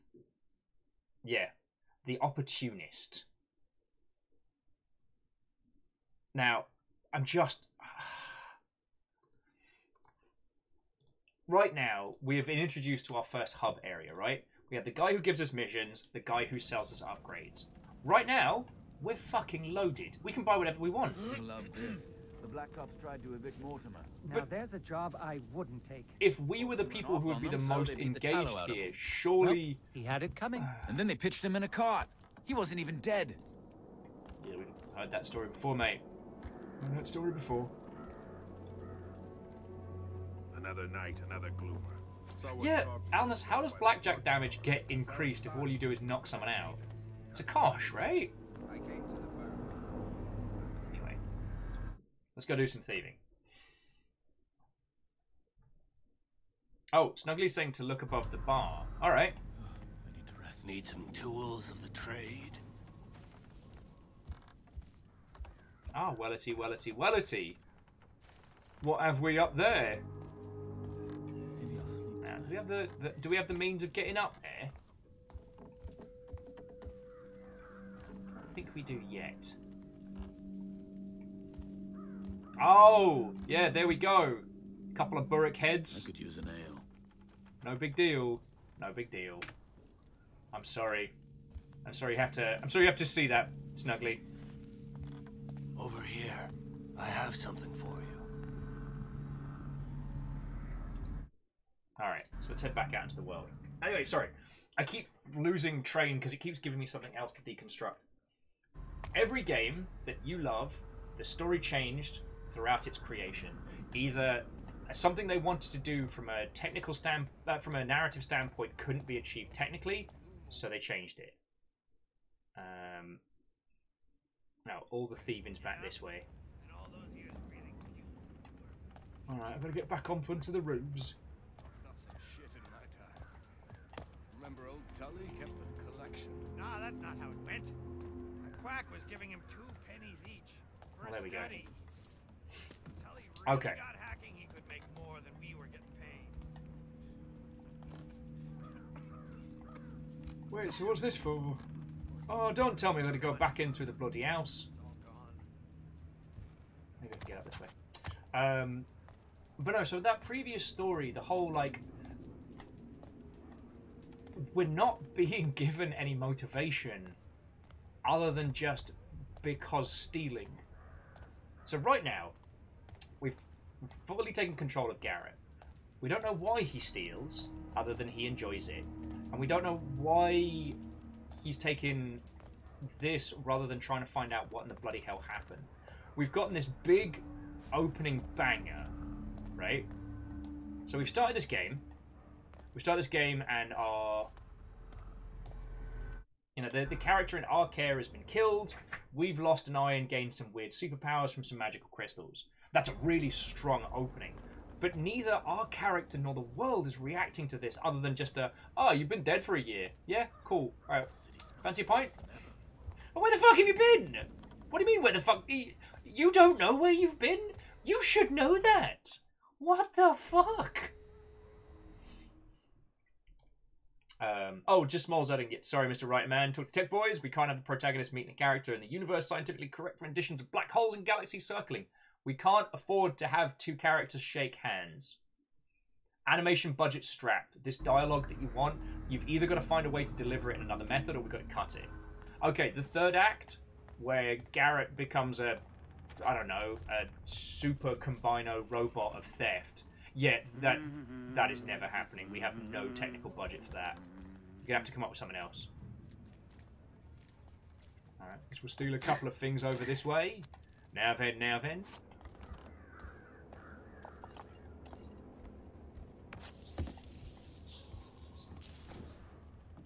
Some of these rag bags look familiar.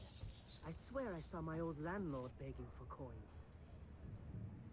Don't look at me. What's that? More trouble than What's that? Garrett lose an eye? Never. I know, shocking. But, like, Garrett hasn't acknowledged that Garrett's lost an eye yet. We have been told mechanically that Garrett now has focus powers, but he has made no acknowledgement of the fact that he has 1 super magical eye.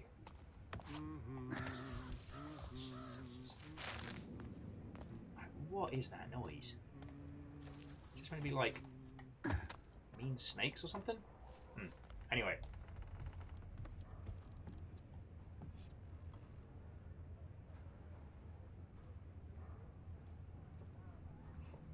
Oh yeah, so Fearless, no, you are right, like... You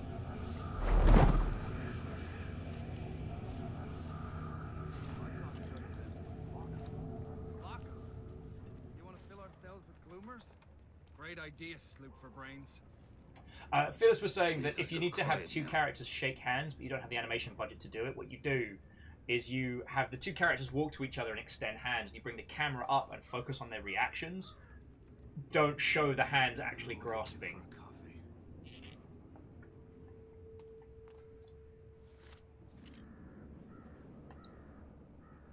Now, again, this isn't a diss specifically on this game and its narrative structure. All games change like this. But the reason why I'm pointing these out is very similar to what Snuggly was saying, that, you know, this is a game that its identity changed pretty drastically throughout its development. Now, I don't know this for a fact, but let me tell you, like, we're basically video game archaeologists at this point, and it's not hard to work out.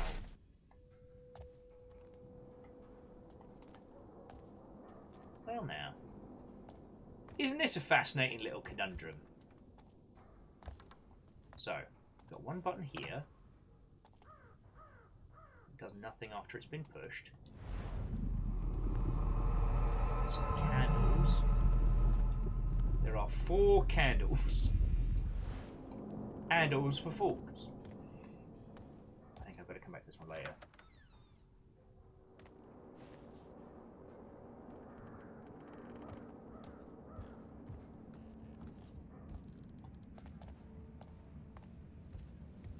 modern lights are giving me headaches. Look on the bright side. At least we've got light to starve by. What's a third of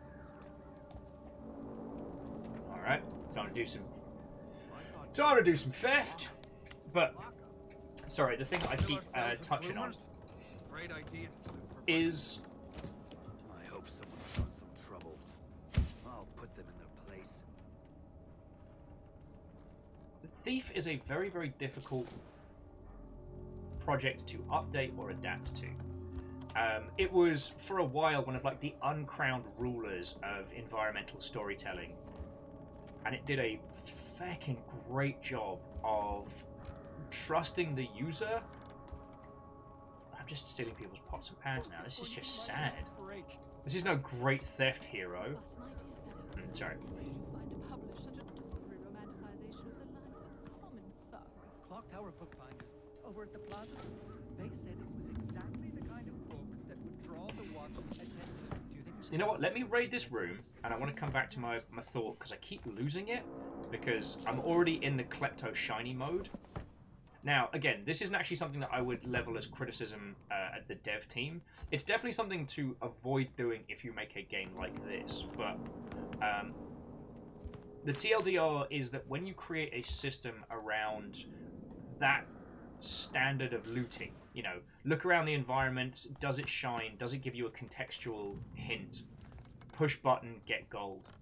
If you focus too heavily on that, players stop looking around the environment. Like, they just start skimming, waiting for that to pop up, jobs are good. Like, I'm trying to think of a really good example.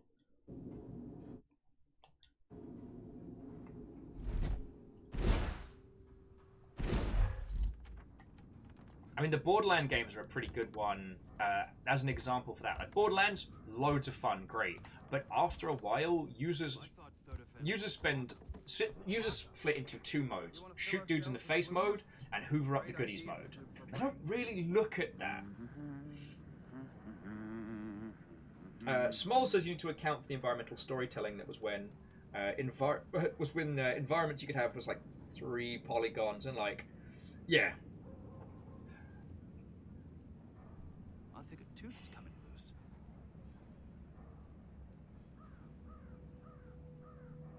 The Thief style of storytelling from the original 3 games is just diametrically opposed to this. Now, had the original team continued to make Thief games, would we have seen a move to this, a move to the more cinematic?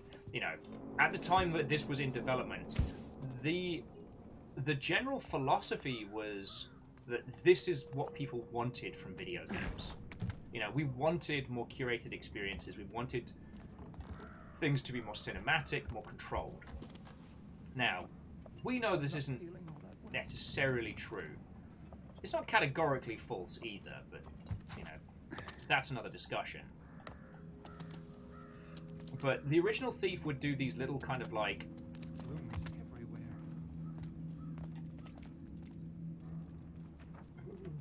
would do these little vignette cutscenes to punctuate story beats that were very simplistic.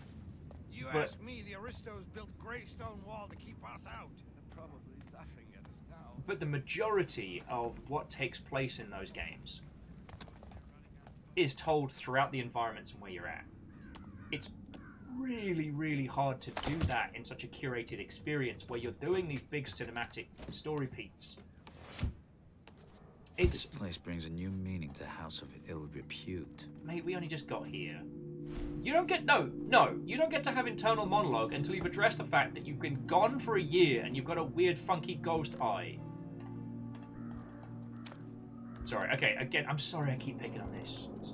It's a bugbear of mine that when you're playing a first-person game, but your cutscenes are not only third-person, but are handled in a manner that is...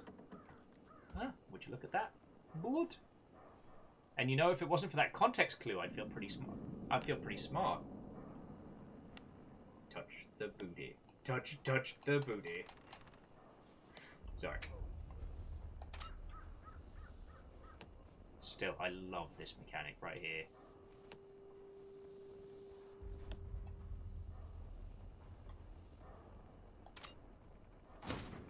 Oi, hands off the booty. Here lies Sick Willie, survived only by his sense of humor. Ooh. The eel biters. Willie's business affairs were as bad as his health.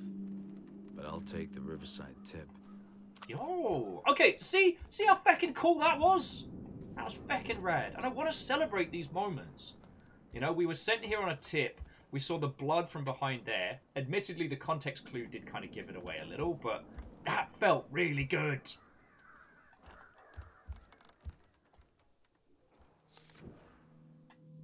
That felt really feckin' good. Thank you. You know what? I'm just gonna punctuate the, if we got to make this project again, 1, do not start with apocalyptic MacGuffin nonsense. We should have started in that clock tower, hungry and out of money, being like, ah, shit. I guess we got to get a job. We then go to the shifty guy down the road, and he's like, hey, look who it is, Mr. Med Thief, come down from his tower.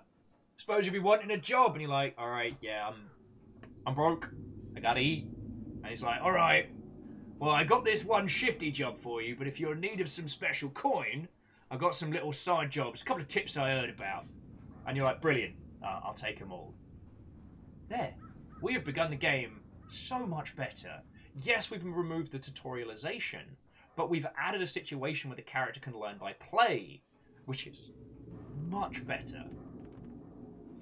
Oh, Wheeler Dealer. Yeah, we are absolutely playing that Thief game, and we've been deconstructing it today.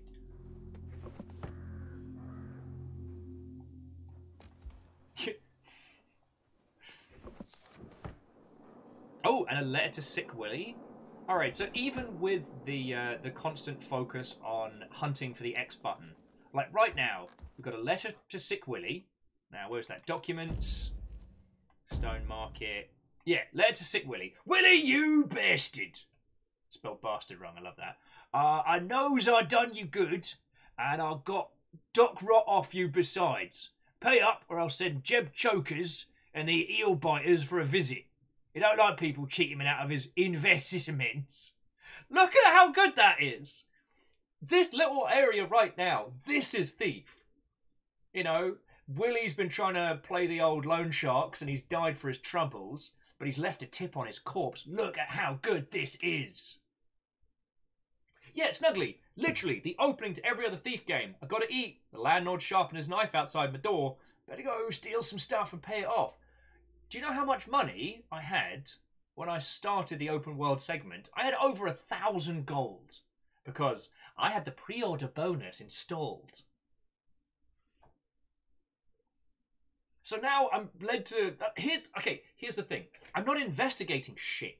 My character has no reason to do any of this. I'm doing this. And I'm having to do it with a sense of disbelief within the story's own creation. I don't just mean narratively, but mechanically. I am having to struggle to find the fun, not because the game is badly made, but because it doesn't... Anyway. Sorry, Phyllis, you've been making a bunch of points, and I keep missing stuff.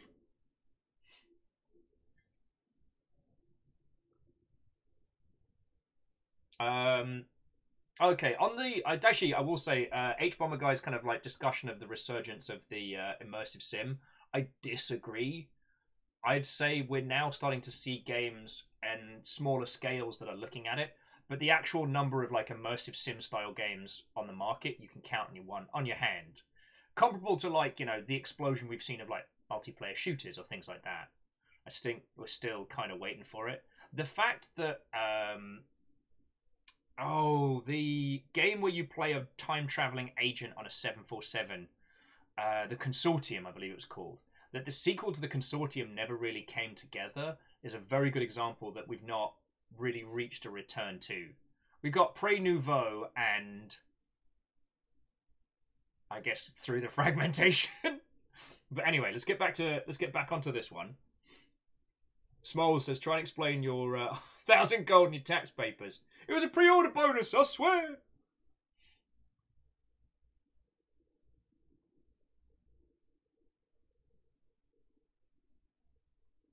Snuggly being like, it's the inciting incident of Garrett becoming the Master Thief. I was a really hungry orphan. This guy looked like he had stuff I could steal. Not my fault that he's an Illuminati librarian. Yes. And also considering that this is a reboot. Like, this is the time when you get to go back to the drawing board. You get to shave off all the all the stuff that you don't like. Begin again. Now let's have a look at Silly Willy's. Yeah. What? See, and CMC, I would call Dishonored a very, very good stealth game, but it is not an immersive sim by any means. This is why I tend to refer to immersive sims as like a sphere rather than a genre. Because, I mean, Dishonored's a stealth game with some story bits in. If you choose to murder, you are, by the game's admission, playing it bad. The bad ending comes from doing a murder. Sorry, I don't mean to diss on Dishonored. Dishonored's an incredible system and an incredible game, and I fucking love it. But it is a game that is designed to be played a very specific way, and it very much pushes you towards that.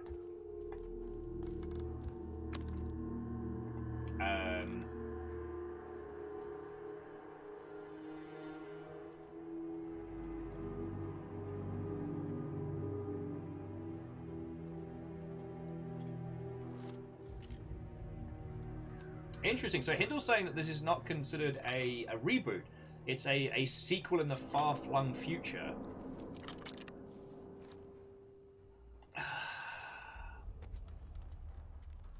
As a person who has played the previous Thief games, like, and ricocheted off this one hard, that wasn't something even I was aware of.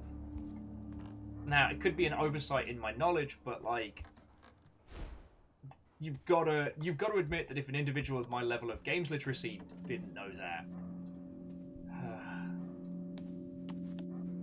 Anyway, I know I keep dissing on it for being a reboot, and I'll ease up on that one.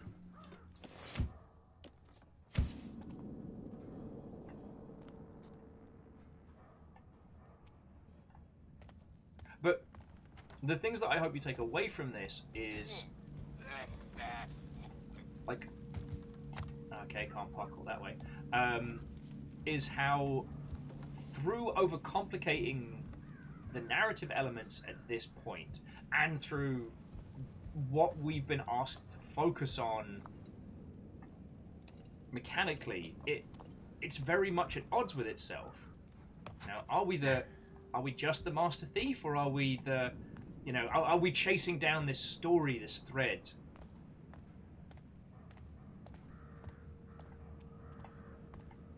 Who are we in this space, and what is our focus? You know, for a AAA title. I can smell the river from here. Ooh. Sneaky, sneaky.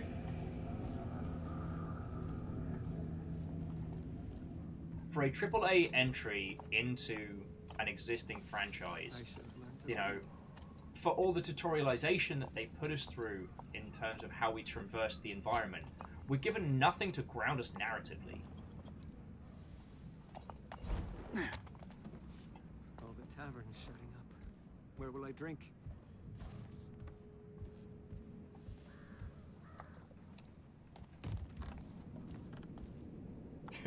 Now, so Hindle, and I'm not picking on what you're saying, but I think it's a very, very important one to...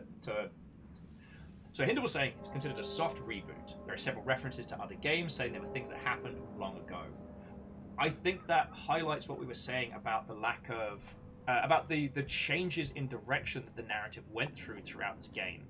Like, that this probably started as a sequel, and then was moved to being a reboot, and then they kind of kept it as almost like a half in, half out. You know, neither one nor t'other. You know, the thing that we currently have.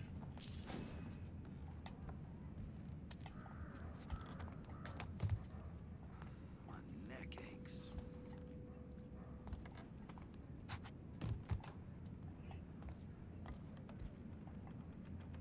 And again, I do want to say this multiple times, friends, that this is not a poorly made game. Like, again, the animations from the first person. I've told you before, you can't come back here. Please. I've nowhere else to go. Nowhere? What? Have the watch put the cross on your door? Yes, and I ain't a gloomer. No use telling them, they don't care. Interesting. How do I get up there?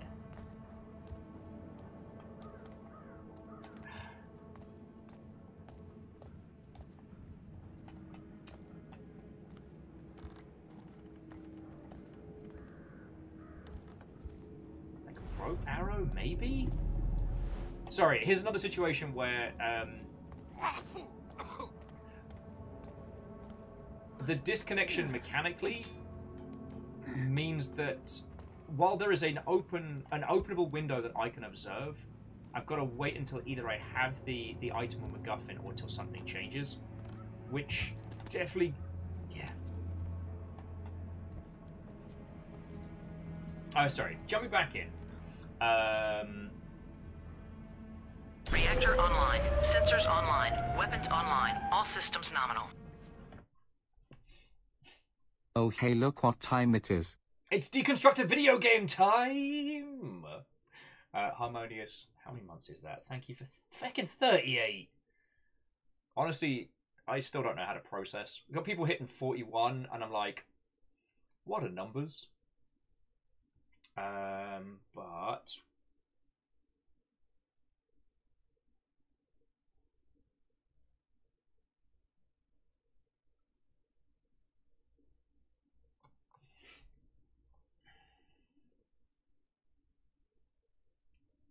Okay, so Snuggly was adding that it's confused because it's a reboot, but it's also a sequel. It takes place hundreds of years after, but the same people seem to have been reborn, sort of.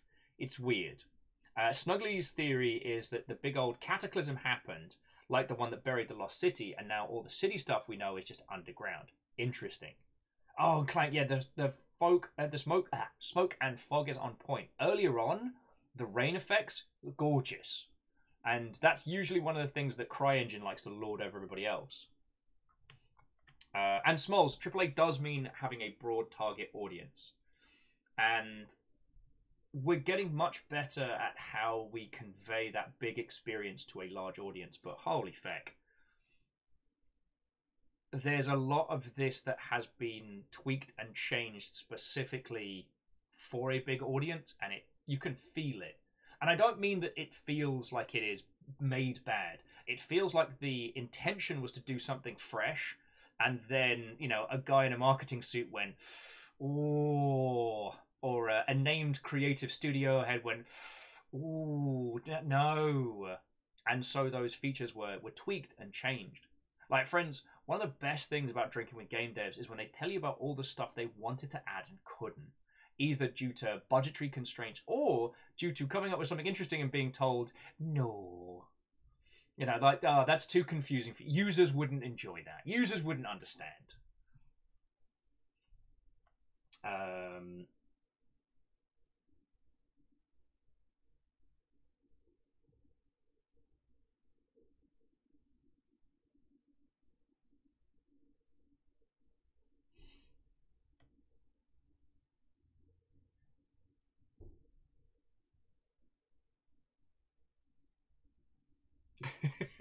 Smalls says, is it possible to finish a single mission in any game while talking about the game and engaging in comment discussion? Hey, I've finished games before. It could happen. I mean, on our objectives, our main objective is visit the Queen of Beggars, who I think was out the back of the pub.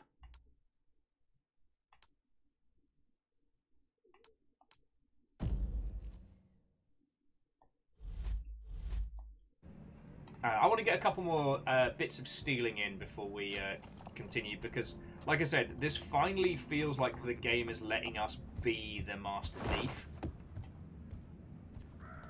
And the scrambling noise means Fiona has returned.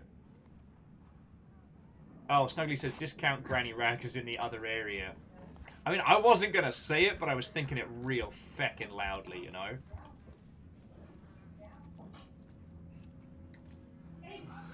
cold out tonight.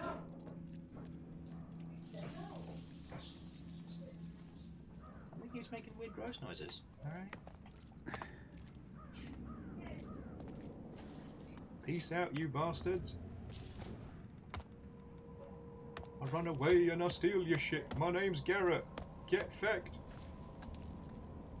I'm very much in the light. I need to get on the roof.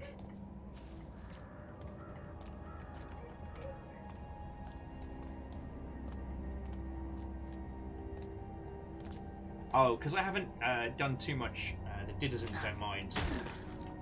Well, so Hillian... Been staying at a sack house off Morningside. That place is full of beggars and dead. Like the rest of Stone Yes. Market. Strangest thing though, when the He wind was changes, making weird it's noises. like it's Though his snowing. Ashes stomach was from the going old works loud. on Vale Street. Are they He has burning been in the there? saddest puppy. Thankfully, he didn't do yips, but he was kind of floating around. You ever seen the meme of the guy like standing around the house looking sad, standing in the garden looking sad? That was Amos the whole time. So Hillian, Watto and welcome. I do agree with you. This game is overhated, but some of it is. But I think the hate is placed in the wrong areas, and that's one of the reasons why I wanted to do this today. Like, there is so much obvious interference that you can see with this title. You can see when it pops, it is brilliant. And that there was a time when the team who sat down to make this wanted to make a true sequel. And throughout the course of development of this game, like, this little edge was sawed The Teenage Mutant this little Ninja edge was Turtles, changed. our 4 reptilian heroes, have overcome the arc villain Shredder. Not to be outdone, Fearless, with his iconic fan of knives, getting Shield Maiden Sanctuary. I sadly cannot pronounce that, but hello. Cheshire Gleam, Nene Chan, and Sheepsternia. So yeah, so Hillian, that's kind of what we're discussing today. Like, there's some valid criticisms to level at this. But this isn't a badly made game. It's gorgeous. The environments are incredible, and like, okay, I love Dishonored. It is a gorgeous game, but its artistic choices are very over accented. It's very stylistic, and that means, like, I wouldn't say it is cartoony. I would say that it has a kind of a... The characters in Dishonored have almost a larger-than-life kind of quality that's very impressive. Oh, Hillian just finished Death of the Outsider recently. Heck yeah. But this isn't some... I'm trying not to just do Dishonored comparisons or the... I think a tooth's Sorry, I have real hatred for these enforced animated transitions. Friends, give me a Resident Evil loading door opening screen any day over that nonsense. Anyway, so the Clock Tower Bookbinders. Oh, I thought I was going to ring the bell. Instead, I just stole it. Yeah, you know what, Fearless? Hyperreal is a great way to describe Dishonored's art style. But yeah, so Hillian, that's what we've been doing today. This isn't just a straight up... Okay, I know I called it the Roast of Thief, and I guess that's a little mean. But as much as I want to express some frustrations at the choices that were made in this, and, you know, at a game that is very much at odds with itself, I also want to celebrate what's great about it. Alright, Bookbinders Register. So document, Stone Market, Bookbinders Register. Interesting. Faint Screams and Running Herd First Edition unknown. So like, that's a pretty good way of finding out some marks that might be really good to steal from. And this mechanic is amazing. Like, actually having to feel across all the books to see which one's kind of like the hidden switch.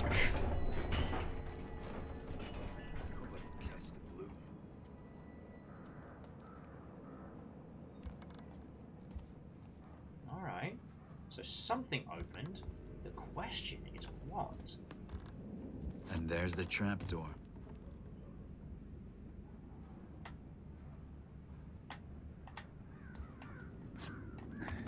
Negative Jackie Fox, I am in fact a meat popsicle. Alright. Although, once again, here's a bunch of books and some lit candles left unattended. It's not like Basso to shy away from infamy. He used to wear it like his bad perfume. Laid on thick.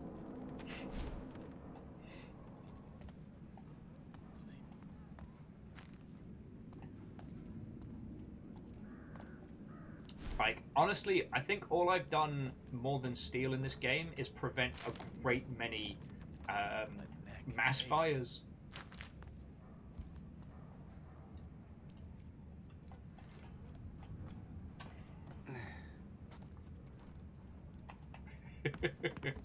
No candles for you. I did just get the achievement Happy Birthday by blowing out 16 candles. Okay. And now for this piece of obnoxiousness.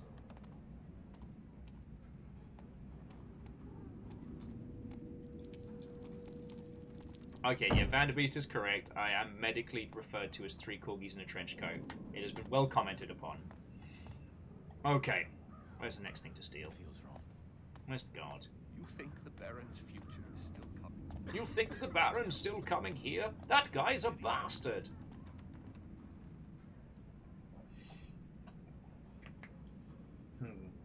So Hillian, there's, I think friends were calling it, was it Dark Mod?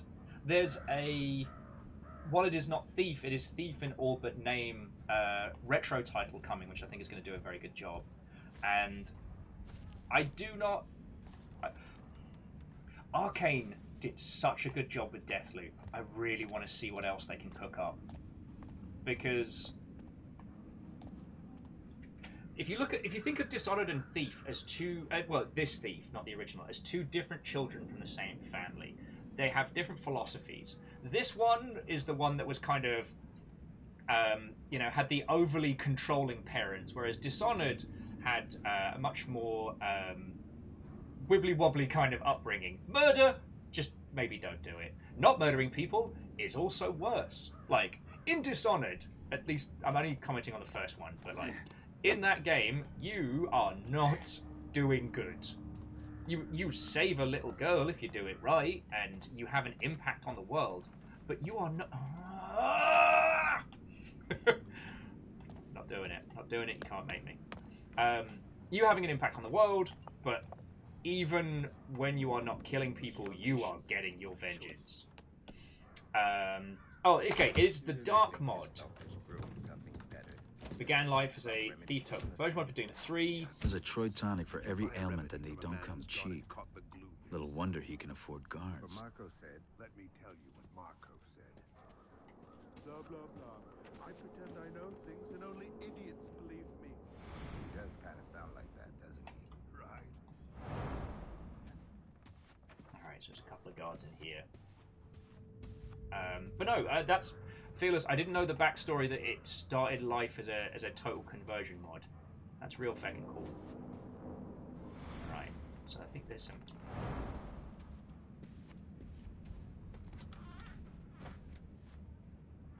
Oh, so he's not coming out of there. Alright. Sorry, Hillian, I guess I was taking the conversation way off topic away from this. The TLDR was... the reason why I hold Deathloop in such high regard is that it is a unique IP, and it takes everything that they mastered with Dishonored 1 and 2, but provides you with your own choices. And it does something that Dishonored never managed to do, which is add the idea of tedium to create violence. He's still awake. He's being a jerk. We can lure him out of here.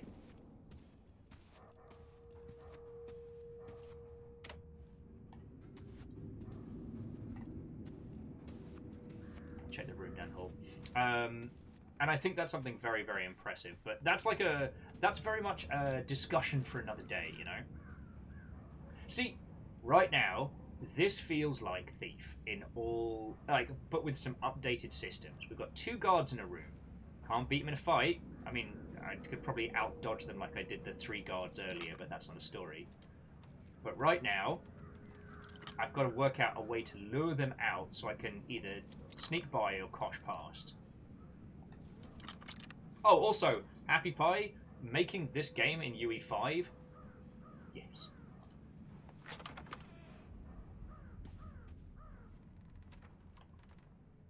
The amount of bile has to be proportional to the amount of saliva, otherwise, poof, not good. Not good at all. Aha!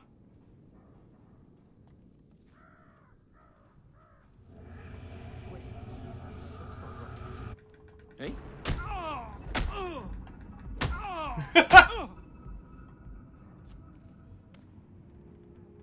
Well, he is dead.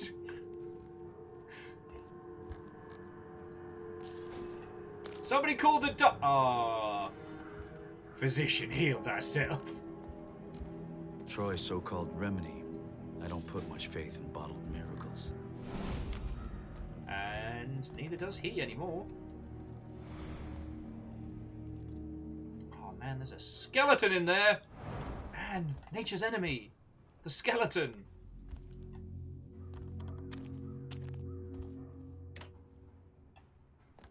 Yeah, it sure had to. I know, there's me whinging about stealth mechanics in games and I codging a guy to death. But the fact that I could there, that's another discussion. Oh, you're right, Crux. We'll have to come back when we get the skeleton key for the lock.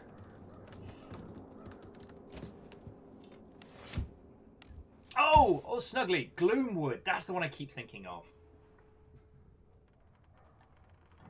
That one looks feckin' inspired. I'm so excited for it.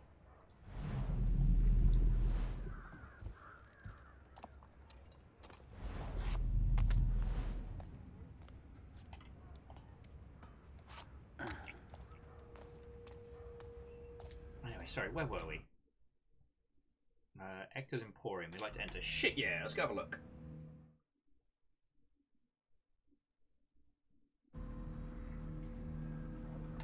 I don't think we're doing a thievery here. Ector, I presume.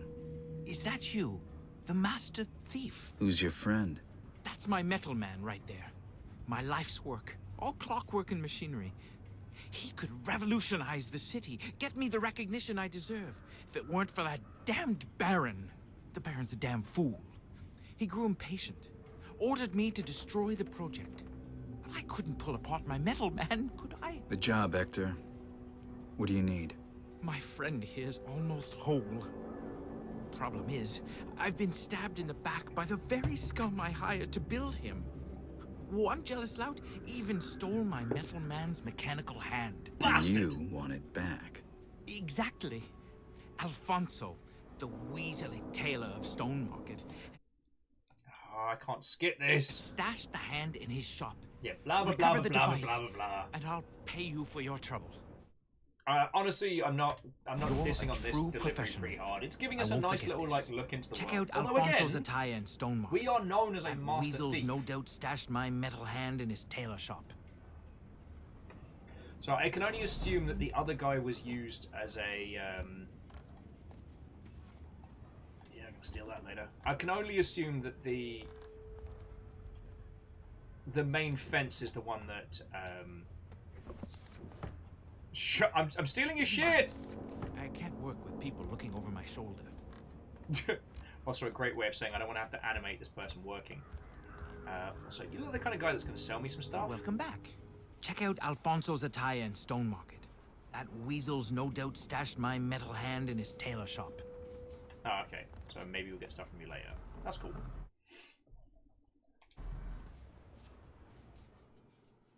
Someone mentioned this earlier on, but in the subject of like immersive sim games, I'll play along. There At is least until I've been a paid. title coming from the same people that I say same people because I know it's primarily one person, but I don't think it's done in total like. I don't think it's done totally solo. But the gentleman that made Quadrilateral Cowboy has been working on a title, which is kind of been described as like Die Hard in space, and it's very, very,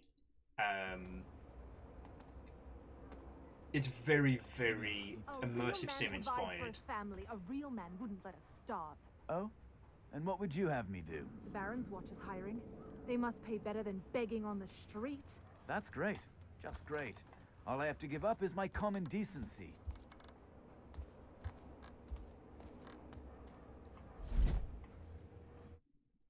Alright, so...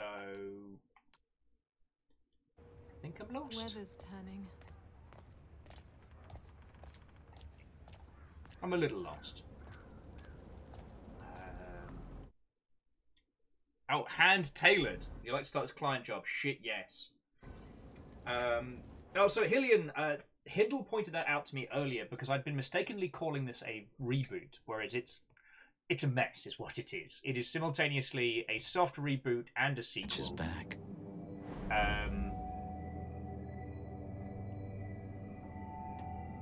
Shove off, ragbag! This is a private party. If you're still here in 3 seconds, you're spending the night with the eels. 1, 2... I'm moving, sir. I'm moving. Eels up inside you, finding electrons where they can.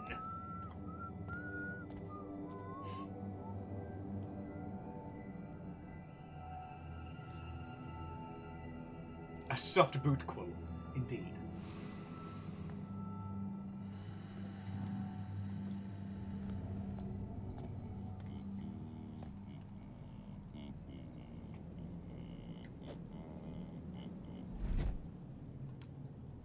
We don't have any I can kill him arrows. Hey, somebody do that? What was that noise? Oh, I sure hope nobody coshes me over the back of the head.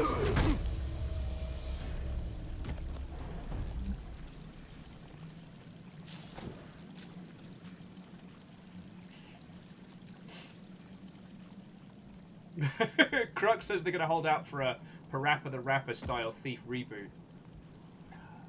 Sorry.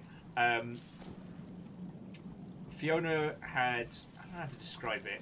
I don't want to say a small breakdown, but Fiona was convinced for a while that she'd imagined Parappa the Rapper until I started going around the house. I asked the eel biters for clothing, not putrid rags. What are those stains, anyway? Even the tailors found a way to milk the gloom for a profit. The fabric's rancid. I won't give you a single coin. Fine. We'll toss your place for valuables Wait. Let's not be hasty. Kick, punch, it's all in the mind. Everyone is against me. I'm sure you'll find. And it's just Garrett beating the hot snot out of someone.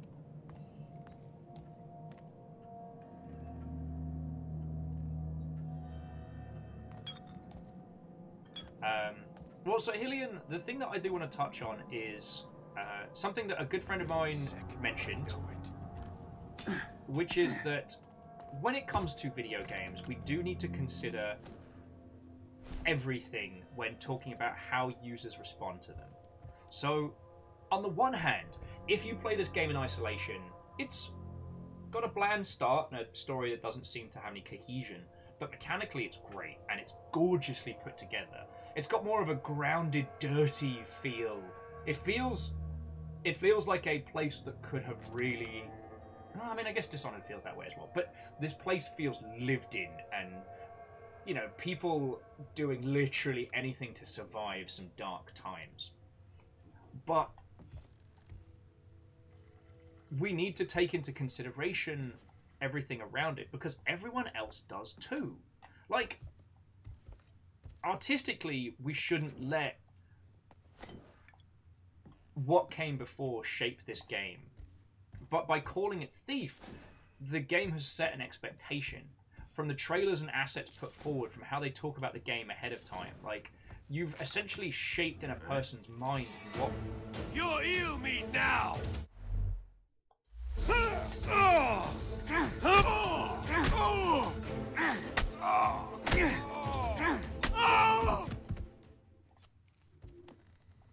Alright.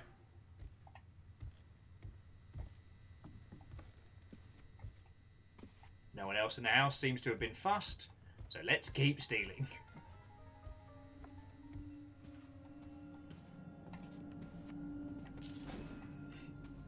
Also, the fact we've got almost 2,000 gold in personal profits right now, but there we go. Just give him the good old bonk.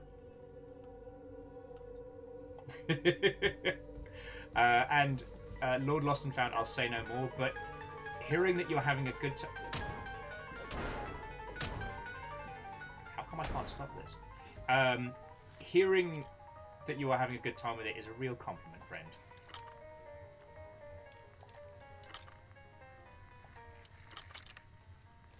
Okay. I'll take this. What? The statuesque lady?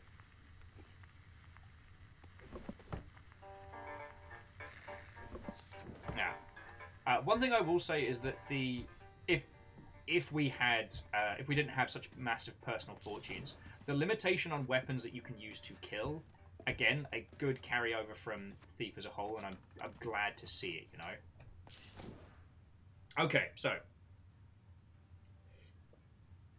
Moose, thank you for summing it up much better than I was, saying that you don't get to wipe a user's memory of what came before, so you better make sure you're taking that context into account. Yeah, and eventually, and you have to, we need to acknowledge those things. Now, when it comes to a series like Thief or Deus Ex is another very good one, like games that are so massively influential and so beloved by the people who play them, unfortunately, the user's expectations will be higher. They will remember games better than they were, and they'll have such an emotional attachment to those titles that they'll infer a lot of how to phrase it, like personal, they'll infer a lot of personal bias.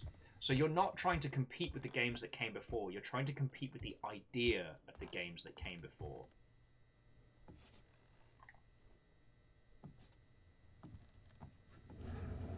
Huh? Did I see someone? No. How much opium have you smoked? There's nothing here. Now, Hylian, hype is a very real thing. It's often used kind of as a dismissive term. Sorry, Hylian.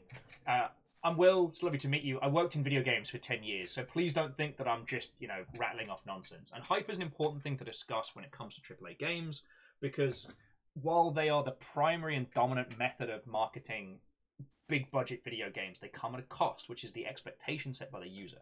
But that's another setup. The nostalgia shimmer is hard on the outshine. It is. So, you have to make the 4th Thief game. It's not quite... Okay, so we're not even talking about the game that's settled down. It's you and your team sitting around that very first meeting and like, right, our publishers are giving us this license. We get to make the next Thief game. What do we do? And considering you already know the size of your studio, you already know how many copies that game needs to sell on week 1 so that you'll get to keep your feckin' jobs.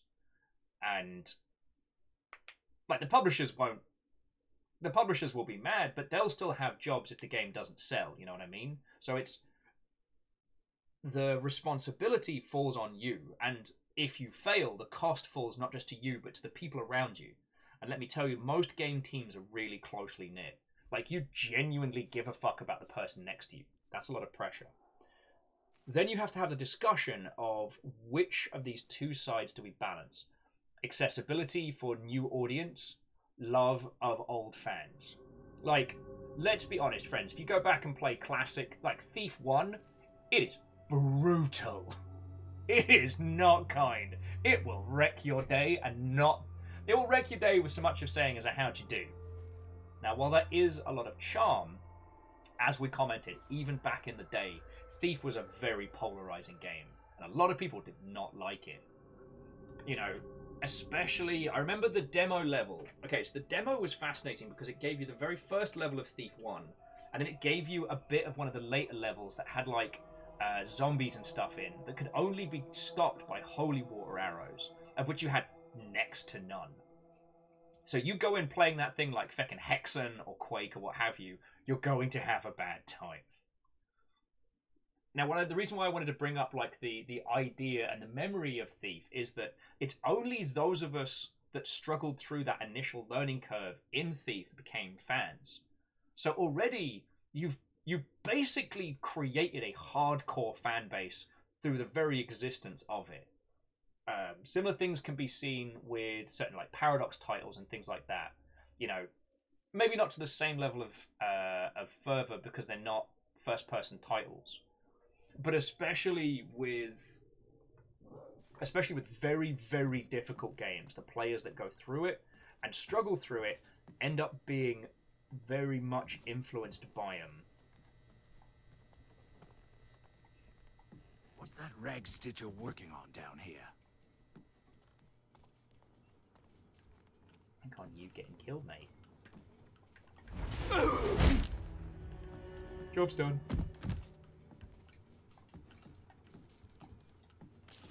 Cheers for your gold, mate.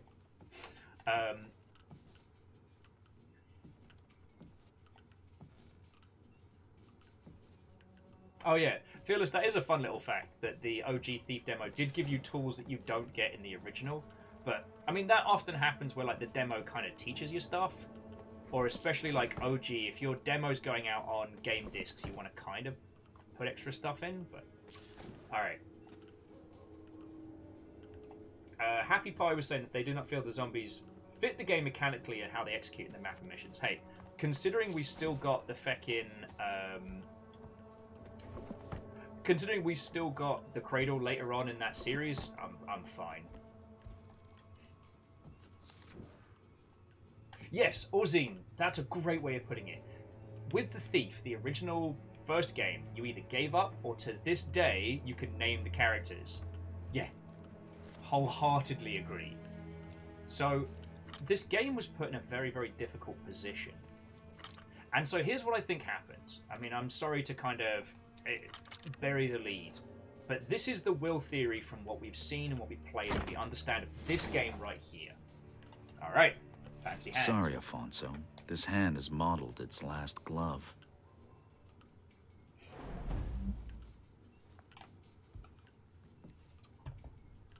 The team sat down and their goal was to capture the spirit of the original with updated controls and visuals. You know, have you be a master thief, have it be about sneaking, avoidance, etc.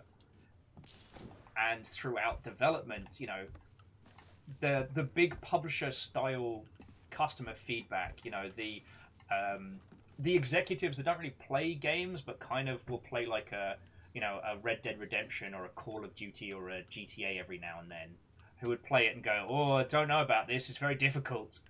Friends, you would be amazed how one playtest session with an executive can scupper a creative vision and lead to absolute, like, banality by committee. Like, and again, I do not know this. This is all theory crafting. I didn't work on this game. I don't know anyone directly who did. At least I don't think I do. So this is all theory crafting. This is no this. And so throughout development, the team had to keep making concessions and keep making concessions. They had to, you know, change this part here. Oh, Garrett's motivation's not very clear. What if we give him a love interest that dies? Alright.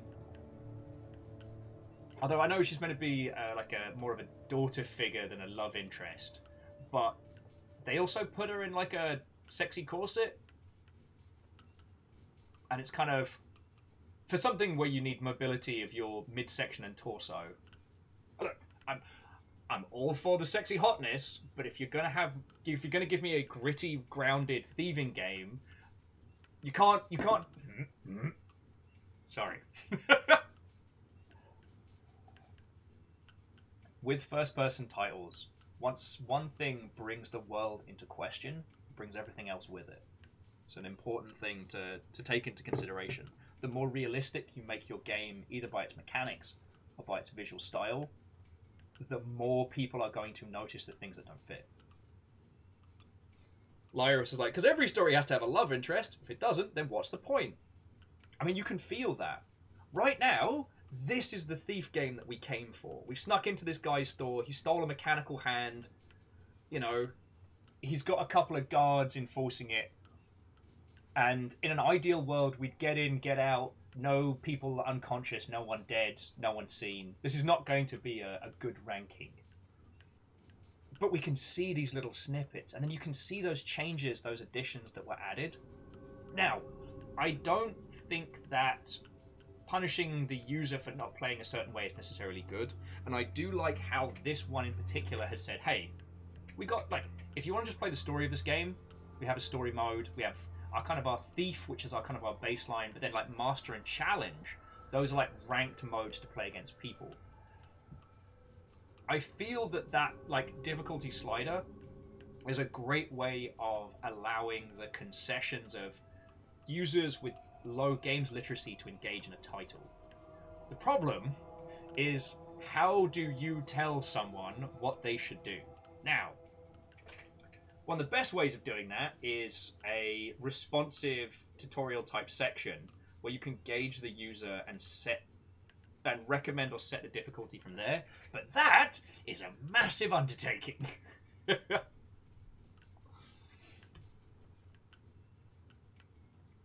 Hillian said immersion is always a high wire act. To an extent, certainly. Now, we talked about diegetic UI stuff, Hillian, earlier, because what I said is, I have this theory, considering how detailed Garrett's hands are in this, that the light gem was originally going to be a thing on your person, much like the light measurement in Metro 2033, the little light on your wristwatch that you have up. I would have absolutely seen that, and I have a feeling that either that didn't work or it got cut, or they were going to have it so that the world reflected whether you're in shadow or not. Because if you look at the gem and the UI, like the health and the focus meter, that's some really cheap UI design. Like, really cheap.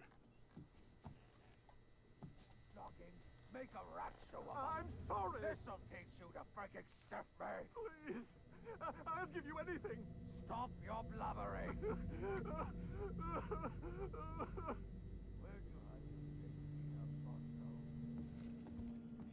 Get up, Alfonso. Hadouken! I cast bottle. Are you dead? Yeah, you're pretty dead. Okay. So Hillian, diegetic UI, or UI on your personage in a first-person game is very tricky. We often end up talking about Jurassic Park Trespasser, because it was one of the first games to just go, no, everything is in world. But what it ended up having was, to find out your health, you had to look down at your character's cleavage, because she had like a heart tattoo thing that would indicate your health meter. So on the one hand, brilliant, let's keep it all in universe. On the other, I'm just looking at my own boobies.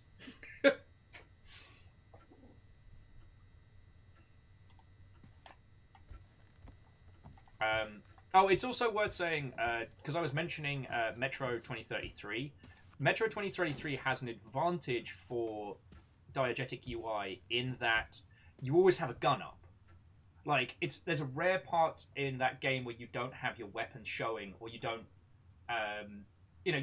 or you don't have your lighter up or something like that. In fact, I think you hold your lighter with your left hand. So on your left hand, where I've got my wristband, you have like your watch, but it also has your light meter and I think your power meter and stuff like that. But because you either have a gun up, so you've always got this in view, or like a lighter or your clipboard, you can see this all the time. Garrett doesn't have his bow out all the time. And have we got any fucking arrows left? Water arrow, there we go. Yeah. They've gone for a really good hold. But I mean, he has a very cool folding, like, compact bow. What is it called? Compound bow, that's it. Which is feckin' cool. I love that design. But Garrett's a master thief, so he doesn't walk around with his bow out for 5 hours. Because he's not out to kill everybody. He doesn't need to be ready to murder. He's in the shadows, just like singing a little song in his head. You know? He's singing Hey Chalar in his head while feckin' guards are doing the rounds. But that means there isn't really anything in the world for us to look at. You can have his hands all out, ready to sneak about. But that would be a bit weird. That would kind of give him like a whole West Side Story thing. Garrett walking down the street, gonna steal some stuff. You know what I'm saying? So I can see that the UI additions there were very interesting. So Happy Pie, Gears of War with the bloodstained vignette and setup, that was inspired. Like, Gears of War might have a stupid dumb story and have been responsible for, you know, characters that look like Doritos, but, you know, how they did their recharging health system and made it very accessible was great. Problem is, Garrett here can't have a regenerating health system. If he could, what would be the point? You know, that point you're at the Big Daddy problem, which is not a discussion of individuals with father issues. Oh, it's a puppy. Sorry, that was a terrible joke, and I do apologise. In Bioshock, there is a point where users work out that they can just punch a Big Daddy.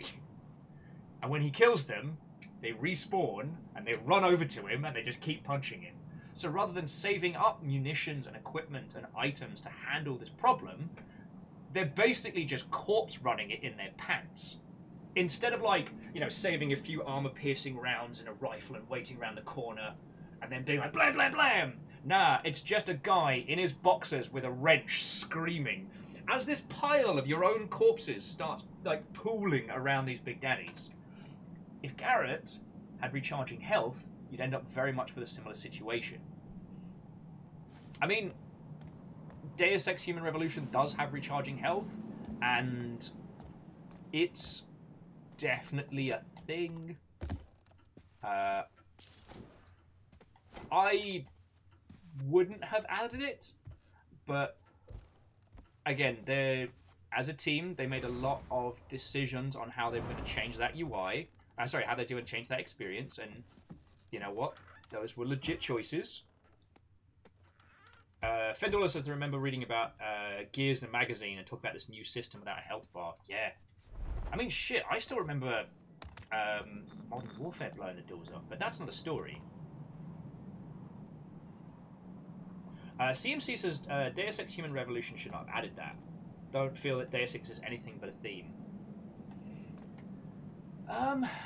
Okay. We can do a day on Human Revolution. I absolutely wouldn't mind it. However, if you're not familiar with his videos, there's a gentleman online called H-Bomber Guy, who his bread and butter is long-form deconstructions of video games. And he recently did one on Deus Ex Human Revolution, which actually inspired what we're talking about today. Because he's not wrong on a lot of his points and criticisms of that game. But the place where he falls down is he doesn't understand the why, because he's not worked in the games industry. You know, there's a few times where he criticizes the development team as an amorphic blob, but then acknowledges the effect that, you know, he acknowledges that games are expensive to make and that publishers can have a huge hand in it. And I don't think that he is wrong for his comments or otherwise, but I don't know. This was another game. In fact, I believe the reason why we got this Thief was because of the success of Deus Ex Human Revolution. Because Human Revolution sold gangbusters. Like, love it or loathe it, did feckin' great. This sold okay, a middling amount. You'll notice that there was a Deus Ex sequel, not a follow-up.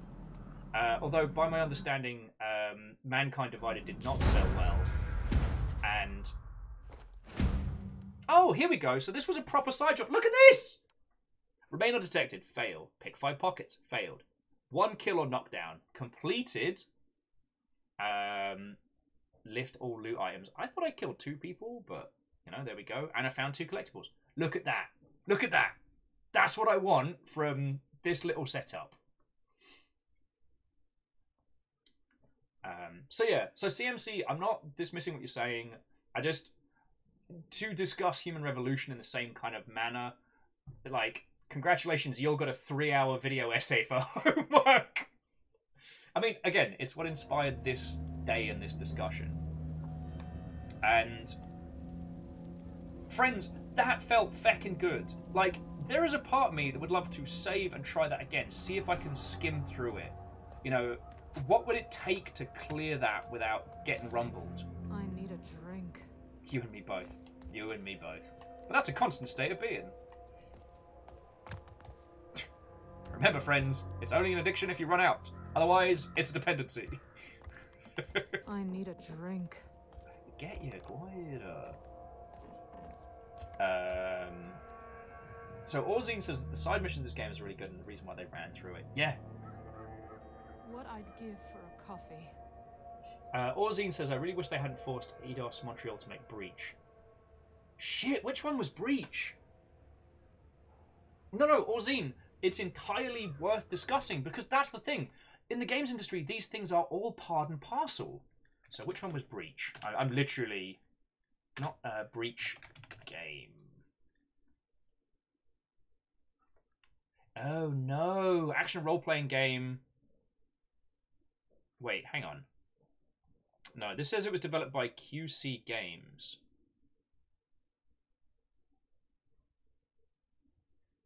Oh, of course, because it's a dumb name. There's more than one. Okay, 2011 Breach was Atomic Games. Breach cancelled video game. It was QC. But that was ex-BioWare and EA.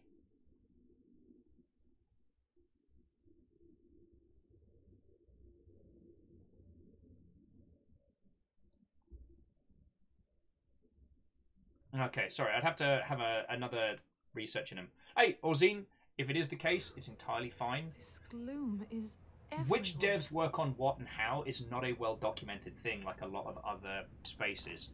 And if it's not the case, I'm not going to get mad. Hell, I've gotten stuff wrong. I kept saying that Neon White was made by the same people that did feckin' Paradise Killer. Coffee. Which is verminally wrong. Why did I find that? Okay, fine. As I move into the shadows. It is me, your best pal, Garrett. This is the coldest summer I can remember. Again, CMC, if you haven't had the chance to watch H-Bomber Guy's video on it, give it a watch, just because there's a lot of things it sums up very, very well. And there's a lot of things it misses, and I can't divorce the two from each other at the moment, conversationally, you know? Alright, who's in here, then? Let's go rob somebody's house for fun! Oh, no.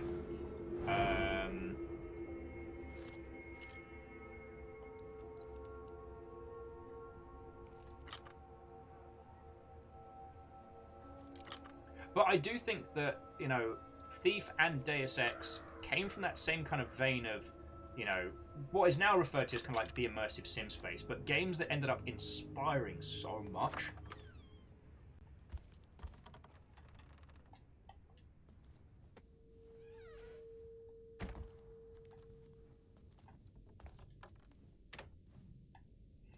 Hillian says, one of the things this game does really well is making being a thief fun. It really does. One of the things that I am finding really fascinating is how it's doing a great job of slowly introducing us to different ways of different puzzle-solving problems. You know, gas lamps rather than like candles and torches that we have to find and work our way through. You know, we were initially introduced to the picture and the bookshelf puzzle in the tutorial, but there's definitely more to be found.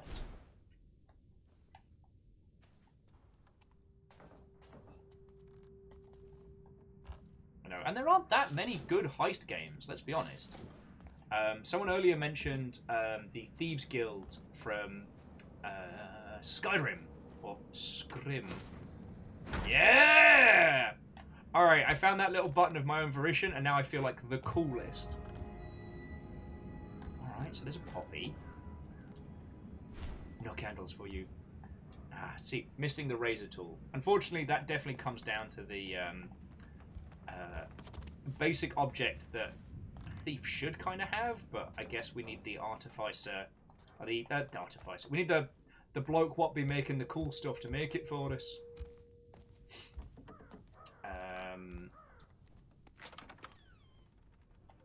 Now, sorry, Orzine was saying they're biased towards loving the first game, but that's because they used to play... they played it during a formative period in their teen years. The pseudo-classic CRPG elements. Yeah. Okay, just as a small aside, something that Human Revolution did that is definitely an example of how games have evolved. And one of them is, it is possible in Deus Ex for you to spend skill points on things that are pointless and useless and bad. don't put points into swimming. The game will let you. And I'm sure that when they initially started designing the game, like, swimming was going to have, like, a feature and functionality all its own. But there's no point. Human Revolution, there is no bad thing to spend points on. But again, as the video we were discussing points out, it goes a long... hungry. It sometimes goes a long way into making sure everything you do has a reward, even sometimes outside of context. Oh, So... real man provides for his... Kestrel's like, but I like swimming. Oh, I was touching on the Thieves Guild very quickly. Maybe I should meet the Queen of Beggars. Maybe you should. The Thieves Guild in Skyrim is a lot of fun, but due to the way the Bethesda engine kind of handles... return to the merchant. Alright. We go there next. Due to the way the Bethesda engine handles your character's impact on the world, there's just certain things that it just can't react to. It can't react to your personal wealth because it has no way of measuring it. And it can't react to how powerful you may or may not be in other spheres of the world because of... it's got this whole thing which is like... it's like the sphere of complexity with AI. The AI characters become smarter the closer you get to them. And it makes it very difficult for them to pass information from one character to another outside of very concise story beats. Now, that does mean that how they do storytelling is really interesting. But I'll make time for you. It's done. Here's your friend's hand. Ah, fantastic. Here's your payment, Master Thief. You've earned it. I'll be tied up with work for a while. Return later, would you? My metal man's still missing something.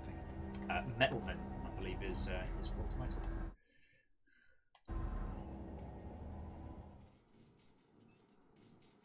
Yeah, and sorry, so Orzine was saying if they did make a new Deus Ex game, they'd still add the skill system rather than combining it back into the augmentation system. Yes. Deus Ex Human Revolution is not an RPG. It is an action game in a thematic kind of, you know, cyberpunk future. It's an interesting title. It's great fun to play, but it doesn't have much in the way of teeth. You know, despite being a game very much about some very heavy topics, at no point does it get... Gloom is everywhere. It doesn't seem to want to engage Surprised they haven't with started pulling the buildings down for firewood. Don't give them any ideas. Topics heavily. Alright, where's the objectives? Alright. Beauty Within? Nah, we'll go do Queen of Beggars.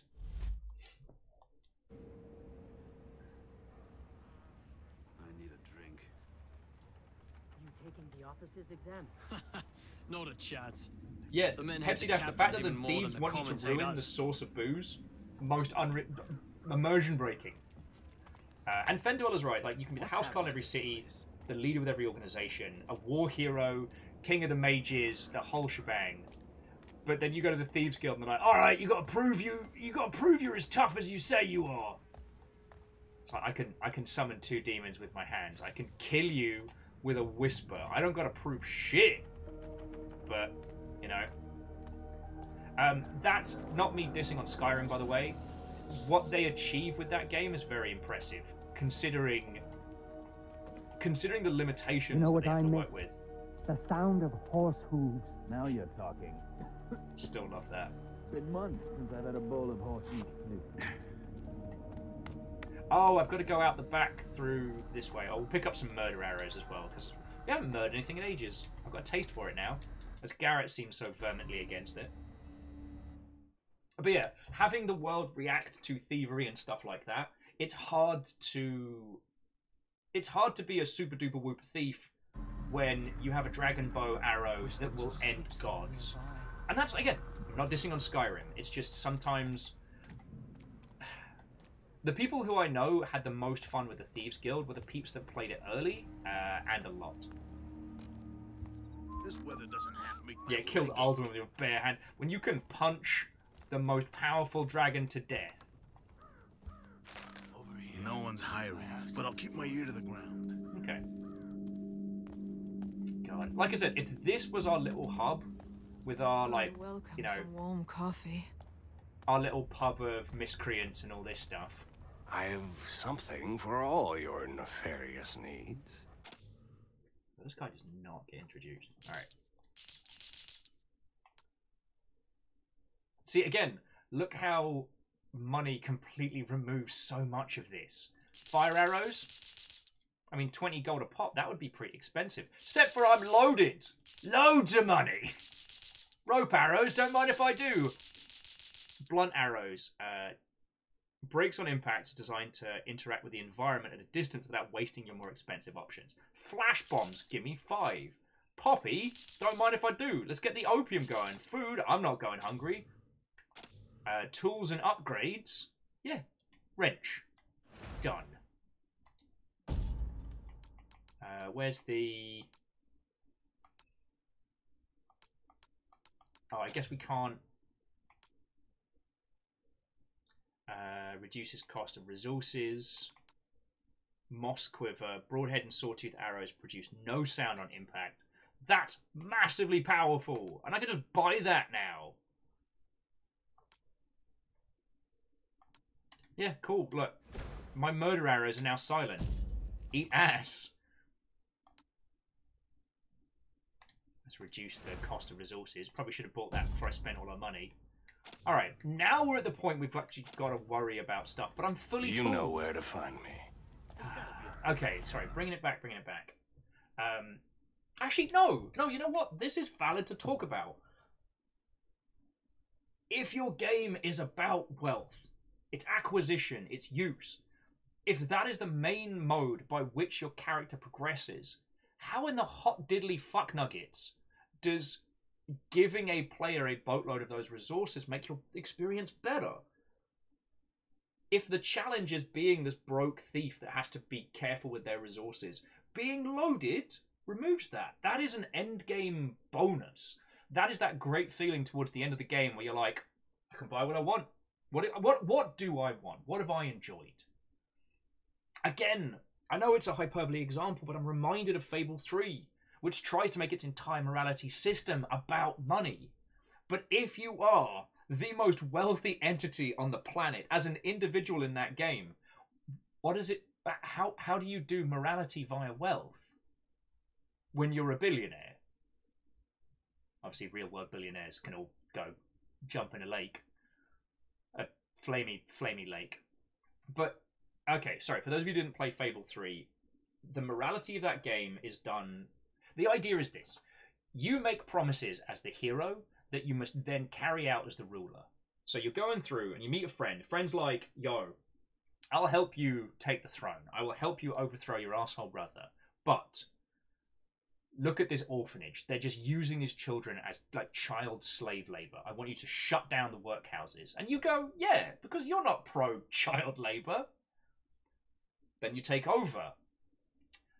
And the factory owner comes to you and says, like, look, I pay a lot of money in taxes, like a lot of money. If you do this, I am out of business and I will not be able to give you any money. You need money for your war chests to keep everyone safe because the big evil is coming and you have to stop it. You need to hire troops, buy munitions, fortify the city. That doesn't happen for free. And so you're put in this position where do you carry through on your promises, or do you forsake them and do evil as part of the greater good? Well, if you already have millions and millions and millions of gold, you can go, fuck off, bad man. I'm already stupid loaded. Your morality means nothing to me because I can pour money on the problem until it's solved. Now, the way you were able to do this is a carryover from Fable 2, which you could be landowners. You could buy a house and you would collect rent. At the beginning, it's just a couple of caravans. So you buy them for like 10 gold and you get 1 gold every hour. It's like, it's not much. But exponential wealth. What happens when you own all the caravans? What happens when you own all of a small village? How much money an hour are you getting then? As your land barony increases, the amount of money just being poured on you. Like Scrooge McDuck wishes he could hit that level. And so where does that morality go? In this, why are we stealing? And I'm asking that very honestly. Why are we taking these side jobs? We're taking them for fun, but Garrett has no reason to do it. And the game can offer us no rewards that are really worth it. You know?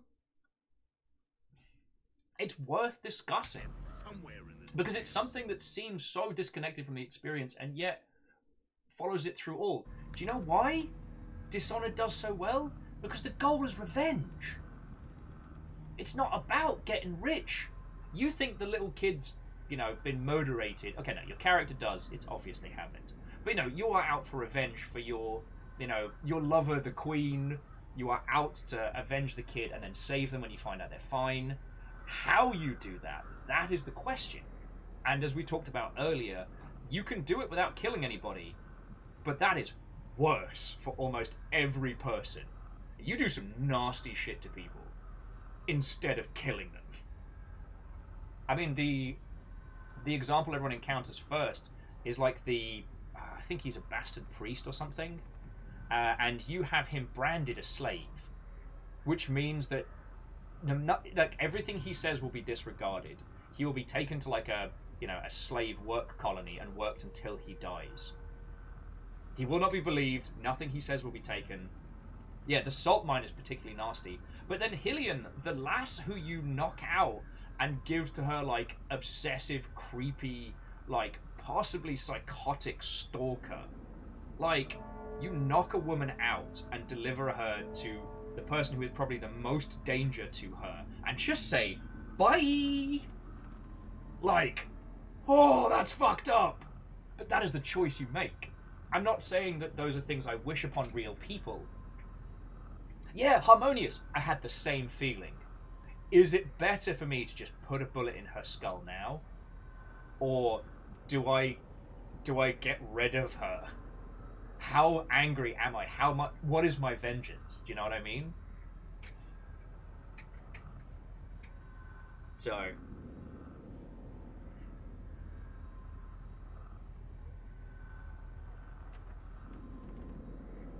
now, Happy Pew Pew makes a really interesting point. Perhaps donating X money to something the character cherishes, like an orphan or similar. I mean, we've had a beloved character die already. Perhaps there's something that's unfurling. Perhaps I'm being too harsh on this, because we've not really done too much in the space yet. So we may be given something along the lines of, like, here is a way to do good in this world with money. Here is what your character's, you know, pseudo-daughter would have wanted you to spend that money on. So that may still unfurl. And if it does, friends, please tell me. Because we need either a motivational reason or a mechanical reason to need funds. Because we don't have one right now. That's the last of them. There'll be more tomorrow. I'm starting to think they're the lucky ones. Lucky, eh? Some of these gloomers bite off their tongues to make it stop. Some push in their eyes or their ears. Luck wants nothing to do with this city. The other thing that I really want to compliment is throughout everything else, there's this plague going through the city. Doesn't sound familiar at all. But at no point have we had that thrown at us. We've not been beaten over the head with like, oh, 'twas the great dark age of the plague. Oh, what could it be? They're quite content to just let this plague be and show us the effects. Fenn's like, maybe Garrett wants to change careers and go to college. The old chapel on Morningside. The court of the Queen of Beggars.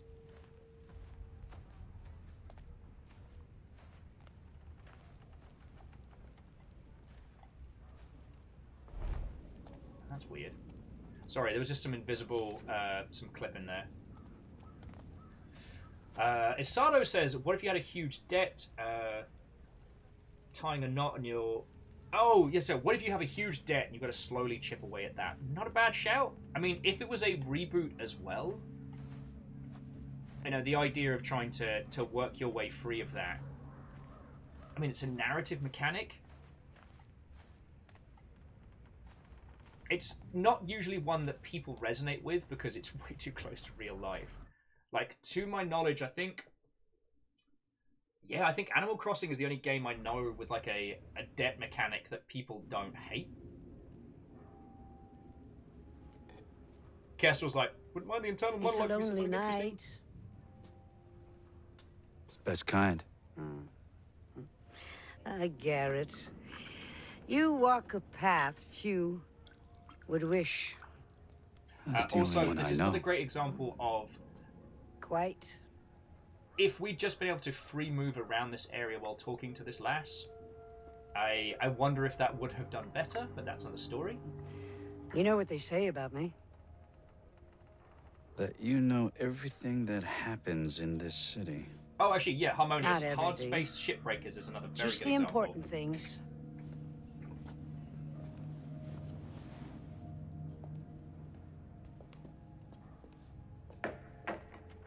What brings you here? Seeking my counsel? Actually, Fendweller, I do like that concept. You know, the idea that you are thieving to give someone else a better life. A year ago, I was at the Northcrest Mansion. And considering what you Something can do with went time in wrong. video games, like, so, you know, the kid needs food and shelter, but then What it's happened like, to me? What you happened know, to Aaron? medicine, school, all sorts like that. A You year know, ago. throughout different beats, you could be working to build Men up who enough money believe to then progress the themselves to know story. best try to control something they didn't fully understand for their own ends. You know what? The balance is shifting. Hang on, let me pause that. You know what? That idea of, you know, thievery to provide, you then have an anchor to the world, like a narrative anchor. You care.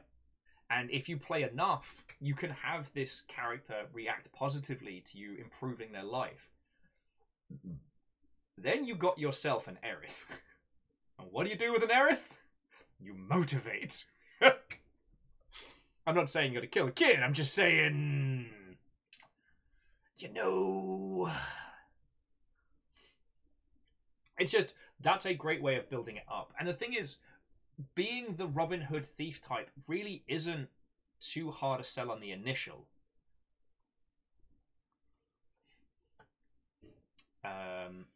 Yeah, Harmonious, just saying it's an option.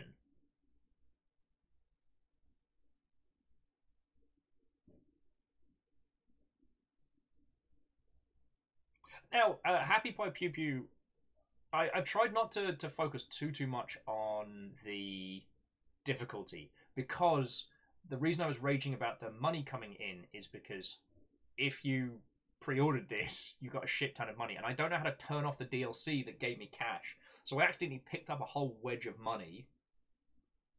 But I know what you mean, how the difficulty can change the experience. We've talked about that a lot, and I don't want to hold the game to this too hard, because like modern AAA video games have still not learned too well how to do difficulty, apart from a few standout examples. Hell, we're still having this argument every other week about, you know, difficulty and accessibility, and most of the games media space can't seem to differentiate the two. Honestly, in a time where clicks are driven by rage, it's better to have uninformed, angry opinions on video game difficulty than it is to have, you know, like informed and tempered ones. But that's another story. That's another story.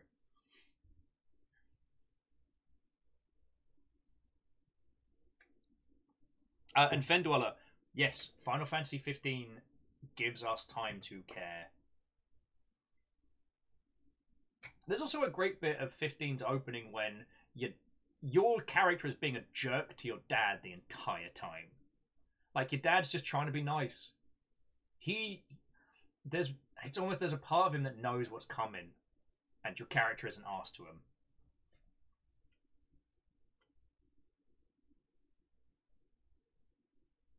But, Phyllis, Blaze in the Dark's a tabletop system, right? We can all feel. Okay. Oh, I can't. Okay, I can't. We'll just natter through this. I can't skip it. That's your answer.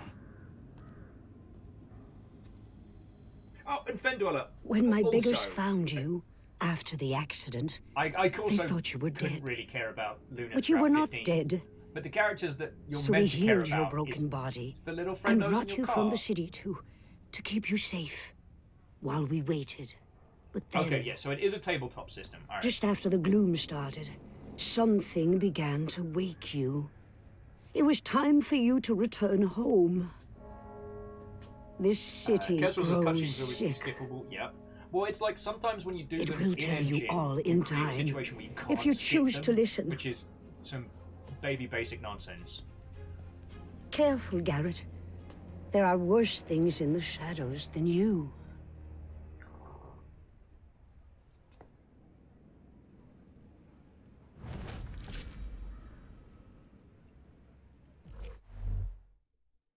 Donate gold to the Queen of Beggars and receive focus points. Use focus points to enhance your focus abilities. Alright. Player progression. Tools and upgrades. Well, we got the wrench. Trinkets. Moss quiver. Resources. We've got them all! Burn some shit down. Alright, focus upgrades. And here we go. Intuition. Ability to know where unique tools and items are hidden. I mean, great, but does that not defeat a lot of our thievery? Quickly pickpocket. Sense. Detect noise. Combat. Speed. Efficiency. Marksman. And stealth.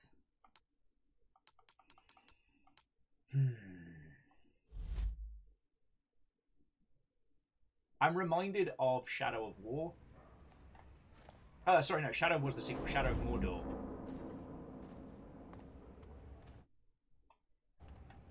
Shadow of Mordor had a large proportion of... Oh, what's this? I'll get to use the wrench and steal some stuff. I'll take this. Oh no, we're just gonna steal the fucking flags. Alright. Sorry. In Shadow of Mordor, you have a traditional upgrade system, and you can upgrade yourself to be unkillable. But it is a game that requires intermediate deaths to create the Nemesis system, to give the Nemesis system some weight. But the problem is, once you get past a certain point, the Nemesis system can't throw anything other than unkillable nonsense at you. So either everything is below you, you can dominate them, you can destroy them, murder them, doesn't matter. And the things that you can't are so unstoppable as to have no move or change in the hierarchy and structure, thus meaning that you can level yourself out of having fun. Like, this is a game about thievery and discovery and exploration. I can get an upgrade that just goes, it's there.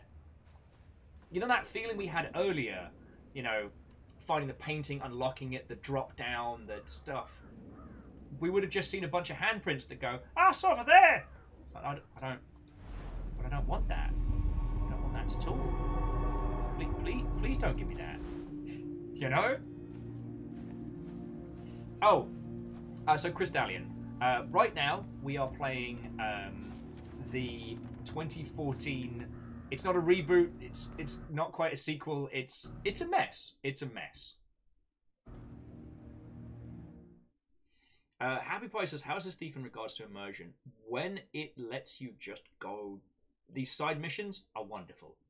Like, we've done a couple of little ones where we've just been free to go and steal some shit. And it's been good.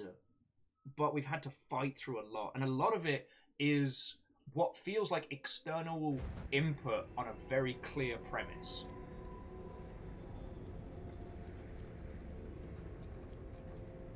These mission intros need to fuck right. We've been hauling corpses since dawn. We just want this day to be done. Did you hear this lazy gutter shite? Consider yourself lucky you're pulling that card and not in it. Now move!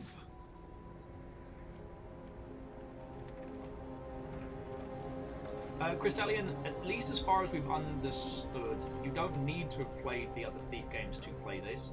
In fact, most of the people that have said today, hey, I really enjoyed it, like the majority of people... I've had my fill of cart rides. I'll find my own way in. Alright, and that can fuck off and all. You're a thief! You can sneak in!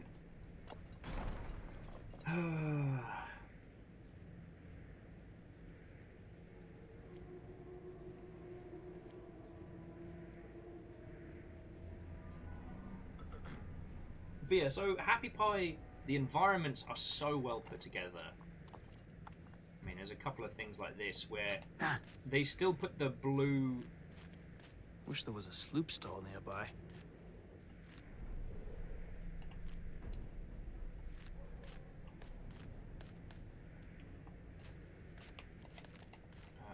I'd like to get off the rope, please.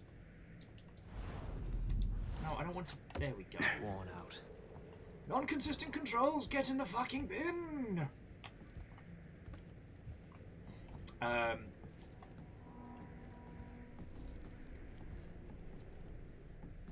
should get more sleep. Oh, so Dari was saying their friend had that with Ori in the Blind Forest a bit, where they went down the upgrade line, gave them extra edge up, and then changed it. Orzine says that they enjoyed the game, coming from 1 and 2, but it really suffers from some game design decisions that they could have gone without. Yes, and a large proportion of those feel like, here's what everyone else in the industry is doing, we need to do that. Here is, you know, here is a problem that everyone else has solved, let's do that. Without realizing that some of the problems are what made the experience core.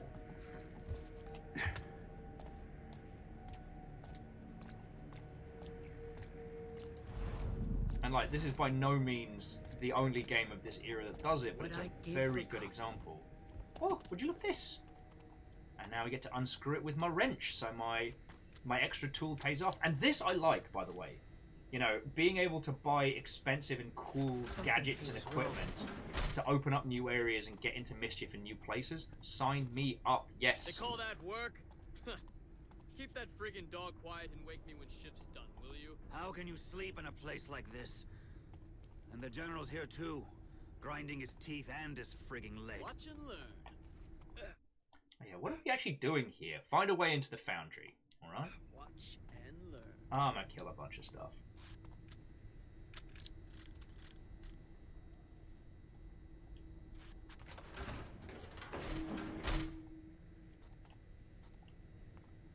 But yeah, so Crystallion, that's what we've been doing today. We've just been deconstructing this, picking pieces apart. Like, I gotta say, friends, this feels like a Thief game right now. You know, there's some ambient discussion. Why everyone keeps leaving shitloads of money all over the place, I don't know. And the parkour system leaves much to be desired, as it makes it very difficult to know what we can and cannot climb. But all in all, like, once we're let loose, you can see, like, once the creative team behind this were able to just do their thing, they did so with, like, fun and gusto. Like, alright, we gotta get in there. Seems clear? Nah. There's gotta be more to it than this.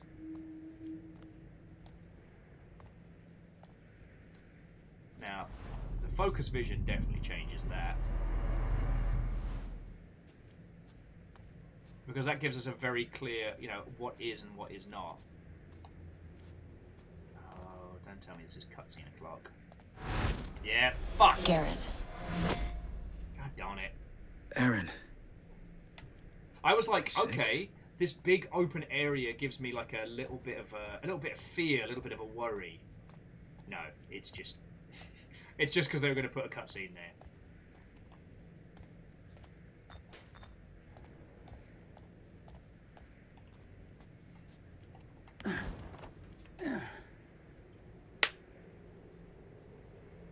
No. See this? Don't do it. You've made a first-person game. You're doing great. Okay, look. You don't have a way to show your player is visibly having a good time moving around here. This is... What is this? What is this? Why is this?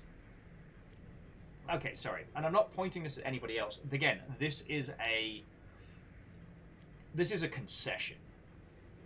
Initially, and this is my theory, I did not work on this game, I do not know. Initially, I think they wanted to take the free movement and exploration of the Thief games and make it properly open world.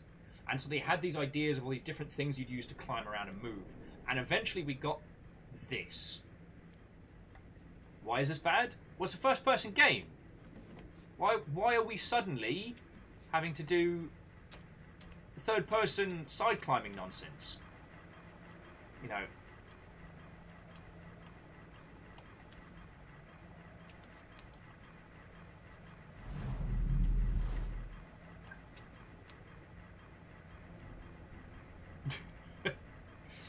Happy Pie, I would love to be able to do more in-depth stuff. I can't... I've got to either find time to edit or find someone who is down for editing long-form stuff. So that is my goal.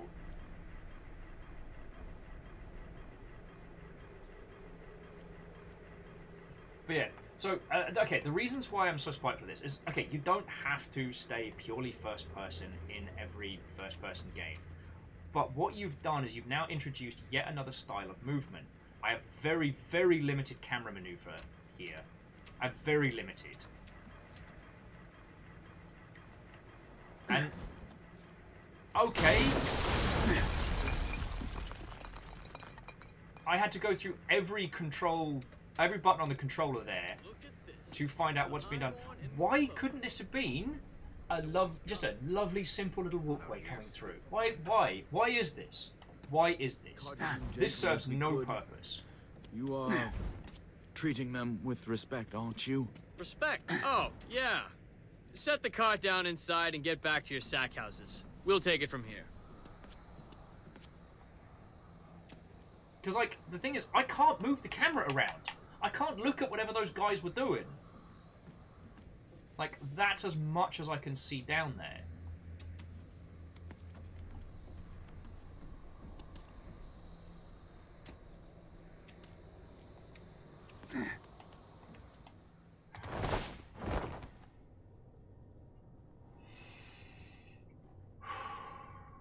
Alright, again. Kessel's like, the accents are all over the place. Where in the world are we? Don't rightly know. Oh, now in the corridors you'll give, in the gigantic air vents you'll give me freedom of movement. Crux, I don't know when we turned into Batman. Garrett's just meant to be a thief doing a steal. What's happened to this place? I'm sure I stashed it up here. Crap. I'll never find it again in this murk. I'm Batman! Mannequins. I came here looking for a body, but not this kind. Yeah, it's funny.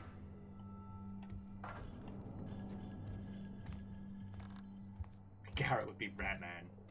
I can't remember, is Garrett afraid of rats, or am I thinking of a different character? But yeah, like, again, that whole thing there is just has killed the compliments I was putting about this level being like something we could experience. Like, okay, maybe from here we get to start exploring, but we're already being told where to go. We don't get to explore freeform. There is the right way, and then there is the other way. So if I go up here, see, I know you could sneak through other gaps in the environment earlier on, but this specific gap is no.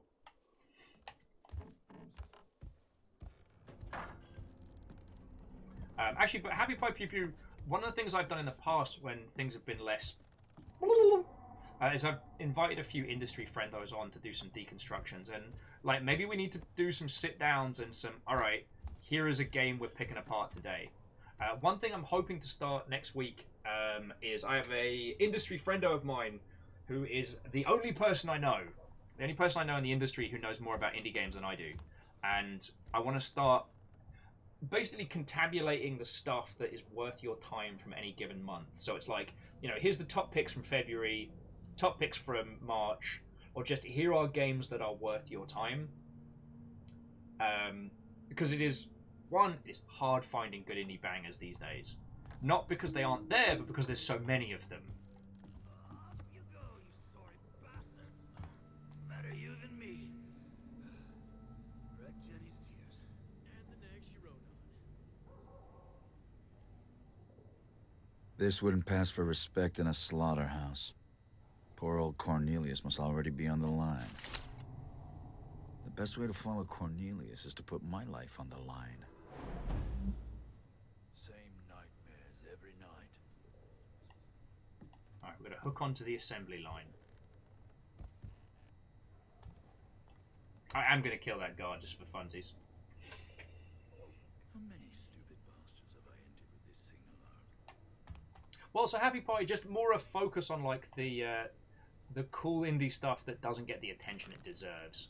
You know, I'm lucky enough I get to stream a lot of it. Oh, that was in your face! I need backup! A common criminal is my guess. Oh, I'm so sorry. I didn't realize a broadhead arrow in the fucking eye was something you're going to be able to wince off. That's what I get for trying to murder.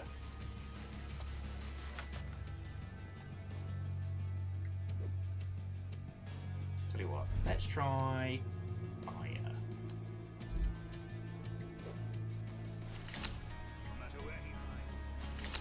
Yeah, there we go.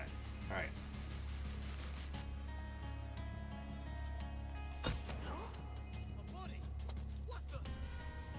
How did you see him? He's up there! Alright. You be on fire now.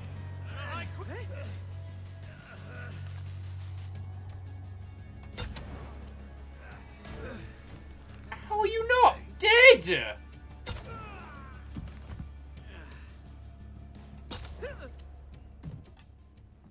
Well.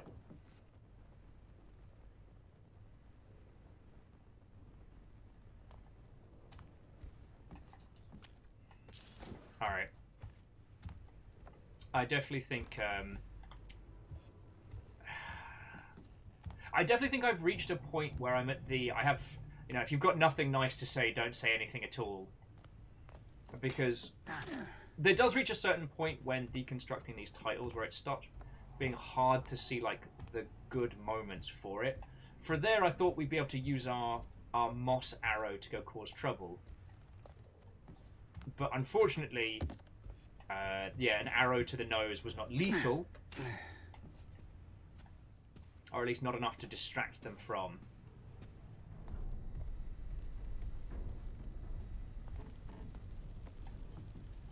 Oh, what have we got here?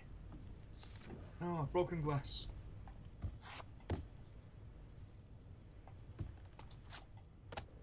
Wait. What the bloody hell just happened there? Alright. We're going on a hook ride. Obviously, it's not going to beat the scene from Quake 4? Yeah, Quake 4, the horrendous body modification scene. Huh. Still makes me shiver.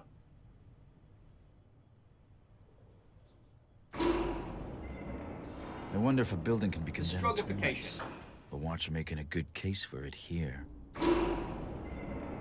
Please keep your hands and arms inside the hook at all times.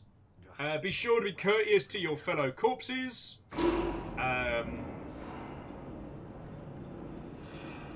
The just like shooting deer back in the estate. Time to get off. I prefer being a moving target. Oh, gotcha. What? Someone moving around. Alright, that was on me. See, that's the thing. I'm being very too blasé here.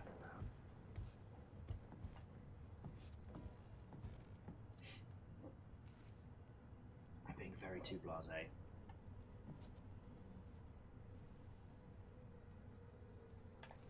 I'm reminded of this thing with somebody Silent green is made of people. What? Silent green is made of people? Oh, that's the worst. What was someone gonna tell me? Sorry, Bacon. Thank you kindly for the 200. I sincerely appreciate it, friend. Do I keep following or go for the door? Sorry, what I was gonna say is, I'm reminded of some of the not so great games from the Red Faction series. Because Red Faction had this really strange thing of being like one cracking game, one disaster. That was kind of their patter, well, I guess for Red Faction's career. Like Red Faction 1, genius tech, interesting story. Red Faction 2, an awful, well, I should say awful, but another very, very homogenized first-person shooter with no train deformation. Red Faction Guerrilla, banger across the pond. Interesting concepts, fascinating ideas, and definitely an interesting place to put users. Red Faction Armageddon, bug monster nonsense.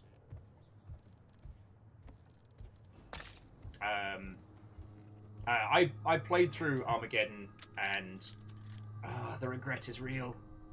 The only thing redeemable about Armageddon is that you can get a gun that is a unicorn that farts murder sprinkles.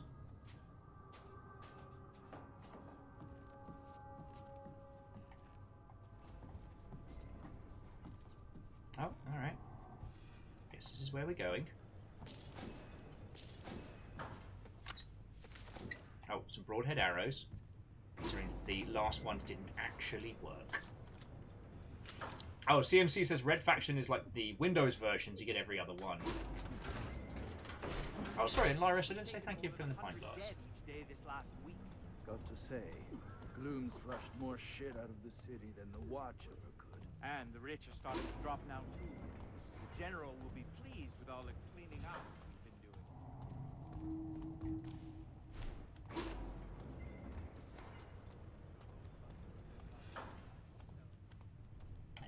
Interesting. Yes, painful farts in rainbow and murder sprinkles.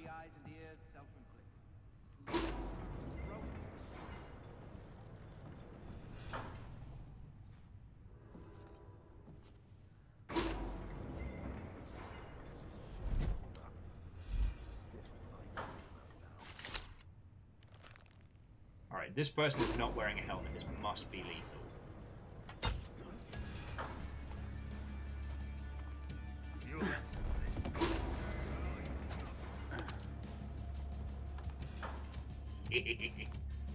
I'm doing murders. Look, I'm trying not to be, but it's fun, alright? Okay. Friends, I'm going to bring, I mean, not our adventures to close fully, but I'm going to come out the game now, because I want to talk about our kind of like our final feels on this one. Oh yeah, we can return to the city. Yeah, you know what? No, you know what? We'll come back to main menu. Come back to main menu. Oh wow, you can tell it's got late because the white balance is broken. By the power of Grayskull! Da-na-na-na-na! Hey, I'm not orange. I'm not orange anymore. Okay. So I'm glad we had this breakdown, this conversation, and this discussion. The takeaway from this today, if you do take away anything, is that the pressure and responsibility that is put on AAA teams is not talked about very often. And so frequently, the creativity that people wish to put into a game is hampered by decisions far above their pay grade. With a game like this, you can see creativity and fiscal decisions struggling against one another. And the things that we have said about this game negatively today aren't a reflection on the team. It's not a reflection on them. It's a reflection on the money individuals who wouldn't give them the cash and the time to do it. God, I need to get better lights in here.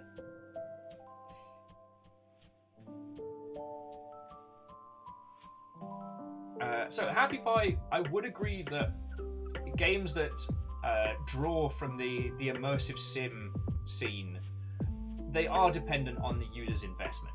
You know, with OG Deus Ex, you can't just go, start, alright, I want a game I can switch my brain off. You do have to start thinking from the beginning.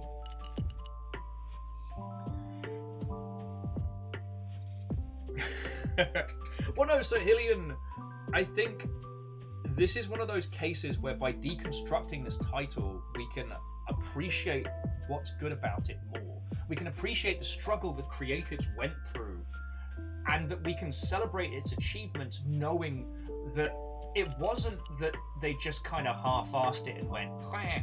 That they fought tooth and nail and they were only able to get so far, you know? And Awful McBad, I do agree that it is unreasonable. And, sorry, to quote Awful McBad, too many publishers, AAA publishers, put unreasonable deadlines on their studios. Anthem says what? Actively creating the game, on deadlines on them actively creating the game in the first place, which lead to shoddy products being released. Mass Effect Andromeda says what? Which will then result in immense fan backlash, and the publisher blaming developers rather than looking to their own business practices. I mean, I could have just said that at the beginning of the stream and dropped the mic, but it wouldn't have quite had the same impact. But no, it's true. It's not... The individuals responsible for the homogenization and damage done through video games in the AAA space, none of those individuals are ever held accountable. you know, when a stonkingly bad game comes out, the focus is always on the creative team, especially the individuals on the creative team who are not big enough to be protected, you know? And I think about that a lot. I mean, we're not going to see Bobby Kotick get his day in the sun. He'll find a way to wiggle and squirm his way out of it. But if you look at his smug face, his golf-playing, multi-millionaire, rich person, stupid face, if you look at that, that is what the problem with video games looks like. You know? We'll never know which corporate individuals made what decisions affecting the Thief soft reboot, sort of. We'll never know. The individuals that were involved with it will have made their money and moved on, or will still be in positions of power. And the people that know don't want to talk about it. I spoke to one dev friend once because I knew they'd had a troubled development. And I asked him, like, yo, why don't you want to talk about this? Why not go to a journo and tell your story? And what they told me was they don't want it to detract from what they created. They don't want the chaos and the drama behind the scenes to detract from their creation, and that the people responsible will never take responsibility. To draw attention to a horrible, hostile work environment means that most of the people involved, like most of the people responsible for it, nothing will happen. But the people who call attention to it will have a miserable time. It might even be the end of their careers. You know? It's been, honestly, the rounds of Me Too's that we've had in the video game industry have been great, because a lot of those people were arseholes and completely untouchable. And creating a professional accountability for it has been wonderful to see. But I assure you, friends, that for each of those situations, these like upsettingly bad video games we see, we'll never know who it was. We will never know the name of the person who decided, all right, BioWare, you're going to be making a new Mass Effect game, you're going to swap engines, and you're going to have a fraction of the time to do it that you need. Go. And I mean, Hillian, life is unfair. I don't hurl these curses at the sky without consideration. But I think that talking about this stuff allows us to be more compassionate to people in the AAA space. You know? Sometimes you look at a huge company and you think every person working for it must be rich and influential, have a say in design, you know, be taking part in it. And when this game sells gangbusters, they all get to buy a yacht. And that's very, very, very far removed from the truth. Quite often, we look at big, successful studios as just one amorphic blob. So yeah. Awful McBad. I mean, also the fact that it's now easier than ever to acquire indie games helps. But yes, the indie scene is booming because they can create fresh and interesting things. I mean, what we talked about today is, you know, there are a bunch of games coming out that that seek to rekindle that feeling of the original Thief games. We're spoiled for choice. It's not Thief 2014 or nothing. And I find that so fascinating. Well, at CMC, it's the AAA business model as well. Sorry, so because CMC was saying the big issue is no risk-taking since things cost so much. Yes. We often call this the battleship. We also call it like battleship development, in that you build a games team and you build it bigger and bigger and bigger and bigger and bigger to make a bigger and bigger game, to make bigger and bigger profits. But eventually the amount of fuel it takes to power that battleship is unsustainable. And the thing is, ships are big and slow. To steer it even ever so slightly is a huge undertaking. You can't just pivot the whole project into something fresh and creative. So, yeah. Anyway, friends, thank you for hanging out and conversing. Like, I think this was a really, really good thing to do on a Thursday. And I might see if there's another game that we can do another deconstruct on next week. Because I've been looking at more stuff we can do that gets us focused and talking about industry things. Thank you all for listening to my thoughts and feels, and thank you for sharing as much as you all have. I love the games industry with all my heart, and that means loving big studio devs, weird indie devs, solo loopy bananas, like middle teams that have to take work for hire to make their creative vision. I love it all. And whether or not I'm still part of the games industry is a question for another day. Looking at you, Zeke. But I really do love it all, and I hope you take that away. Now, I will say, not everyone in AAA publishing is a villainous, evil individual, and you'd think it's obvious, don't be evil for success, but it's sadly not. However, and I can't name names because of NDAs and friendias, but the AAA publisher friendos that I know that go above and beyond for their games are fucking heroes. And like, hopefully channels like People Make Games and NoClip will eventually start showing us like the unsung heroes of the big budget titles. But that's something we'll have to work for. Anyway, Happy Pie, let's come back to that one, because the discussion of tools development, like be they custom engines or otherwise, and overscoping, that's a whole day's conversation, but one I would love to unpack. Okay, and again, Awful McBad, Vampire the Masquerade Bloodlines, holy crud. Holy crud. But that's a different kind of story. So, friendos, I'm going to roll credits in a second. A lot of people have thrown in a lot of bits and donations and gifted subs and all sorts today. And before we roll credits, I want to say thank you. For those of you who don't know, like, I am entirely supported by everything that comes through on Twitch. Well, I mean, and donations is via PayPal and stuff, but you know what I'm saying. Friendos, I am so happy I get to do this. This has been a fucking great day. I know it's dumb to say that, like, deconstruction of a AAA business model is fun, but I love it. I really do. For the rest of the week, tomorrow, I'm joined by industry friendos. For example, Agonanarchy. Thank you for 300 friends. Yeah, no, Awful McBad. We will absolutely talk about Vampire the Masquerade Bloodlines. Not tonight, because I do need to bring things to a close, but I love that whole discussion. Imagine having to go up against Half-Life 2. Anyway. Thank you all so much. Tomorrow I'm playing Sea of Thieves. I'm going to be playing it. Yay! J-Post not only gifting a sub to Zeke, but promoting Zeke to being our current Jarl. Zeke, you are the current Jarl. What will you do with this power? Yes, so tomorrow, Sea of Thieves. I'm joined by Kyle, Ems, and Fiona. Kyle works over at Xbox and has been a community manager on a whole bunch of stuff. Fiona has worked CM jobs. Crux, thank you kindly.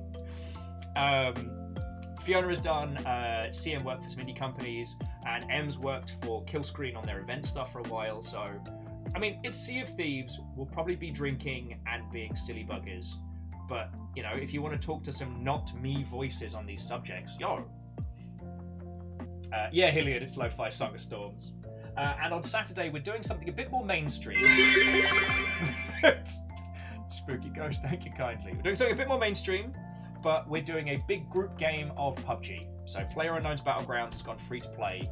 So we're just going to play it for Saturday. Yeet bullets at each other, live a little, be silly.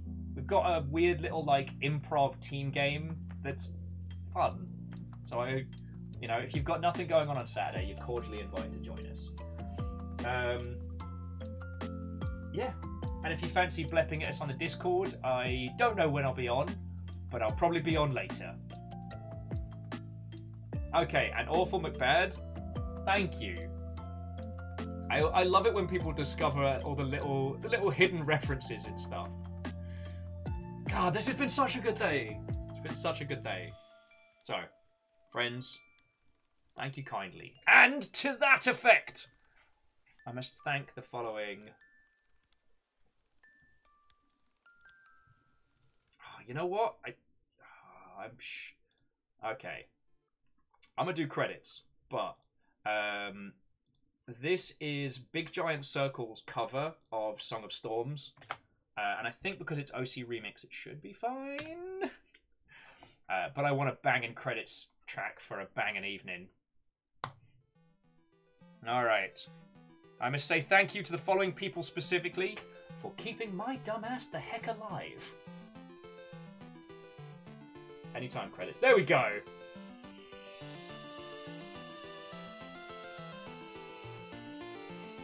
Okay, so first up, to Soul Splitter John, to Fearless Sun, both of you, thank you for donating cash monies. Like, it hits accounts the fastest and helps so feckin' much. Thank you.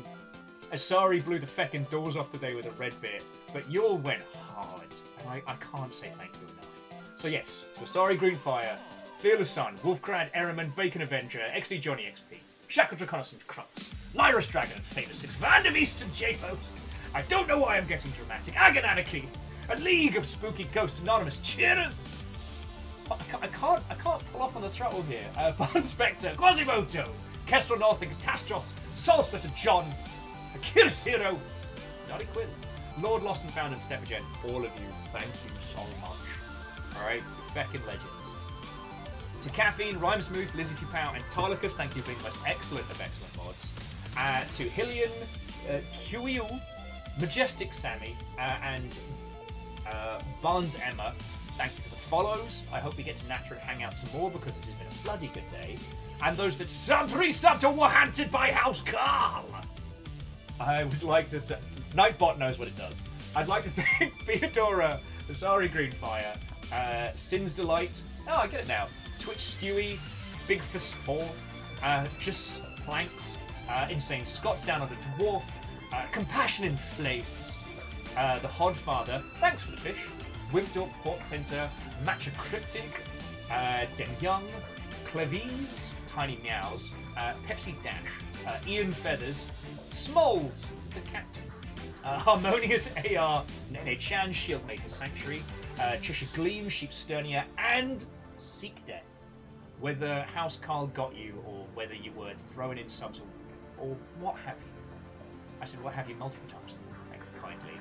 And last but by no means least, to both Leo Wiggins and Cryostix, thank you for the hosts? Thank you for the raids. Friends, please give them both a follow as they absolutely feckin' deserve it. Right. And in true Twitch fashion, you don't have to go home, but you can't stay here. Alright. Alright, I'll give you three choices. Danganronpa, Max Gentleman, Sexy Business, or Escape from Tarkov. What suits your fancy? I'll give you a Tarkov, a Sexy Gentleman, or a Danganronpa, which is a northern kind of sandwich. Not a lot of people know that. It's actually an interesting Danganronpa fact, is that it is actually based on a sandwich. So, Sexy Gentleman, Danganronpa, Tarkov. Actually, I'm just quickly making sure that two of those are still alive. Hillian's voting Danganronpa, Johnny's voting Tarkov. I'm just making sure everybody's still alive, which is not stalling per se. Crux would also like Tarkov. Alright, 3 and it's yours.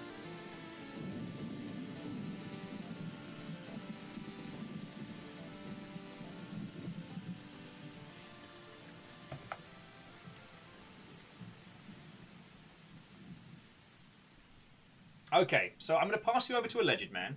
He is playing a spot of Escape from Tarkov, and he is about to load into a match. But, friendos. Oh, that is not what I want to put on. Because that is definitely not something that I should be. I'll throw some shanties on so you get in the mood for tomorrow. Alright, friends. Thank you so much for an excellent day. I hope you all got some... At very least got to have a... space to voice your opinions on a very discussed game. And I hope I was able to give some value to it. Alright? Tomorrow, Sea of Thieves, later in the afternoon or evening. I'll see you later, okay?